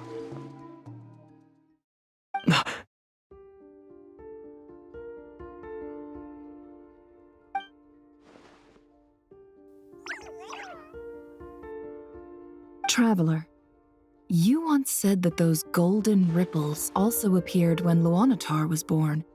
What if Columbina left Luanatar here, not just as an anchor to the real world, but for some other purpose? If she is part of Columbina, and Columbina knows that I can see past events through her... Oh yeah! Like when you peeked into Rarir's past through his heart! Nefer, wait! If you're right about this, and you can really see past events through Luanatar, your eyes, they'll... Oh, I know. Looking at Rarir's past in Conria was already enough of a strain on my eyes. Looking this far back into the past, it'll surely blind me. But it's our only chance. This is the only way. Boss.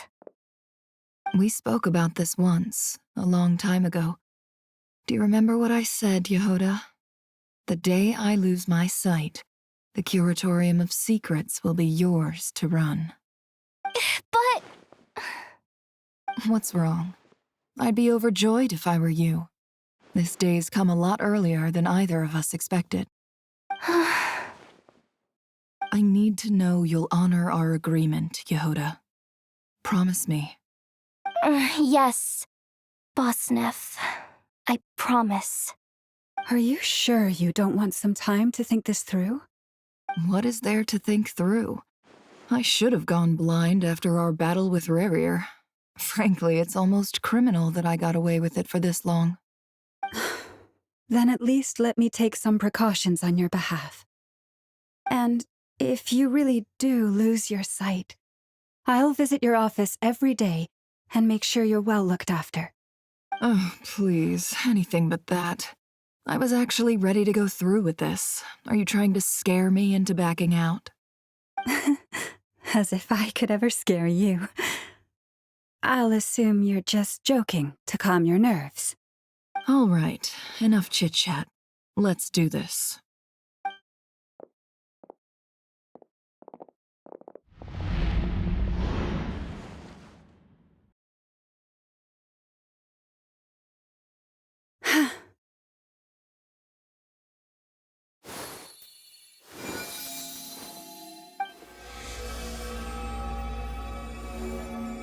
All done. Good. Now give me some space.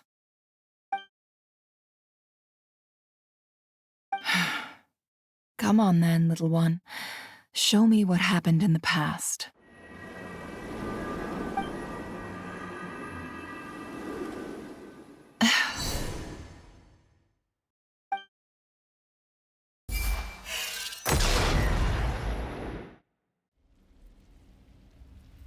Between the Trilunar Authority, Kuvaki, and the soul-surviving moon, the Frost Moon, I think I might know how to get back. But I will need my sister's help. Time to go talk it over with them.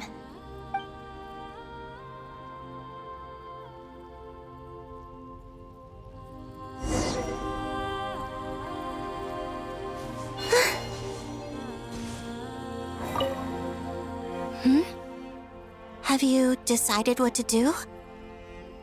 I hope it's not too dangerous. You really scared me when you said that thing about not leaving here alive. Come on, let's go find the other two.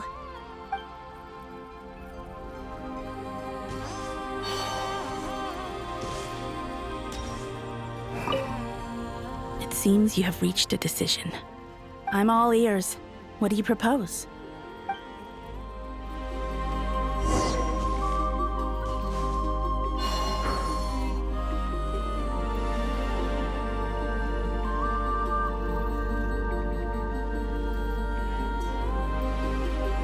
Have you figured it out, Columbina?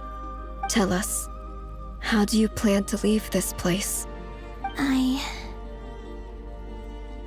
intend to die here, in this moment, and then be reborn in the future with the help of my friends. What? What are you saying? How can the dead be reborn? And how will you inform these future friends of your plans? You can't exactly leave oracles. Nothing can escape this place. Not a single ray of moonlight. And even if you found a way, what if they never find the message you left for them? You'll... No, that won't happen. Come again? They will find my message. I'm sure of it. I'm not following. How exactly will you achieve this? It's quite simple, really. First, I will leave my soul here.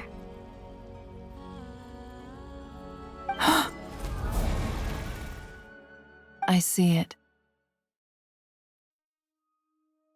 Your soul? You mean you're a divinity? Yes. I once left a portion of my soul in the future. One so small that this prison barely noticed anything. In this very moment, she can resonate with my soul across time. When the time comes, I believe that she can serve as an anchor to pull my soul from here back to the future reality. Just as gravity connects the world to the moon. Exactly. In the future, where I came from, the moon has been cast beyond the false sky, but I can still feel that it is there. In a similar way, I can feel a connection to the soul fragment I left behind even now. My friends can use it to detect my presence. But how do you just leave your soul here? Is that even possible? On my way here, I met an ordinary mortal who entered this place long before I did. Her body is long gone, but her soul remains. And before that, I encountered an old enemy whose entire soul survives here intact, while the power that once corrupted his body has faded away. So, perhaps this space is specifically designed to imprison divinity and authority, but not the physical body. Still, even if your body can escape, would it not just be a lifeless husk without the soul inside? Wait, is that what you meant when you said you wouldn't leave alive? Yes. I shall turn my body into moonlight and pour it over Nodcry. That power shall protect the land and quietly blend into it, awaiting my soul's return in the future. However, I cannot do this on my strength alone. I would need your help to do this, so I'm humbly asking for your assistance. Oh, dear sister, you need not be so formal. As I said before, we are but remnants of a bygone age. You, on the other hand, were born alone in that distant future, and you have walked a long and lonesome road since then. How could I bear to let your story end here in this dungeon? Don't forget, we are your sisters, your family.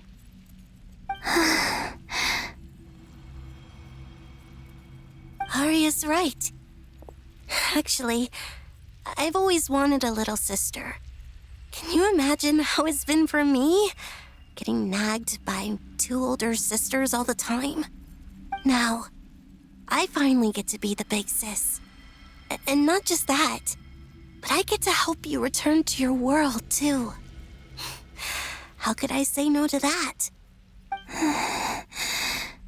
Sonnet. Canon?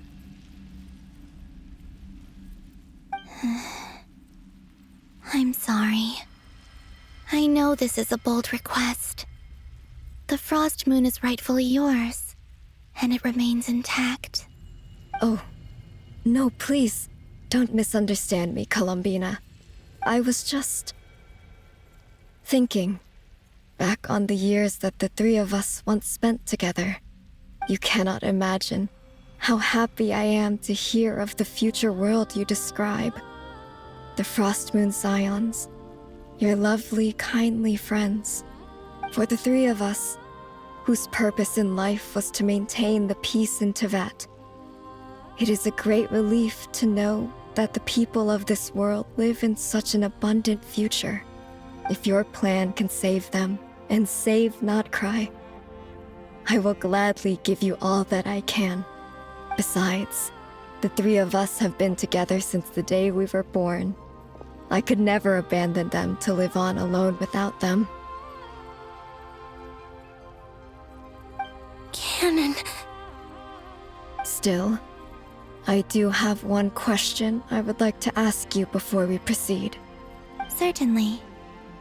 What is it? Why do you cover your eyes?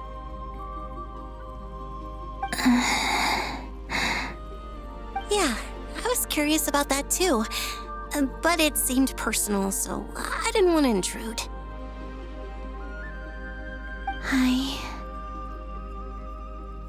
There was a time when I refused to look upon the world. I believed it was full of nothing but lies and falsehoods. I wished to hide my feelings, seal my heart, until I could return to my true home. I see. Perhaps that decision saved you from ever having to see the false sky again. But at the same time, you likely missed out on many true and precious things, like the smiles on your friends' faces. Promise me this, Columbina. When you return to the future, open your eyes, take a look at the world around you, and see your friends. I'm sure that you know this already, given that you long to return, but that is your true home. Give me your hand, Columbina. Arya, Sonnet, you too. Okay. All right.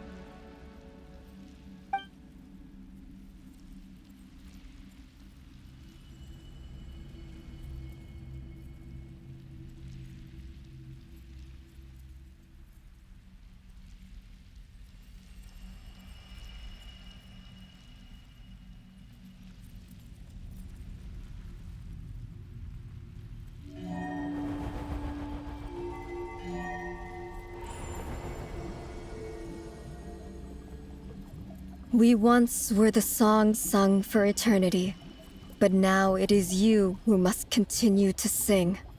We once were the tides in the great river of time, but now we subside, and you arise. We were the messengers of madness and inspiration, but now the lies have faded, and your truth must endure. We are souls awaiting the sun. You must return to be with those who smile when they see your face.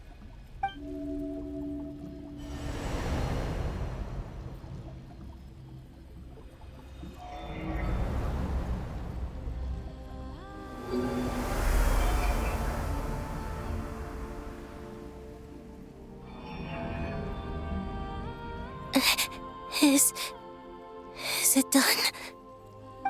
Yes. We have transferred the authority over all 3 moons to Columbina Hyposelenia. From this moment on, she is the Tri-Lune Goddess, the one and only moon goddess of this world.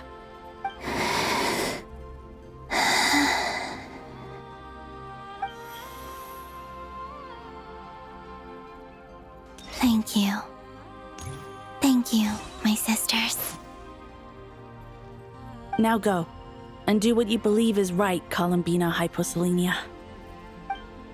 Be aware that we cannot grant you the power of the 3 moons beyond these prison walls.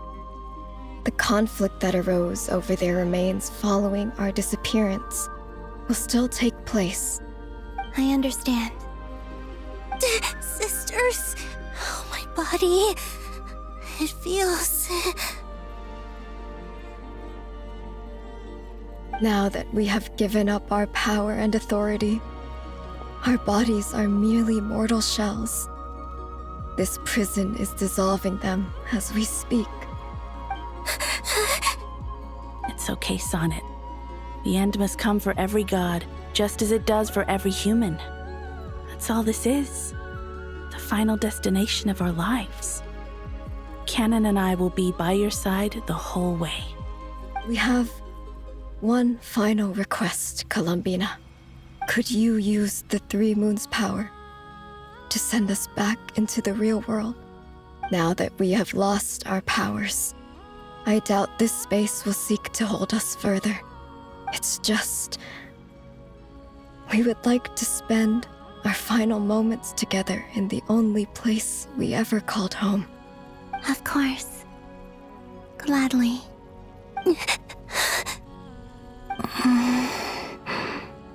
Sonnet? Yes? Don't... I wish I could tell her not to give in to the abyss. Not to be afraid. But is this really what I should say at this moment? Don't forget. I'm so glad to have a big sister like you.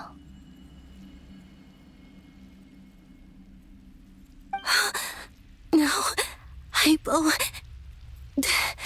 Thank you. I'm okay. I'm not afraid. As long as my sisters are with me, I won't be afraid.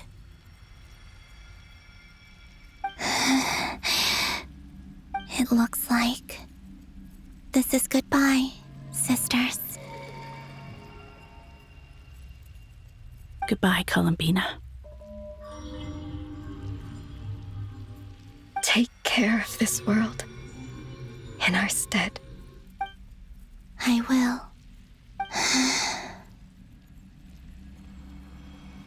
And now, it's time for me to bid farewell to my body, too.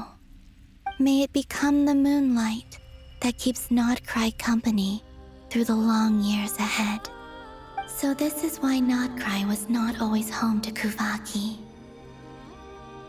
It only appeared after I poured my body out upon this land, and only this land. Kuvaki responds to me because it is me, my body, answering the call of my soul.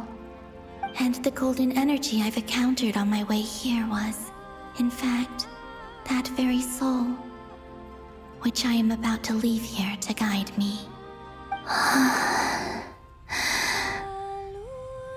O power Tri-Lune, eternal moonlight. I, Columbina Hyposelenia, lay aside my body. Let it be cast into the dark night to illuminate the future. May it be a companion to all who dwell beneath the moon.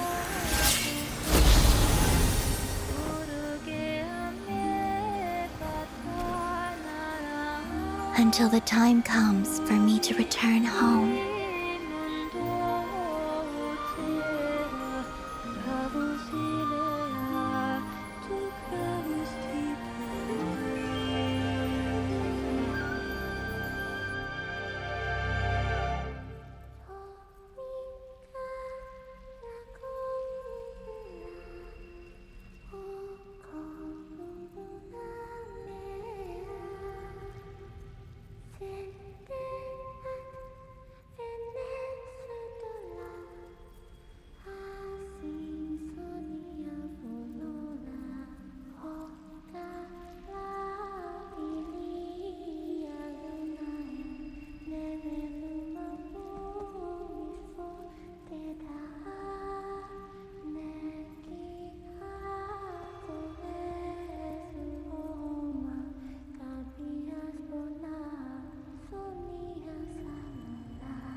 allowed to see that? Is anyone? Can you still see? How many fingers am I holding up? I see 2 fingers, and a look of sheer terror on your face. Truly astounding, Miss Nefer. Your eyes have glimpsed the very ends of the world, and yet they remain as sharp as ever. Or is the credit for this miracle due to Miss Lauma? It seems that even time itself is no match for your medical skills. Surely you jest, Mr. Flint. I suspect we have Columbina to thank. She must have realized the immense toll that the ritual would take and purposely set aside some of her power in the past to protect Nefer's eyes when this moment arrived. There is always a great price to pay for witnessing the truth, but it seems that this time, Columbina has shouldered that burden on our behalf. She chose the perfect method of getting a message to us. Though her eyes were always shut, she was clearly so perceptive. She knows us well. She knew exactly how we would think and what we would try. Despite being separated by time and space, we're seeing the same possibilities and seizing the same opportunities. We still don't even know if she's okay right now. But as long as there's a chance we can do something, we'll fight to make it happen. We'll get you back somehow, Columbina.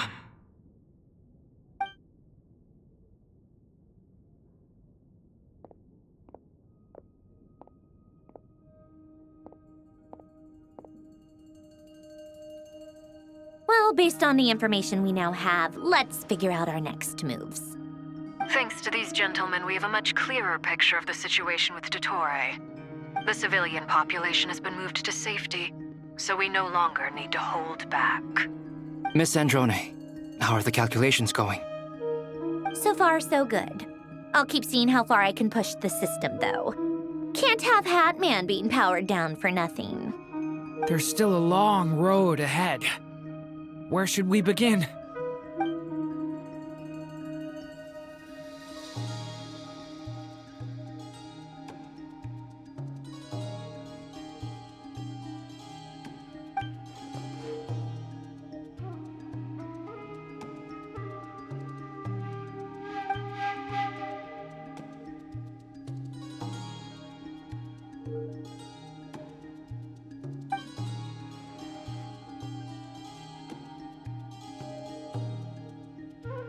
Our plan is clear. Time is short, so let's get moving. There's just never enough time, is there? Time is the bane of my existence. Ugh. Anyway, I'm gonna get back to work. All right, we'll do our part too. Yeah.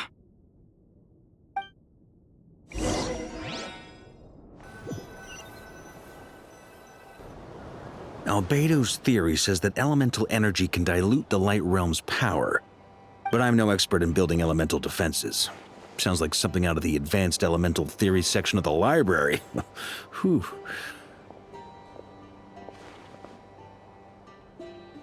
You seem quite troubled. Well, yeah.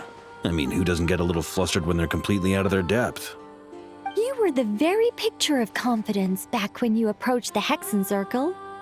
Yeah, I could have been faking it through that whole meeting for all you know. Who's to say I'm not just a ball of nerves in a charming and gregarious package? Oh gosh, really? I'm so sorry, I had no idea. Well, you're all the braver for it. Still, I was much more in my comfort zone than I am here. At least in Mondstadt, you can cry for help from a cliff top and actually stand a chance of summoning Barbados himself. Things have never looked bleaker than they do now. If we don't pull this off, Tevat's doomed, isn't it? Oh, you think so? Actually, yes. Yes, it probably is. It's a shame. Don't put too much pressure on yourself. Tevat has faced annihilation many times in the past, but it also gave us you, didn't it? Hey, don't give me that. It's not like I'm anyone special. I disagree. Every human born in this world is special. We angels have always believed that. In that case, this humble human being has a big favor to ask of you. I thought you might say that. I'm sure Alice, in her great wisdom, sent you here precisely to help us in this difficult time, yes? Well, that has less to do with her wisdom and more to do with my power. Of course, of course. Well, the thing is, these elemental defenses we're about to build, I don't think it's a question of if they'll fail, but when. Durin's findings from his patrols make it clear that Dottore is constantly expanding his territory.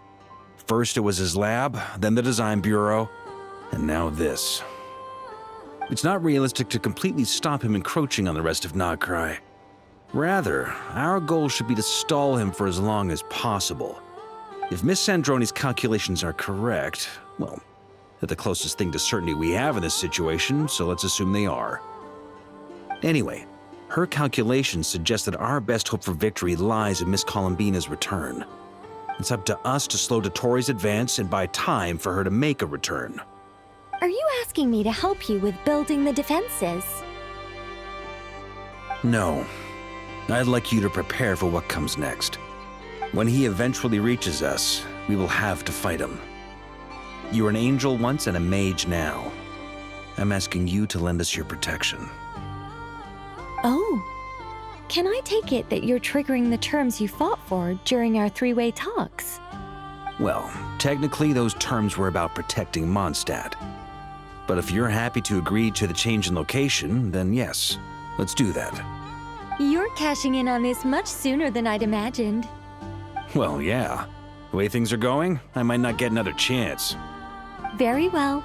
The mages have heard the knight's plea, and we will respond. To tell the truth, Alice and I had already discussed how we might help you all, so I didn't come empty-handed. I always like to be prepared.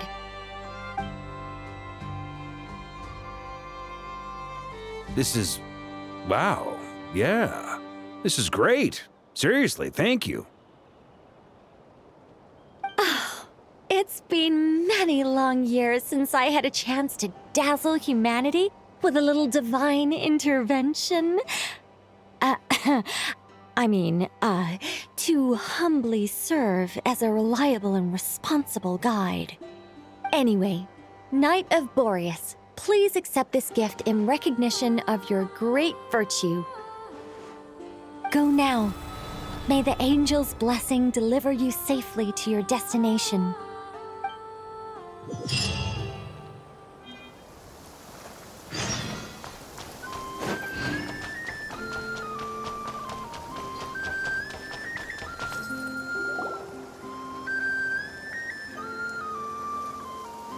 Ah, you're here. Sandrone! How are things going? Glad you asked. You two are about to become the first people to lay eyes upon my masterpiece. Or should that be the first person and the first, specter? Hey! Whatever.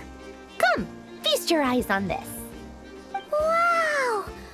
We've never seen something like this before!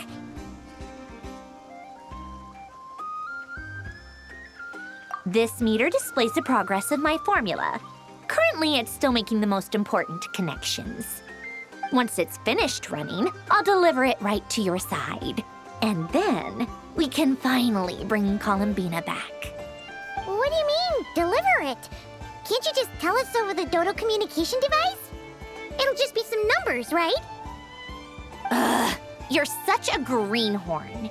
This isn't the kind of formula you solve in math class. It's a highly complex algorithm capable of constructing a framework of rules. Ugh, whatever. We'll be here all day if I start trying to explain it. All you need to know is the formula must be completed before we can bring Columbina back. I'll share the data with you. Nicole's agreed to let me use her information channel, so we just need to use the Dodo communication device like so. And... there. Now you can check in on my progress. Wow! Look at that! You're amazing, Sandrone! About time you recognized my genius. Took you long enough. Anyway, that's all for me. You should check on the others if you have time. Make sure we don't have any weak links in the chain. That might sound harsh to you, but close supervision is a common practice in the Fatui. Not looking to catch anyone out. I just care about everything going smoothly. That's all. I'm kinda stuck here while the formula's running, so I need you to be my second pair of eyes in the meantime. Yeah.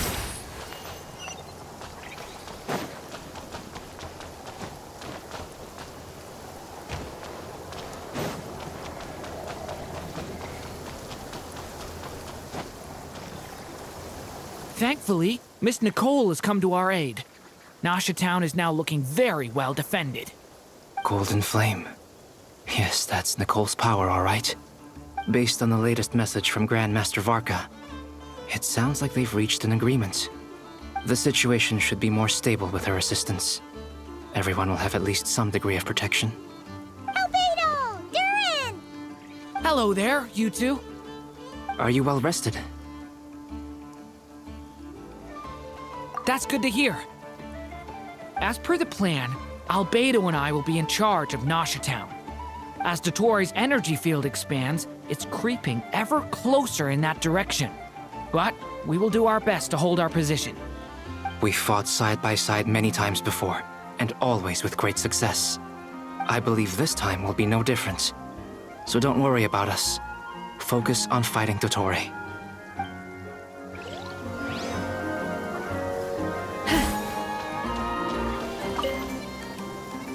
Traveler, Paimon, a pleasure to see you both. Flans! How's everything coming along? Fairly well, if I do say so myself. Personally, I am ready to confront Dottore head-on. Ooh, you sound much more serious than usual.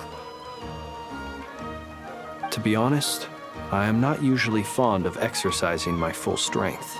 For one thing, it's hardly conducive to maintaining a low profile. Besides, I believe one should have the right to choose when to show their hand. I am conserving my strength until the moment of battle is upon us. Anything to boost our chances of victory. Seeing you get into the zone like this really puts Paimon at ease. Huh, Traveler? I consider it an honor to have your trust. Rest well. I look forward to seeing you both in your element during the battle.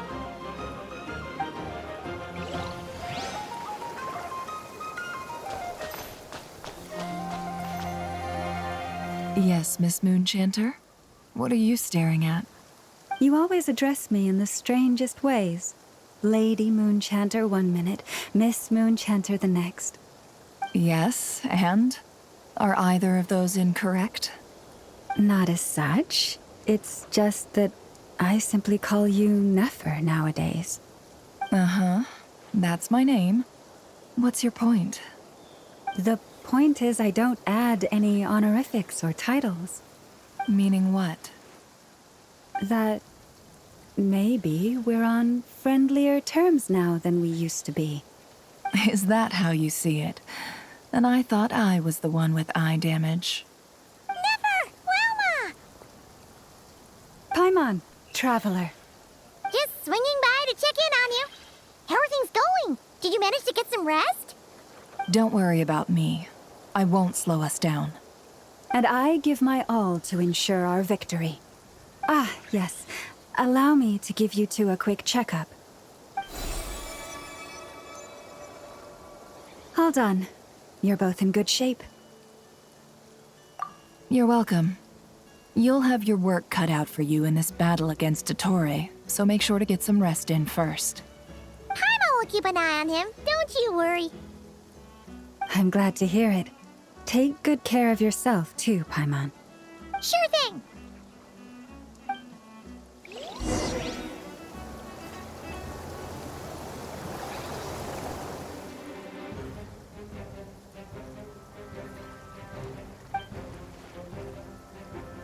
Here they come. That's quite a horde. As we expected. Get ready, everyone. Take your positions and prepare to engage. Let's begin. I'm at the ready.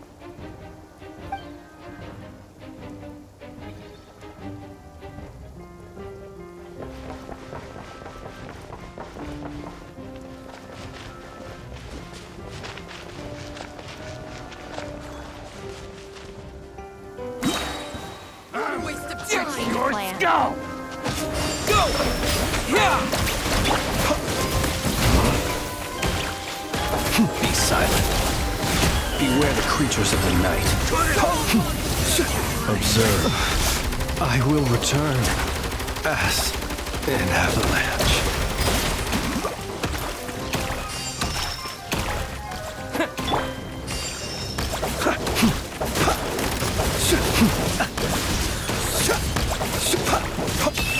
Close your eyes.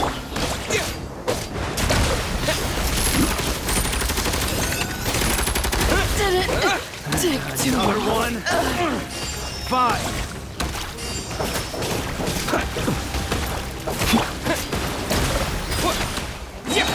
Wipe out!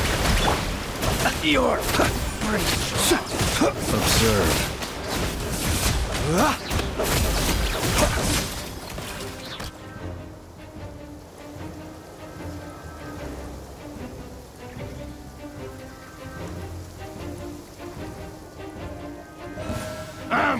It's your scalp! Leave this place for the everlasting forest. These creatures cannot stand against us. Oh, fighting talk. Just don't let your guard down. That goes without saying. I'm hardly the risk taker in this group. Excuse me? The mystery unravels. Forest, protect. Can't hide the truth.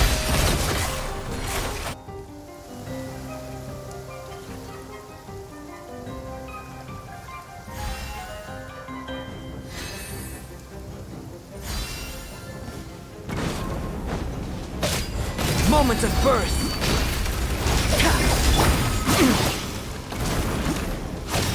Get back!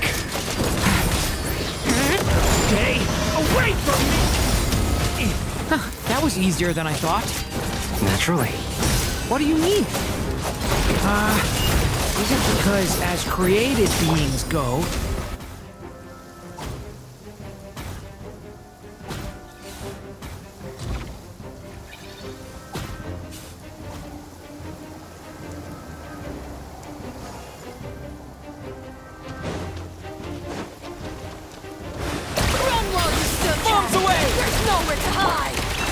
By the Frostman of old. No more lies. People have always used fire to drive away wild beasts. Wouldn't a lantern work just as well? You read my mind, my dear friend. I was just about to say that. All right then, dear friend.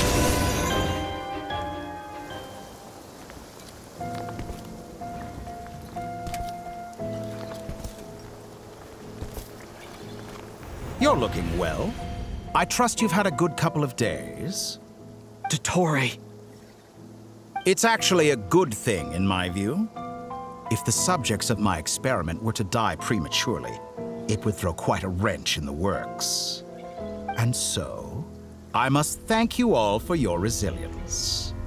We are no longer on the same level, but you are nonetheless worthy of my respect. A creator god should be merciful and gracious after all. And in any case, it is only right that before I end your lives, the world is informed of the arrival of their new god.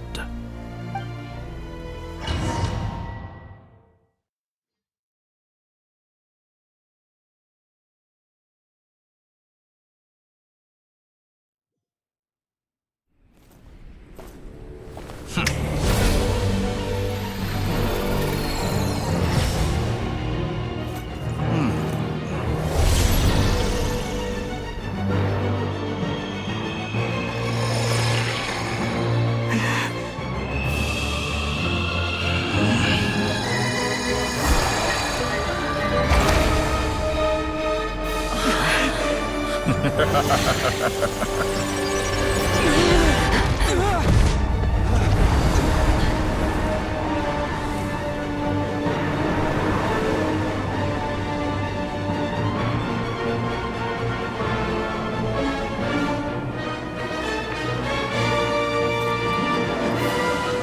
experiment begins.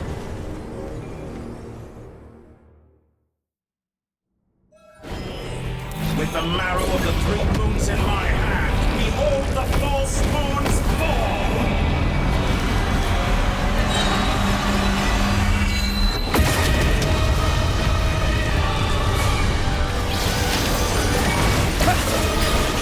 Wipe out!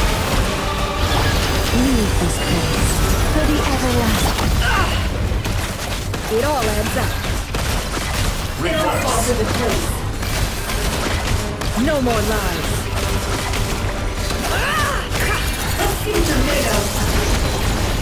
The deception ends. By the Frostmoon of old. For it? Did you honestly think that would hit me? Be silent. Beware the creatures of the night. Observe. Me! Close your eyes. To dust. Good, keep it up. I'm still the first, like an ant in my palm. Steady now.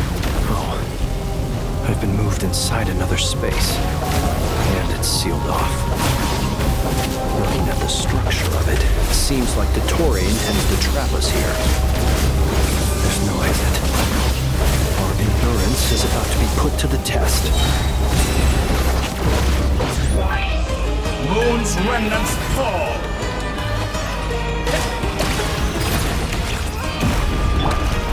You poor lost lamb. It all adds up.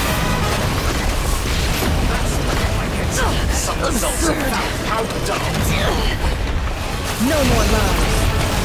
Good, keep it up. Reverse. The mystery unravels. Wipe out! With one heart, we pray. Can I be true? And here I thought I dodged. Excellent! You barely managed to touch my level. No more lies. Good, keep it up. I'm still collecting the marrow of the 3 moons in my hand. Behold the false spawns fall!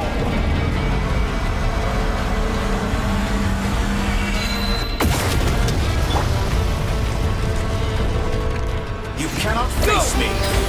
Bombs away! Tell me, where will you try scurrying off to next? Looks like Dottore has opted for a divide and conquer strategy.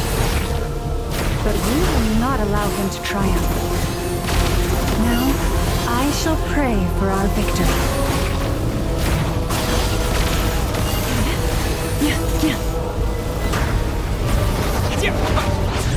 Entral bends to me!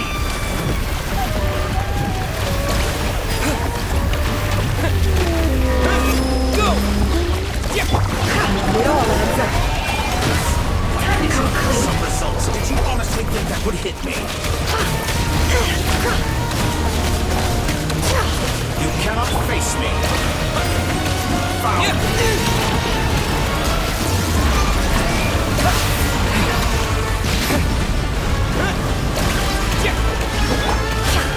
No more lies.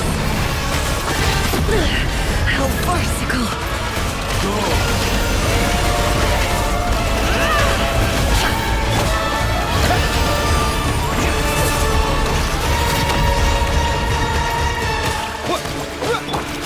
It all adds up. Me. No more lies.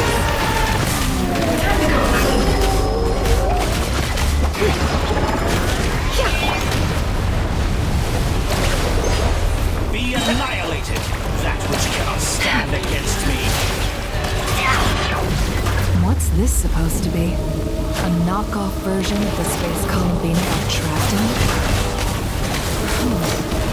There really is no way out. see about that, Dottore.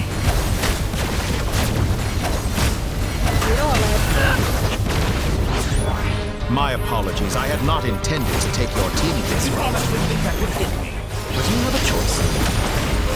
Obey, and I can release them. An excellent deal, if you ask me. Won't you consider it?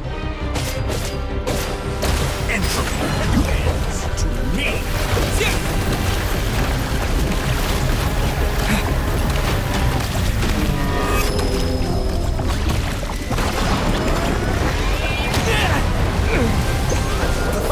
Water jet!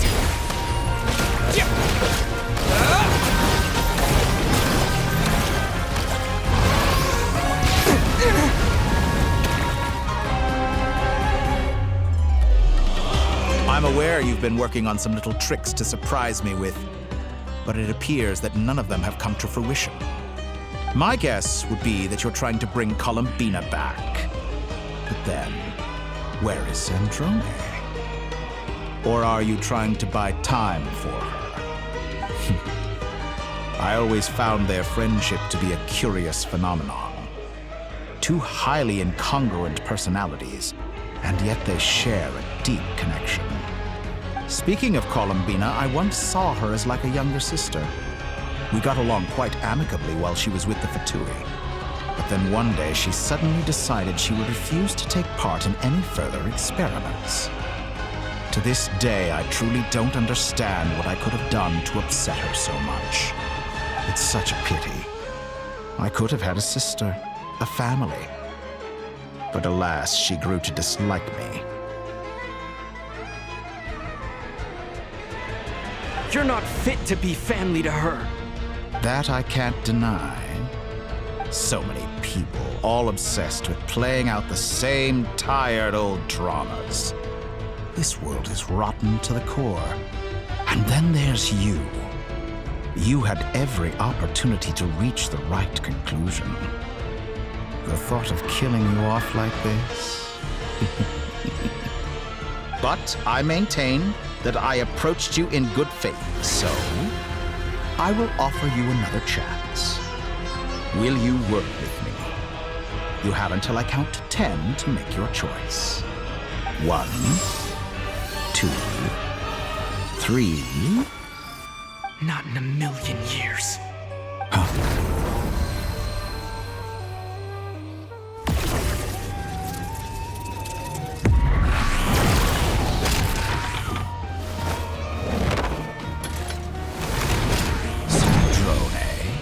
What a pleasant surprise. I didn't think you'd join us all the way up here. You're as sick and twisted as ever. Don't fool yourself into thinking anyone's grateful for the chances you're offering them. Sandrone? But the formula hasn't finished running yet. Funnily enough, I was just discussing a collaboration opportunity with the Traveler, and then I see you, who I must say is a good example of an opportunity gone to waste. Gone to waste? I said that everyone would get one chance, and you've used yours to march right back into the lion's den. So yes, it's an utterly wasted opportunity. And what makes you think I believe a word that comes out of your mouth?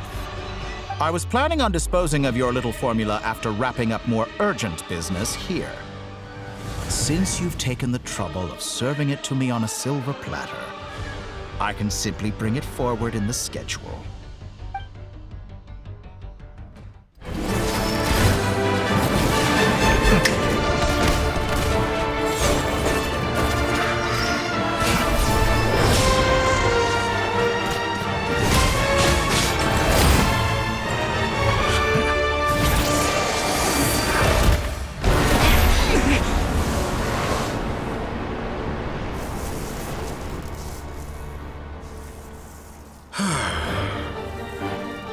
Is this your life's work? This piece of trash?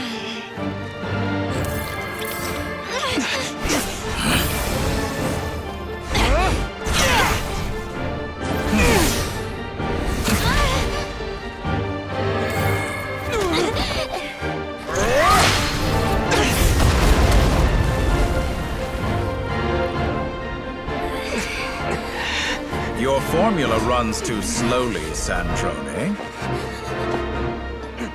You put your hope for success on others instead of fighting dirty. That is why you have failed.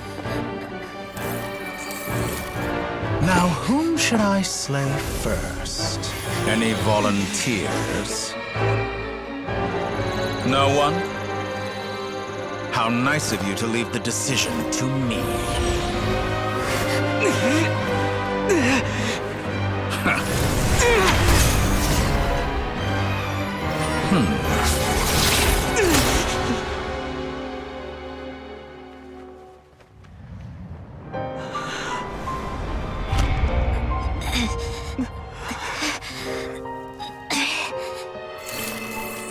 Oh, how unexpected. Sandrone, any last words for me, comrade?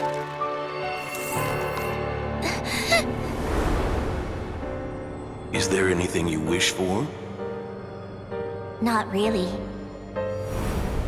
But I've always known what I don't want. Go to hell, Dottore.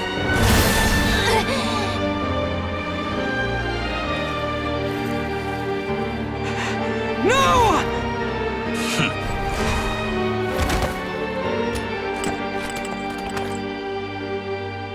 And now, you have failed.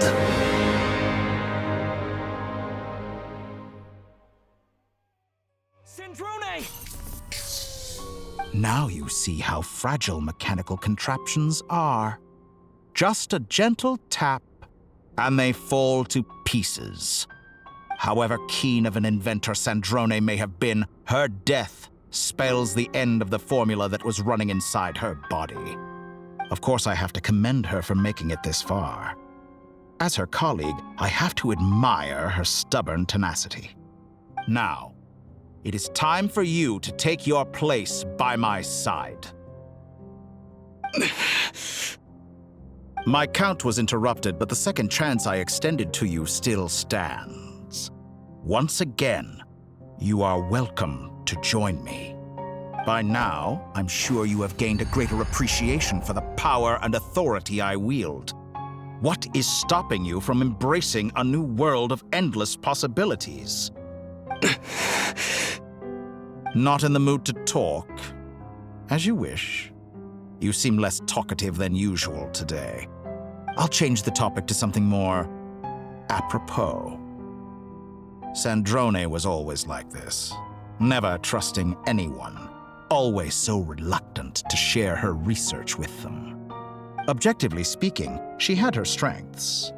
It is remarkable how she extracted and even optimized the world formula from so much data. But her inability to trust was her undoing. Had she allowed someone else to monitor or run the formula for her, you might still have a chance at victory even now. But regrettably, she was a stubborn fool. As much as it pains me, she had to go. Dottore, maybe this is news to you, but people can change. Columbina surprised you when she escaped. And I think Sandrone would surprise you too. Change? You can twist the truth however you want, but I see it clear as day. You're the one who can't trust other people. Is that how you see me? By this point, what can you hope to do about it?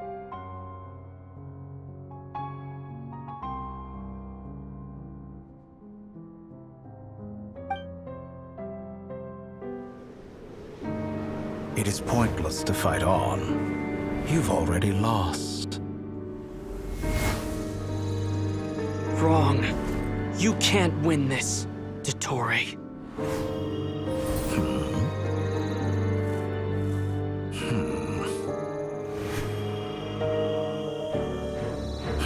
What?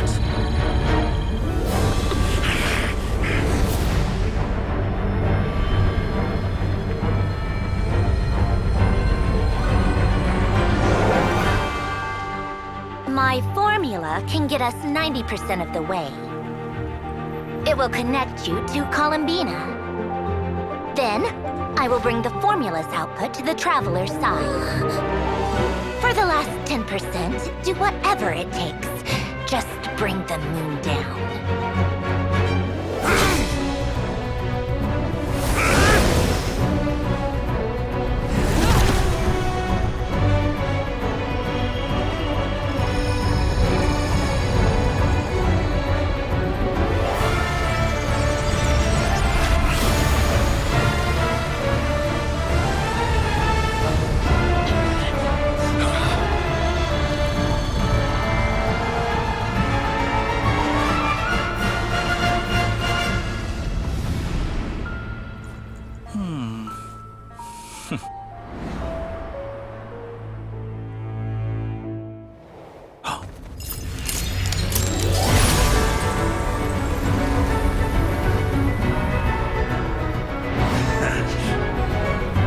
The moon will never be yours!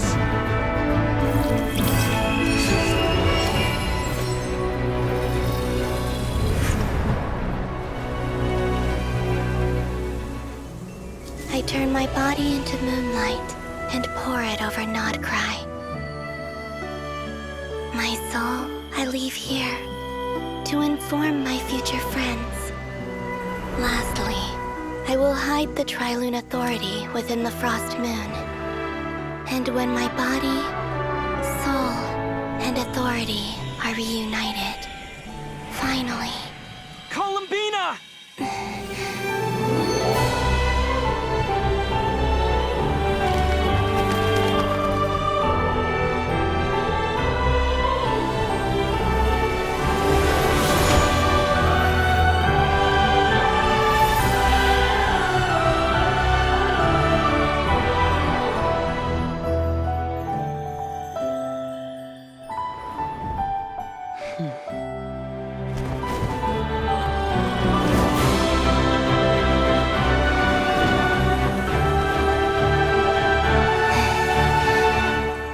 It's been too long. I'm back.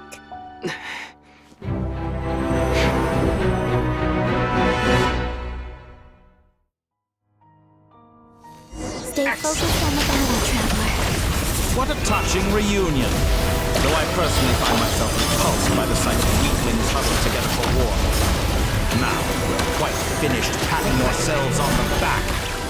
Show me how long you can struggle before you drown.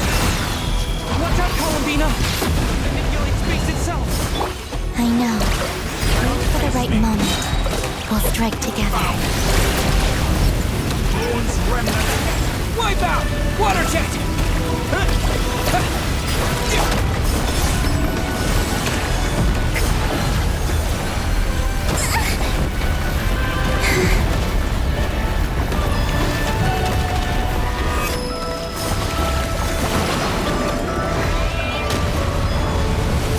Did you honestly think that would hit me?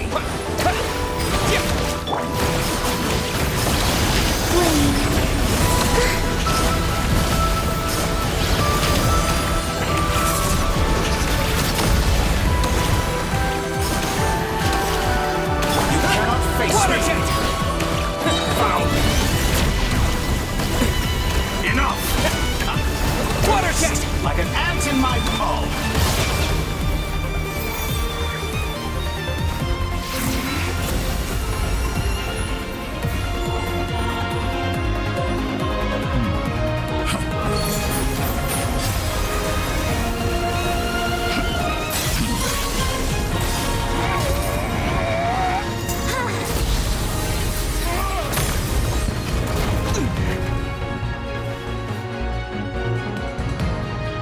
I grant you the new moon's blessing. The new moon shines upon you. I am growing. It's over, Dottore!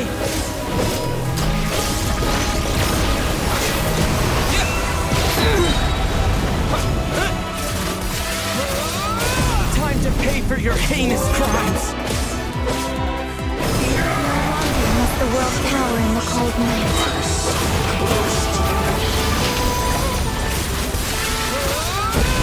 Future is not yours! Let the moonlight moonlight dispelled the darkness.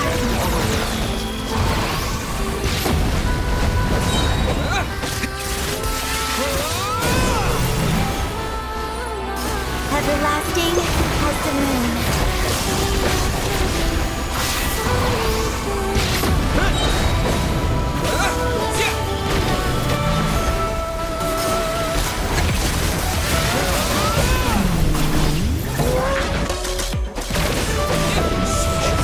Wallow in this rotten, decaying world!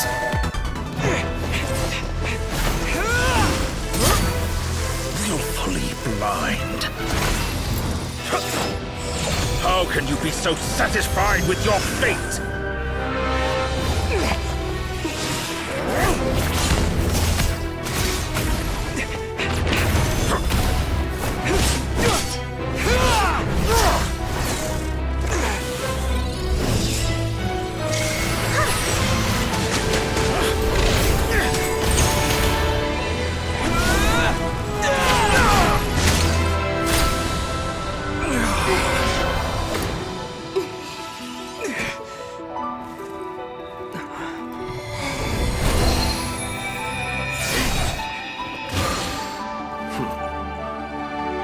This battle was never about fate. It's about friends, family, and the home you stole from them. So dull. Only the weak rely on each other for comfort. You shall see. Once I transcend fate, you will be nothing but fodder for my grand experiment! That will never happen.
No, this world is our home.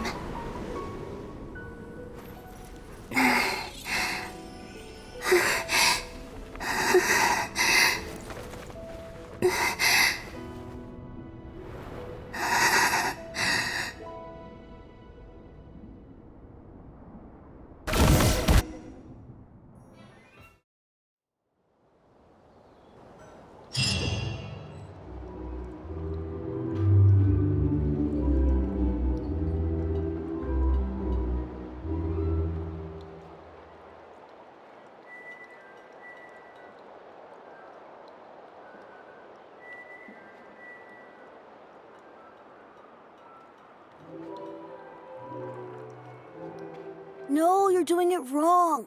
The moon looks like this now. What are you trying, children? The new moon, Mom. It looks different than before, doesn't it? Also... Can I go buy a sugar sculpture today? Please? Just one? All right. I suppose today is a special day after all. Almost like a festival. Extra, extra! Get the latest Nasha Express here! Post-disaster report! Nasha Town reborn beneath a new moon! The voyage begins today! The future looks bright thanks to the League. Want a copy? I knew things would be different, but I didn't think that would include the moon. They say a new moon goddess has been born. A new moon goddess? Who's saying that? The Frost Moon Scions? I guess so. I'm not too clued up on the details. As far as I'm concerned, the moon's still in the sky and it's business as usual. Hey, since we've come all this way, shall we grab ourselves a free meal while we're here? Are you a convert now? Or are you just here for the free lunch? Oh, come on, what does it matter? After everything we've all just been through? That smells good. All right, that's it. I'm hungry. Time to eat. Come on! We gotta get there early, or there won't be any good spots left! Shh, keep it down. This is a residential area. What if people are still sleeping?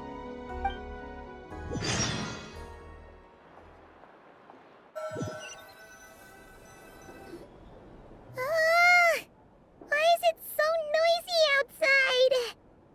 It's okay. Paimon was pretty much awake anyway. It's been so long since we last had a chance to relax, huh? Feels like time is moving slower than usual. What about you? Did you rest well? Still winding down from everything that's happened? Or are you wondering how our friends are doing? Or is it about what Dotori said to you? Okay, if you say so. But don't push yourself, alright? Let Paimon know if you need to talk. What we just went through was a lot. It's totally normal if you need some time to get back in your groove. Luanatar disappeared after Columbina came back. Apparently, she was part of Columbina's soul or something. Still, Paimon kind of misses Luanatar somehow. But anyway, you did great. So did Paimon. We all worked our butts off to contain this disaster, and in the end, we made it. So, chin up, Traveler.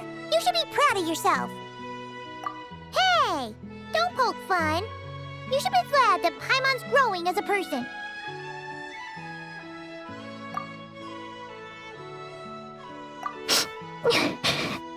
Paimon didn't think you'd mention it.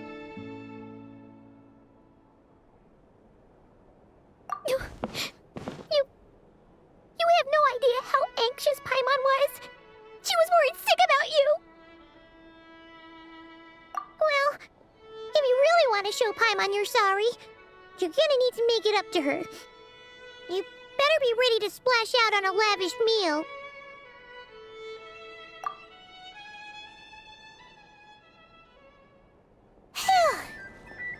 Okay. Paimon's full now. Huh? Oh, well... Hey there, Traveler and Paimon! Good morning! Morning, Yehuda! Here for some breakfast? Oh, I've already eaten. Just need some water. I was mostly worried you might forget what day it was today. So, I came over to remind you. Careful there, Paimon. Too much food will make you drowsy. Don't let anyone catch you hiding at the back and nodding off during the League meeting. You should probably be saying that to Aino. She's the baby of the group, if anyone. True. You know, I'm surprised that all these competing groups are actually coming together to try to solve things together. Definitely a first for Nodcry. Well, nothing like a region-wide calamity to bring people together. After that, surely even the most self-interested people have to realize that going it alone isn't worth the risk, right? Try telling Boss Neff that. She's not exactly convinced that people are gonna get with the program. Really? But if she's so pessimistic about it, why'd she agree to be the Curatorium's representative in the League? Probably 'cause even though Unity sounds like a pretty far-fetched idea, the benefits it would bring make it worth a shot. I think things will work out, though. I swear, Nodcry feels like one big family now with everything that's happened. More than it used to, anyway. Paimon's with you on that one. And it seems like plenty of other people agree, too. Just listen to the bustling streets. All right. Everyone's been rebuilding these last 2 weeks, and And the evacuees have been coming back in droves. Life's slowly returning back to normal. Which means my workload's probably gonna shoot back up. Were you about to head out? There's still some time before the ceremony begins, you know. Yeah, we were gonna take a stroll around the square and say hi to some friends first. Sounds good. See you later then.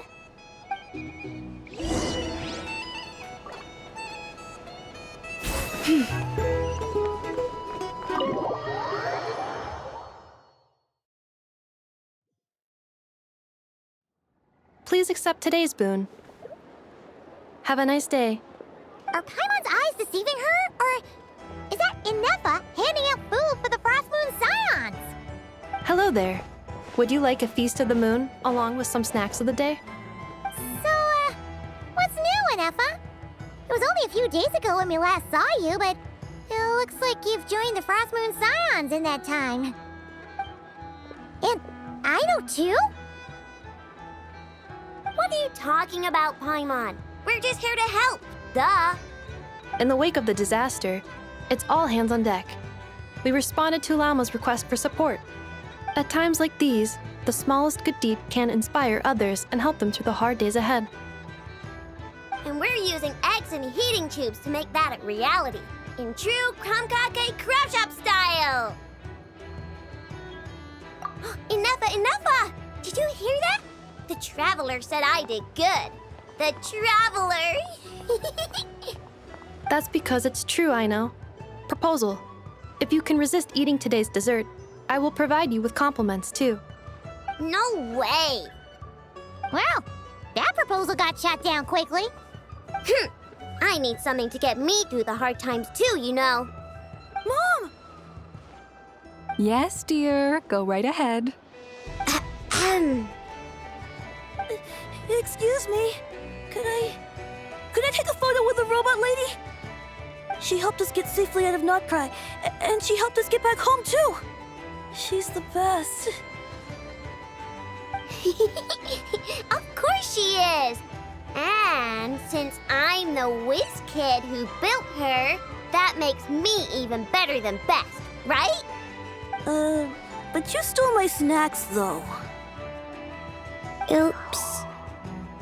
Shall we move to the open space near the center? The view there is better.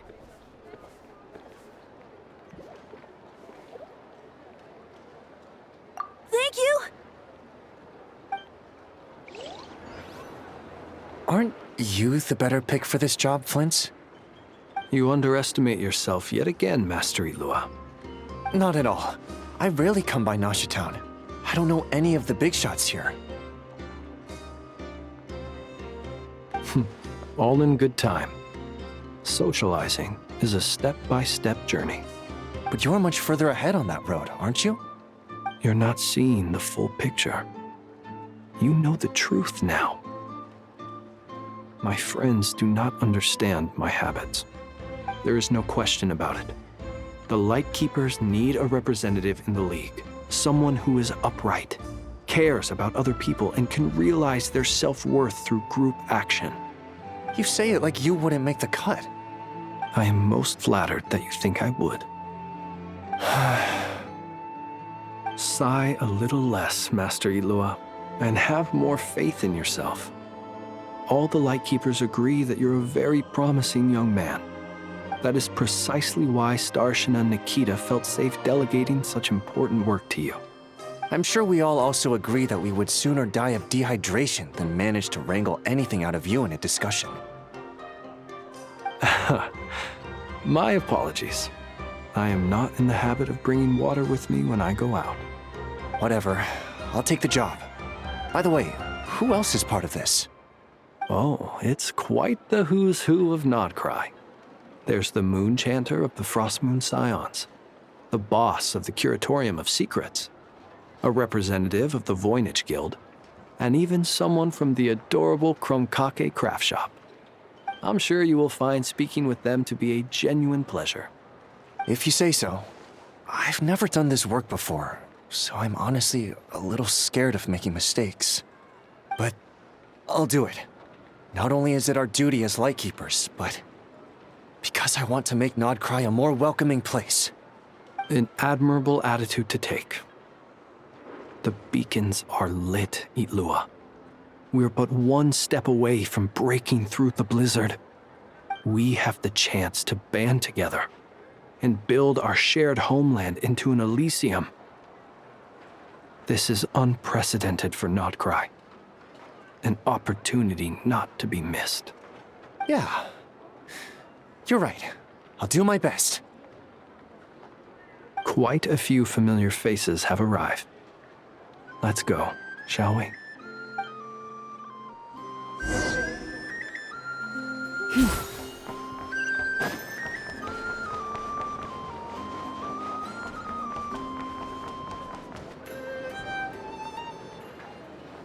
Wow! Everyone's here!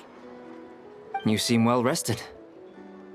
I know no one's asked, but I'm sure you all want to know, so let me just say, we're doing great. Thanks. Well, great, but not perfect. Starting to lose my mind from boredom. Can't drink a drop of alcohol while I'm waiting for my wounds to heal. I'm sure you had a sneaky swig or two. Wait, how'd you find out? I'm sure you must be missing Mondstadt after all these years away, Grandmaster. Yeah, you could say that again. Every time I get news from Mondstadt, it makes me want to go back and see the place for myself. Honestly, once things are wrapped up here, I think it'll be time to head back home. Hey, looks like someone's taking the stage. Can everyone see okay? Anyone need a boost? I'll just listen from the back. It's fine. You're taking this pretty seriously, huh, Durin? Well, it's not every day that I get the chance to see how people speak in official settings. Soak it up like a sponge. I'll make sure you get a chance to practice for yourself later down the line. Actually, I know just the thing. You can debrief the Knights of Favonius for me. Mr. Varka, are you forgetting that I'm not a Knight of Favonius? I can knight you. Any particular title you'd like? Is he joking? I really can't tell. You'll have to figure this one out for yourself. It'll be a good learning experience. It is my honor to host the opening ceremony for the League, and to have this opportunity to speak to you all in my capacity as Voynich Guild representative. Could this person also have been pushed onto the big stage by the real big shots? Guess I'm not the only one then. We come here today, having weathered the trials and hardships of yesterday, and having learned from them the importance of unity and cooperation. All right, here we go. Uh-oh, looks like Aino's off in Dreamland already. Wait, Boss is looking kinda drowsy too. What's up with her? Come on, get this speech over with already. Nodcry is our home, the land we rely on for survival. And as we chart a course for the future, may we persevere through the storms ahead as we sail towards a new era of prosperity, freedom, and hope.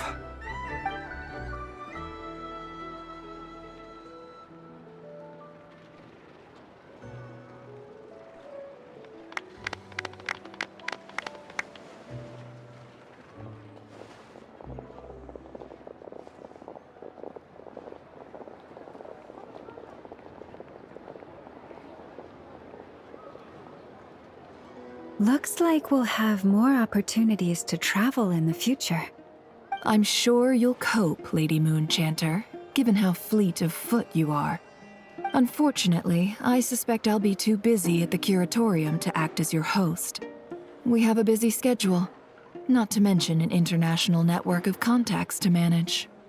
It'll be all right. I'll just check your schedule with Yehoda well in advance. And if she's not available, I can simply ask Ashru. You... So giving my employees extra workload isn't enough for you? You're really going to drag my cat into this too? I thought you'd approve. Aren't you forever increasing your employees' workloads? That's a bold statement. Are all the Frost Moon Scions feeling more audacious now that your moon goddess has returned? Columbina's return has brought joy to all who care about her. That includes both you and me. As for the Frost Moon Scions, we are learning how to thrive independently, without relying on the moon goddess. It is up to us to make our home a more livable place. Joining the League is one of the steps we are trying towards that end. I like the word try. It's nice and non-committal. You can opt out at any time and still say you tried. You don't see a bright future for the Frost Moon Scions? Or did you mean the League? I'm just not as optimistic as you. The Frost Moon Scions should count themselves lucky that they have a leader as stubborn and enterprising as you. But Nodcry's a big place, with all kinds of people. Most of them don't enjoy answering to a leader, or even listening to reason. Well, that's where you and your methods come in. Unless the Curatorium of Secrets is only here for appearances. For now, yes. And that won't change until this venture becomes worth my while. What would make it worth your while? Getting out more than I put in. Right now, I'd barely break even, but I'll grant that it's a good start for Nodcry. Then maybe it's worth a try. All right, you can stop now. Or do I have to join the Frost Moon Scions before you'll get off my back? You'd be very welcome to join us. Hey, you two! Congrats on all your hard work! What are you chatting about?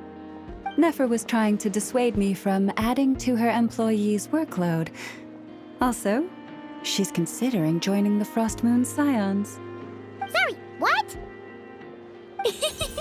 Your conversations are always the most interesting.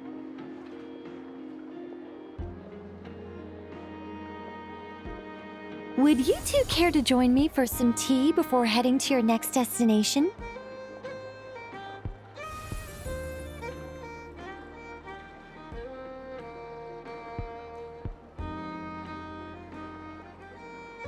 Nicole? Wait, where are you? Aren't you gonna show up today?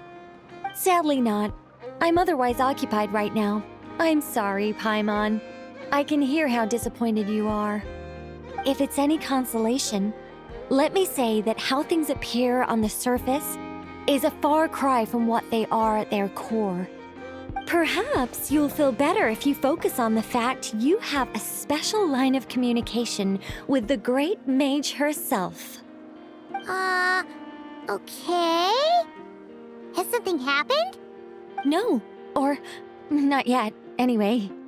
Well, that's not ominous at all.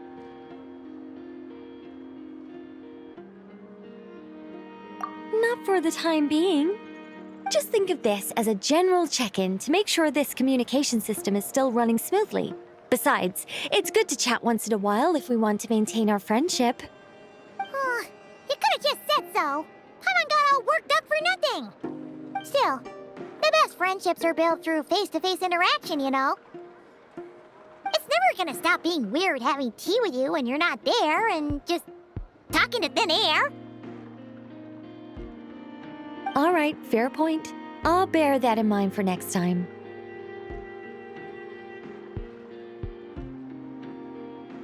Yeah. Any update on that crisis at the world's borders? Alice just informed me that they had their work cut out for them. And now everyone's thoroughly exhausted. But they did finally get things back under control. Still, we can't let our guard down yet. The disruption caused by this disaster has made Teyvat easier to detect from the outside universe. She plans to wait for things to stabilize, then reschedule her Mondstadt vacation plans. As for me, I agree with Hat Guy's perspective. This is a time when many new variables are emerging, and the situation is changing constantly. Plus, most of this change is for the worse. We have to remain vigilant and ensure that the embers of chaos are not rekindled. I did notice that the energy in Nodcry changed somewhat after the War of Funerary Flame, but since it was still aligned with the Light Realm, I never gave it a second thought. It looks like I'll have to examine the connections between phenomena I observe more closely in the future. Just doing my duty. It's more or less second nature by now. Of course! To give you the full picture, I'd have to start with the substance from which angels were formed. Never mind. Paimon's right. Showing off my knowledge would be much more satisfying in person. By the way, you did receive the gifts from the Hexen Circle, yes?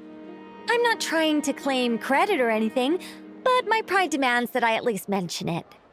They're quite similar to the protective talisman that Alice gave Dory, but with some very special enhancements. Oh! So that's what kept our friends safe when Dotori trapped them. Indeed. We went to great lengths to make sure they were invisible to his eyes.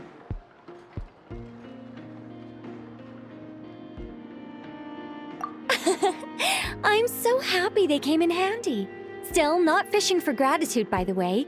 I just want you to be aware that sometimes your friends may be protecting you in ways you cannot perceive. Anyway, I'll contact you if anything else crops up. If not, you know what they say, no news is good news. Oh, my angelic instincts are tingling. They say you should head to the docks next. Your friends are about to board their ship home.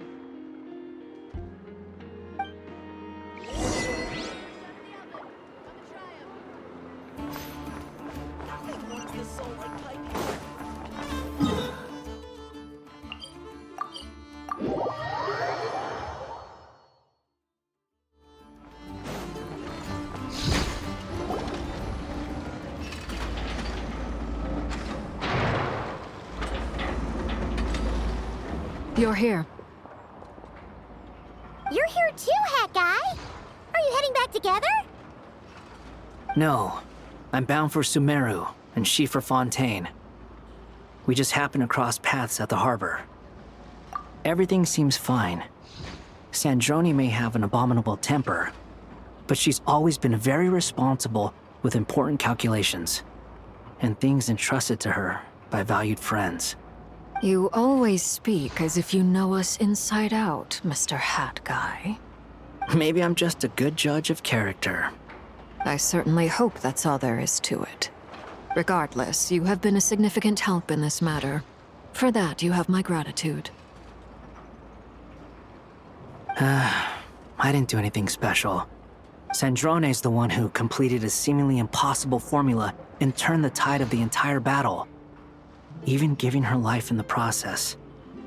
She's the one we should be thanking. Even we were unaware that Sandrone had hidden the real formula inside Polonia's body. She managed to fool Dottore into thinking the formula was running in her system by installing an identical-looking decoy within her. She probably realized that she didn't have the strength to stop Dottore. But this way, she could at least get him to lower his guard. She always worked like that. Always had a backup plan. Well, that's why I'm traveling to Fontaine. She made a request of me long ago, and the time has come to fulfill it. Think of it as her will. She said that should she ever fail in a mission, she'd like me to deliver her core and Polonia's to the Fontaine Research Institute. She also mentioned that she had made arrangements for people there to set her affairs in order. Some of her personal effects, such as her notes, were left to me. I've decided to take them back to the House of the Hearth, for safekeeping primarily, but also as mementos, I suppose. However, there is one book among them that I'd like to leave in your care. I'll have someone deliver it to your residence at the flagship at a later date. No, I was specifically warned not to tell her. This is her last wish, and I will abide by it. I can only hope so, but none of us here can know for certain. I bade farewell to Columbina earlier today. As promised, she turned the iridescent moon's marrow over to me. She spent a long time with Sandrone's body, saying her goodbyes. Oh, is she alright? Sandrone's passing has left a great wound in all of our hearts. It will take time to heal, but Columbina surprised me. She offered me some words of comfort before I departed. Despite being grief-stricken herself, she showed an awareness of the feelings of others around her. She never used to act like this. Clearly, she has grown. And I suspect that we have you to thank for much of the change we are seeing in her. Huh. After these recent events, the Tsaritsa has revoked the Pale Star Edict. Snezhnaya now realizes that the arrest warrant for Columbina was just a ploy by Dottore, who coveted her powers. I shall return to Nodcry to see her as soon as I find the time. I hope that from now on, she too will explore more of the world. Columbina Hyposelenia's journey is only beginning. My ship is here. Traveler, Paimon, we shall meet again. You too, Hat Guy. What are you still bumming around for? Isn't Columbina waiting for you? I thought today was the day you'd agreed with her to go find out the truth about your sibling. You're afraid you won't like the truth when you see it. Well, this is new. I was starting to think that nothing could scare you. Don't say that! Wouldn't you be if you were in this situation? Fair point. But I'd say I have more experience facing up to unpleasant truths than the Traveler. They say blood's thicker than water. I know how much you need your family back. More than you need any of your friends. And I'm sure that all your real friends understand that too. No matter what the truth turns out to be, they will stick by you and support you, whatever decision you make. Finding the truth is important. But more important still is what you choose to do once you've found it. At least, that's the life lesson I've learned from my experience, grappling with the truth. What? Now that Dottore's dead and gone? A little, I guess. But it hasn't solved everything. Maybe I regret not getting to end his life with my own hands. Or maybe it's something else. But for whatever reason, I still feel like I have a chip on my shoulder. Either way, I'm going back to Sumeru. Lesser Lord Kusanali is gonna need help dealing with all the chaos Dottore left in his wake. Not just from this incident, but everything he did in the past, too. You should continue with your journey, as you've always done. Who knows? Maybe we'll meet again someplace else. So, what should we do now? If you want to explore a bit more to steady those nerves, Paimon's game! After all, when Columbina said she knew where your ship was hidden, Paimon promised to give you two some alone time with the truth. It hasn't been all that long since we were last apart, sure, but with Columbina there, Paimon's sure things will be just dandy. Ain't no biggie. Paimon might be all about that food and fun, but she knows how to do right by people. Paimon's sure you'd prefer to digest the news about your sister in peace. But, no matter what you see, just know you can share it with Paimon. Of course, as long as it's not super private. If you can't make sense of something, let's give it some thought together. And even if we both can't figure it out, Paimon can at least treat you to a nice meal. Glad to hear it. Feel better now? Alrighty. Next up, time to meet with Columbina.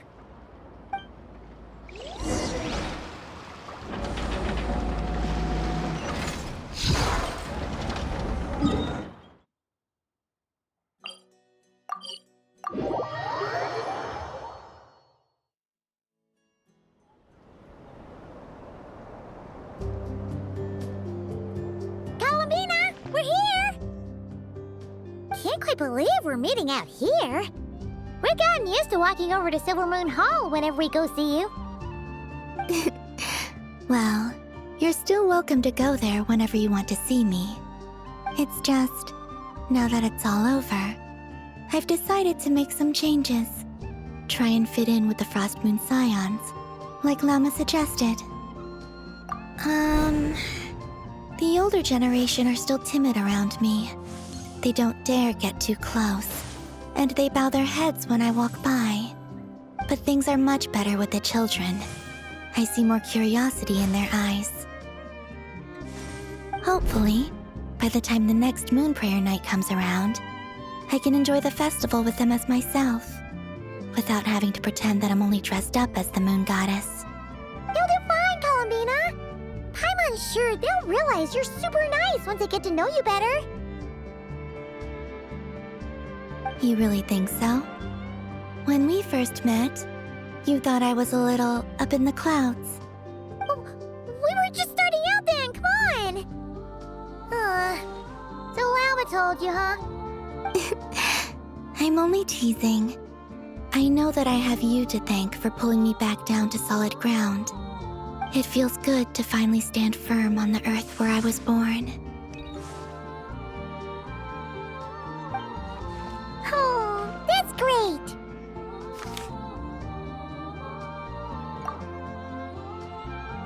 Thank you. I'll make sure not to lose it this time. Well then, are you ready?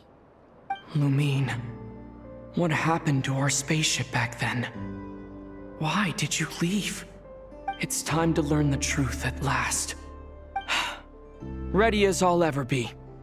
Good. Then let me open the way for you.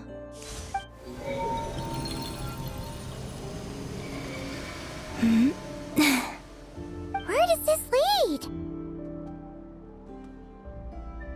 To our shared destination. Huh? Do you remember me telling you about my missing prologue back when we just met? I said that my story began on the moon. But while I was inside the moon's reflection, I realized that my prologue was really hidden in the future. I just had yet to discover it at that point. The story of the time before I was born was in fact the story of my distant future. It's truly fascinating. But when I obtained the Trilunar Authority and returned to our present reality, I sensed something I hadn't expected. Your prologue. So you mean... Yes, your spaceship. All this time, it has been hidden on the Frost Moon, which lay beyond the sky. The great ruler of the firmament. The heavenly principles. Wait, them? Why would they do that? I don't know. Perhaps your ship contains something that is incompatible with Tevat. Or something that cannot be known. Oh, did I pick a bad time to say this? I know it must have been hard to work up the courage to do this. Maybe I should have waited until you were on the moon, with no chance to back out. That would have been kind of mean, you know.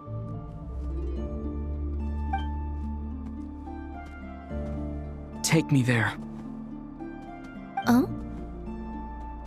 Whatever is hiding in that ship, it belongs to me and Lumine. Those memories belong to us. No one else has the right to decide whether I should or shouldn't know about it. Not even the heavenly principles. Very well. Then let's go. Yeah, you two take care, alright? And don't forget to come back soon! Rest assured, Paimon. We will. Traveler, after you. Thinking about the story that we'll find hidden on the moon? Yes, and hoping that it has a happy ending. Stories like that don't exist, you know? You don't believe in happy endings? I don't believe in endings.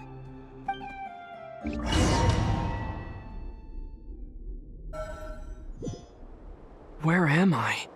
This is the pathway I built between Tevat and the Frost Moon. The moon is very far away from us, so it could be a long journey.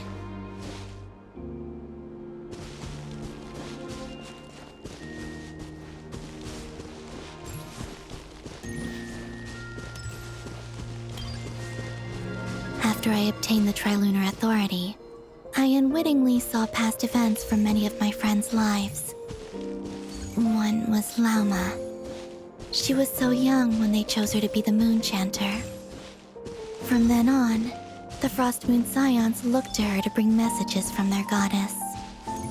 But, for better or worse, I had left Hisi Island before she was ever born. It was not until much, much later that she met me. I think it's for the best. Because of the way things turned out, you had the opportunity to become friends. You're right. In that sense, I think we were both very lucky.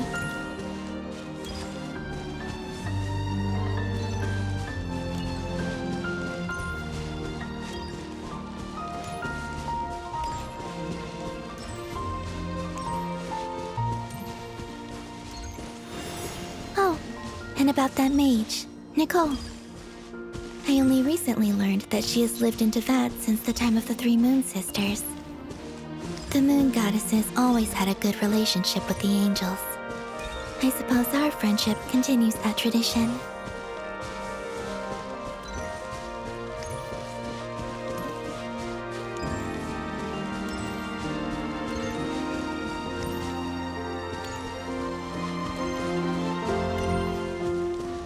And then there's Sandrone. I never knew that much about her, beyond the fact that she was created by someone called the Lord Artificer. She, too, suffered for a long time before joining the Fatui.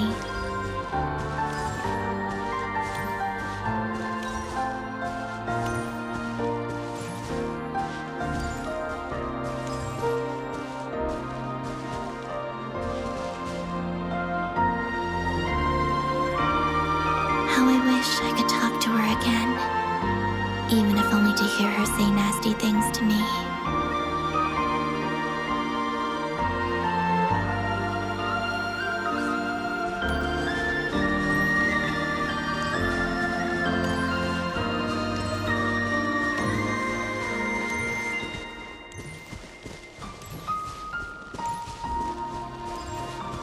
Also, I saw your siblings' story. I'm afraid I didn't see much. It seems that she rarely came to the surface, where the moonlight shines. But I did notice that back when you first set out on your journey, she would often appear nearby, gazing at you from afar with a guilty look in her eyes. Lumine. Let us speak no more of the past. I probably shouldn't reveal so much about my friends. It's not my place. Let the moonlight carry us forth. We are very close now.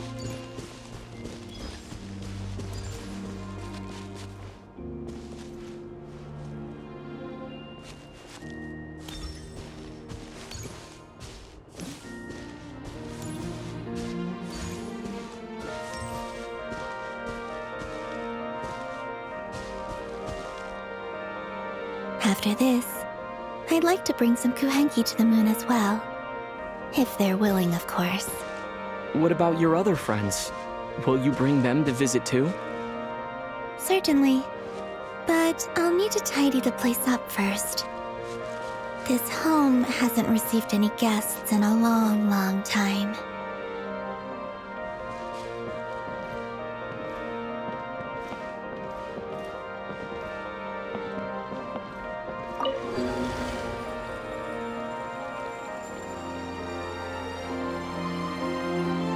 I remember writing something similar with you on Moon Prayer Night. I believe it was called... Dodoko's Whirligig. Yes, that was it. You asked me if I was afraid to return to the moon, and I said that I was. The idea that I had gained something precious, only to lose it so quickly. That frightened me. But I'm not afraid anymore. Besides, this time, we're traveling together.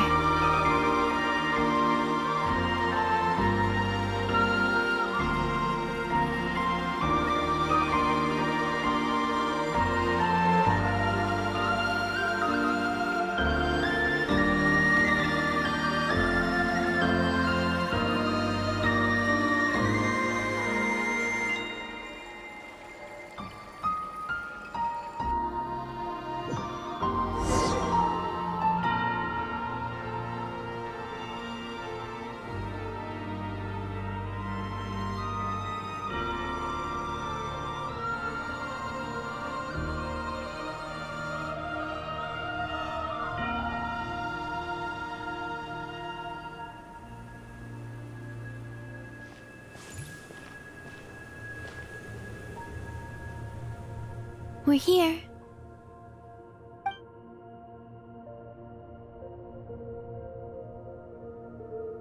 Over there.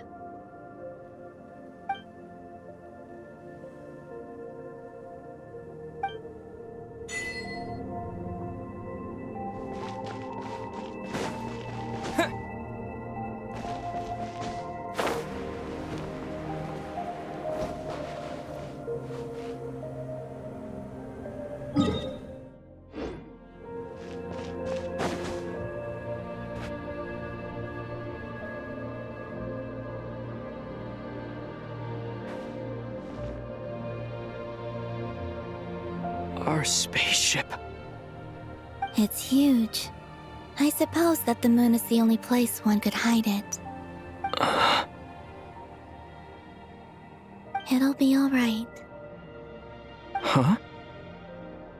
The way you feel in this moment, I went through it too, on Moon Prayer Night. The door was right in front of me, but I struggled to find the courage to step through. Solitude for me once meant living a life in which even I was absent. Before I met you, that was the only life I knew. But that night, solitude meant throwing away the life I had gained after meeting all of you. Columbina. Go. Retrieve the part of your life that was once lost. Trust me, you will lose nothing by doing so.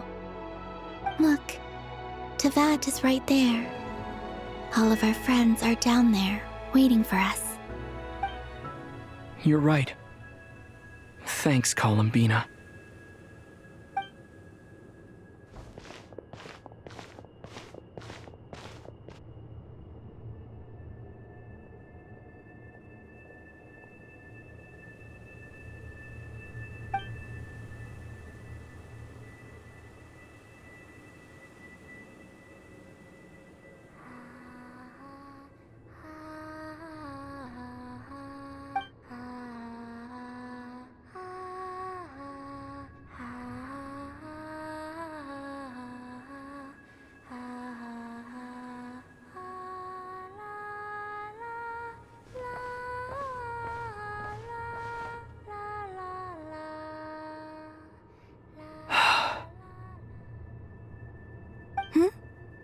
Finished?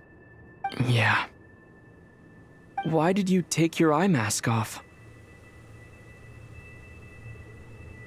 Well, since my return, I've decided to take more opportunities to see the world with my own eyes.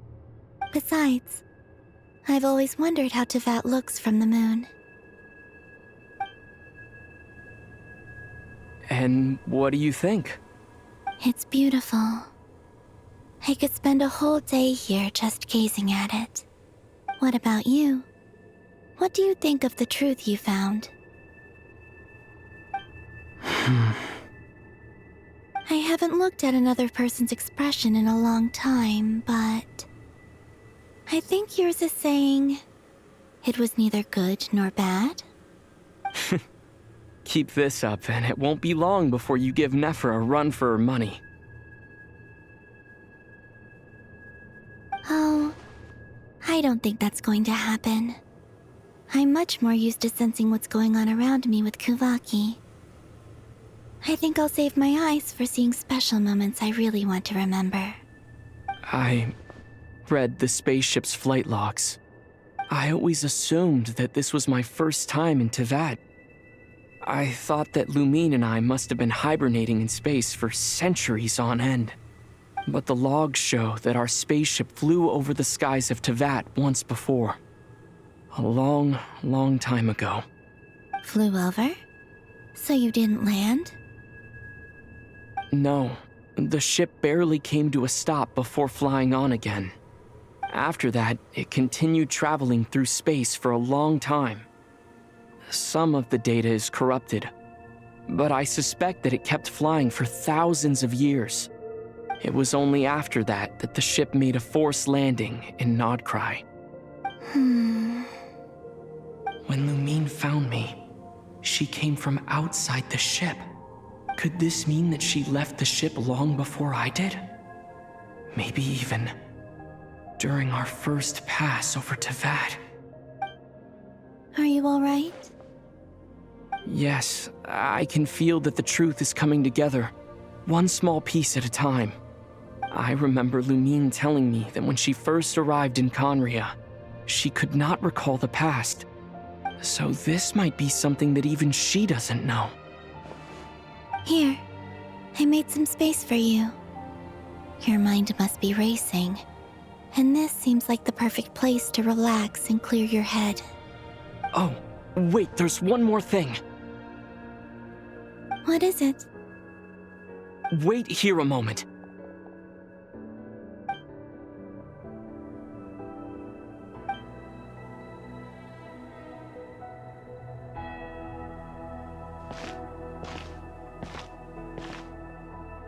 Hey, Columbina.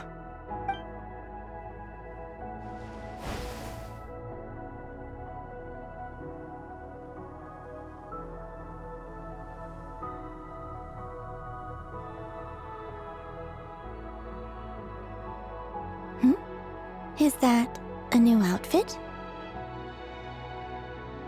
An old one, technically. It's been in a cabinet inside the ship this whole time. It's a matching pair with Lumine's. She always liked this set more. Huh. I don't think there's a huge difference. Really? Yes, it's still the same you. You're the same person, no matter what clothes you wear. Only Columbina would make an observation like that. Traveler, do you consider Teyvat your home? Home is wherever Lumine is. But then after all the time I've spent here, and everything I've been through, yes, I'd say it's my home. Would you change your answer if Teyvat changed appearance? I mean, if the truth about Teyvat turned out to be different than what you thought. I don't know, but I don't think so. The truth is not what matters most to me about Teyvat. When I was first born, I longed for a home. And when you get something before you're mature enough to understand the world, you just take it at face value. I thought that a home was a transaction. You give me what I want, and I'll do the same for you. But you and your friends taught me what a true home should look like. You never asked for anything, yet you gave so generously to me. That's because your friendship matters to us. It was worth it. In the past, I thought that my birth in Nodcry must have been a mistake. But after journeying to the distant past where the story began, I realized that it was I who chose Nodcry to be my future home. Now, I am glad that I made that choice. I'm sure your friends are just as glad. In fact, I intend to make the same choice today as I did back then. What do you mean? Well, I've given the Eternal Moon's Marrow to Lauma, and the Iridescent Moon's Marrow to Arlecchino. And now, I shall return my Kuvagi to Nodcry again, that it may continue to protect my chosen home. Wait, but what about your body? Oh, are you worried that I'll disappear again? I won't. Not this time. The Frost Moon has now entered the false sky, and I am the Trilune Goddess. I am only returning to Nodcry the part of me that it needs. I am giving what I can, because my home is worth it. Oh, and I have something for you, too. For me? Yes. Come closer.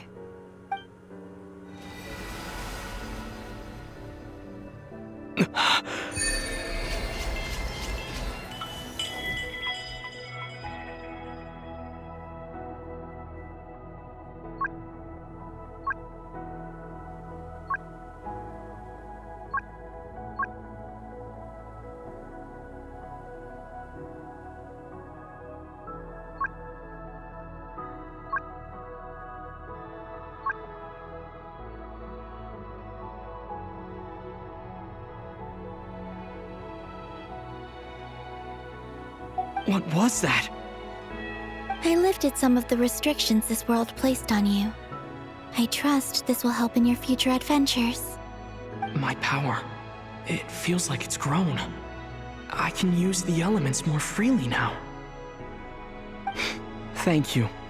This will be a great help. You're welcome. I see you as family, and after everything you've done for me, In fact, no. It's not because I owe you. It's because you're worth it. Here, this flower is for you.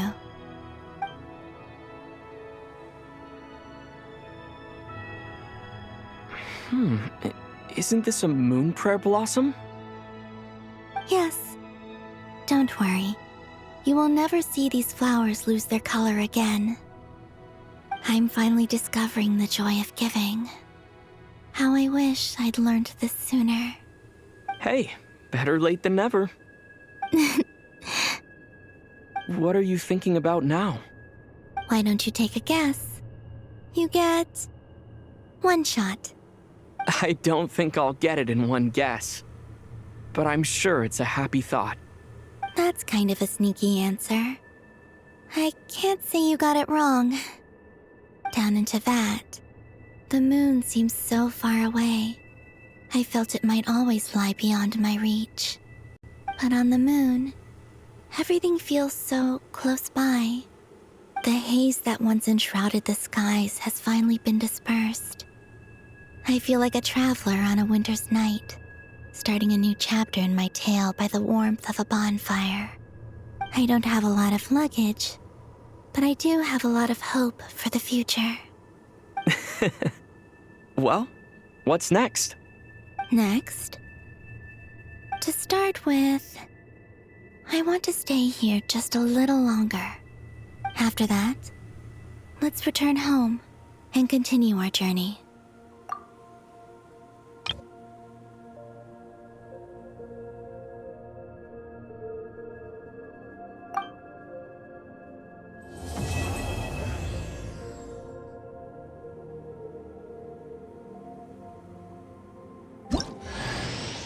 These clothes bring back so many memories.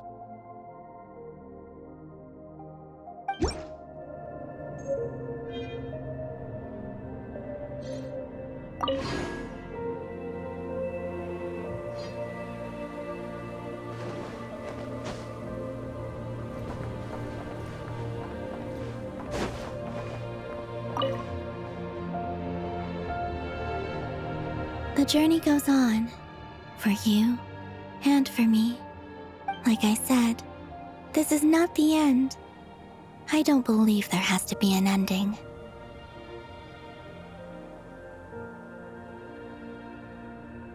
Oh, is that your next destination? Most people would probably tell you to pack some warm clothes. But I experience things differently than most people, so I can't know how cold it is.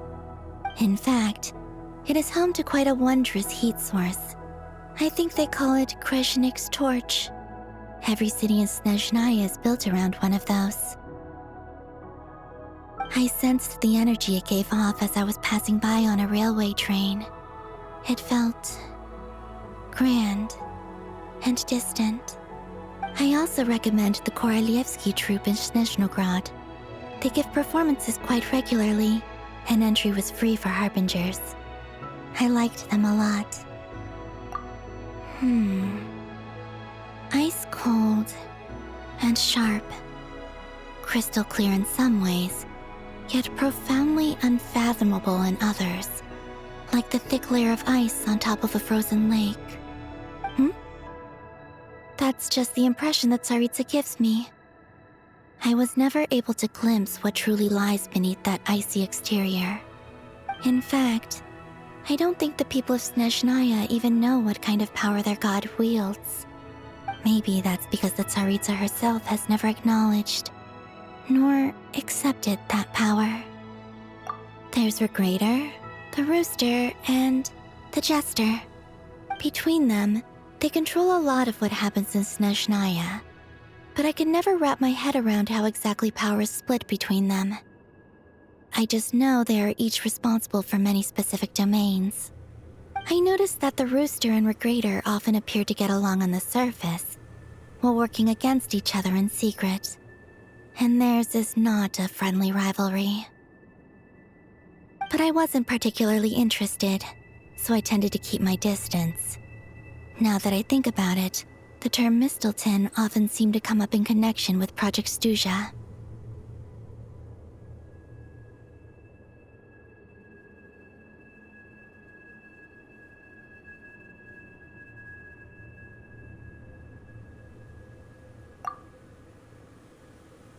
Once things settle down in Notcry, I'd like to explore the world beyond Snezhnaya.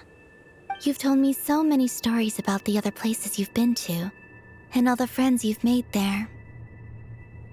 I'm curious to visit those nations and see them for myself.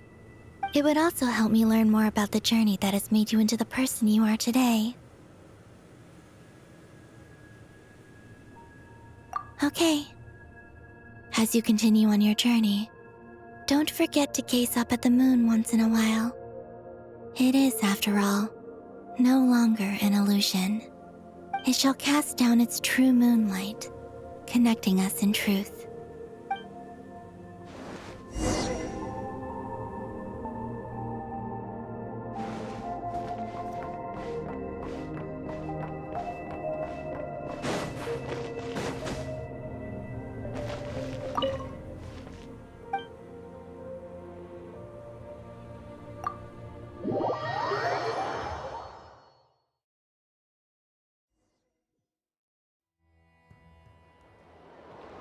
To Jean, Acting Grand Master of the Knights of Favonius. Ugh, this preamble is such a pain to write. It's probably high time we got rid of this acting business. I trust that Dern has updated you all on recent events. Hope we didn't worry you too much. The good news is, we managed to come together and put a stop to the Doctor's evil schemes. With that, I think it's safe to say that Notcry is finally out of the woods. As for the Fatui, not counting the Damselette, aka the Moon Goddess, who has left their organization, we found ourselves allied in this instance with both the Knave and Marionette. May she rest in peace. As ever, we find ourselves better off for making friends rather than enemies. But until we can ascertain the Tsaritsa's true intentions, the future remains uncertain. In a short while... Wait... How am I meant to surprise everyone if I tell them in the letter that I'm heading home? Well, that would be a huge waste. Okay, got it. I will begin sending the expeditionary team back home in waves. I'm sure they'll be able to answer any questions you still have. I hope they won't gloss over the details of my many heroic deeds.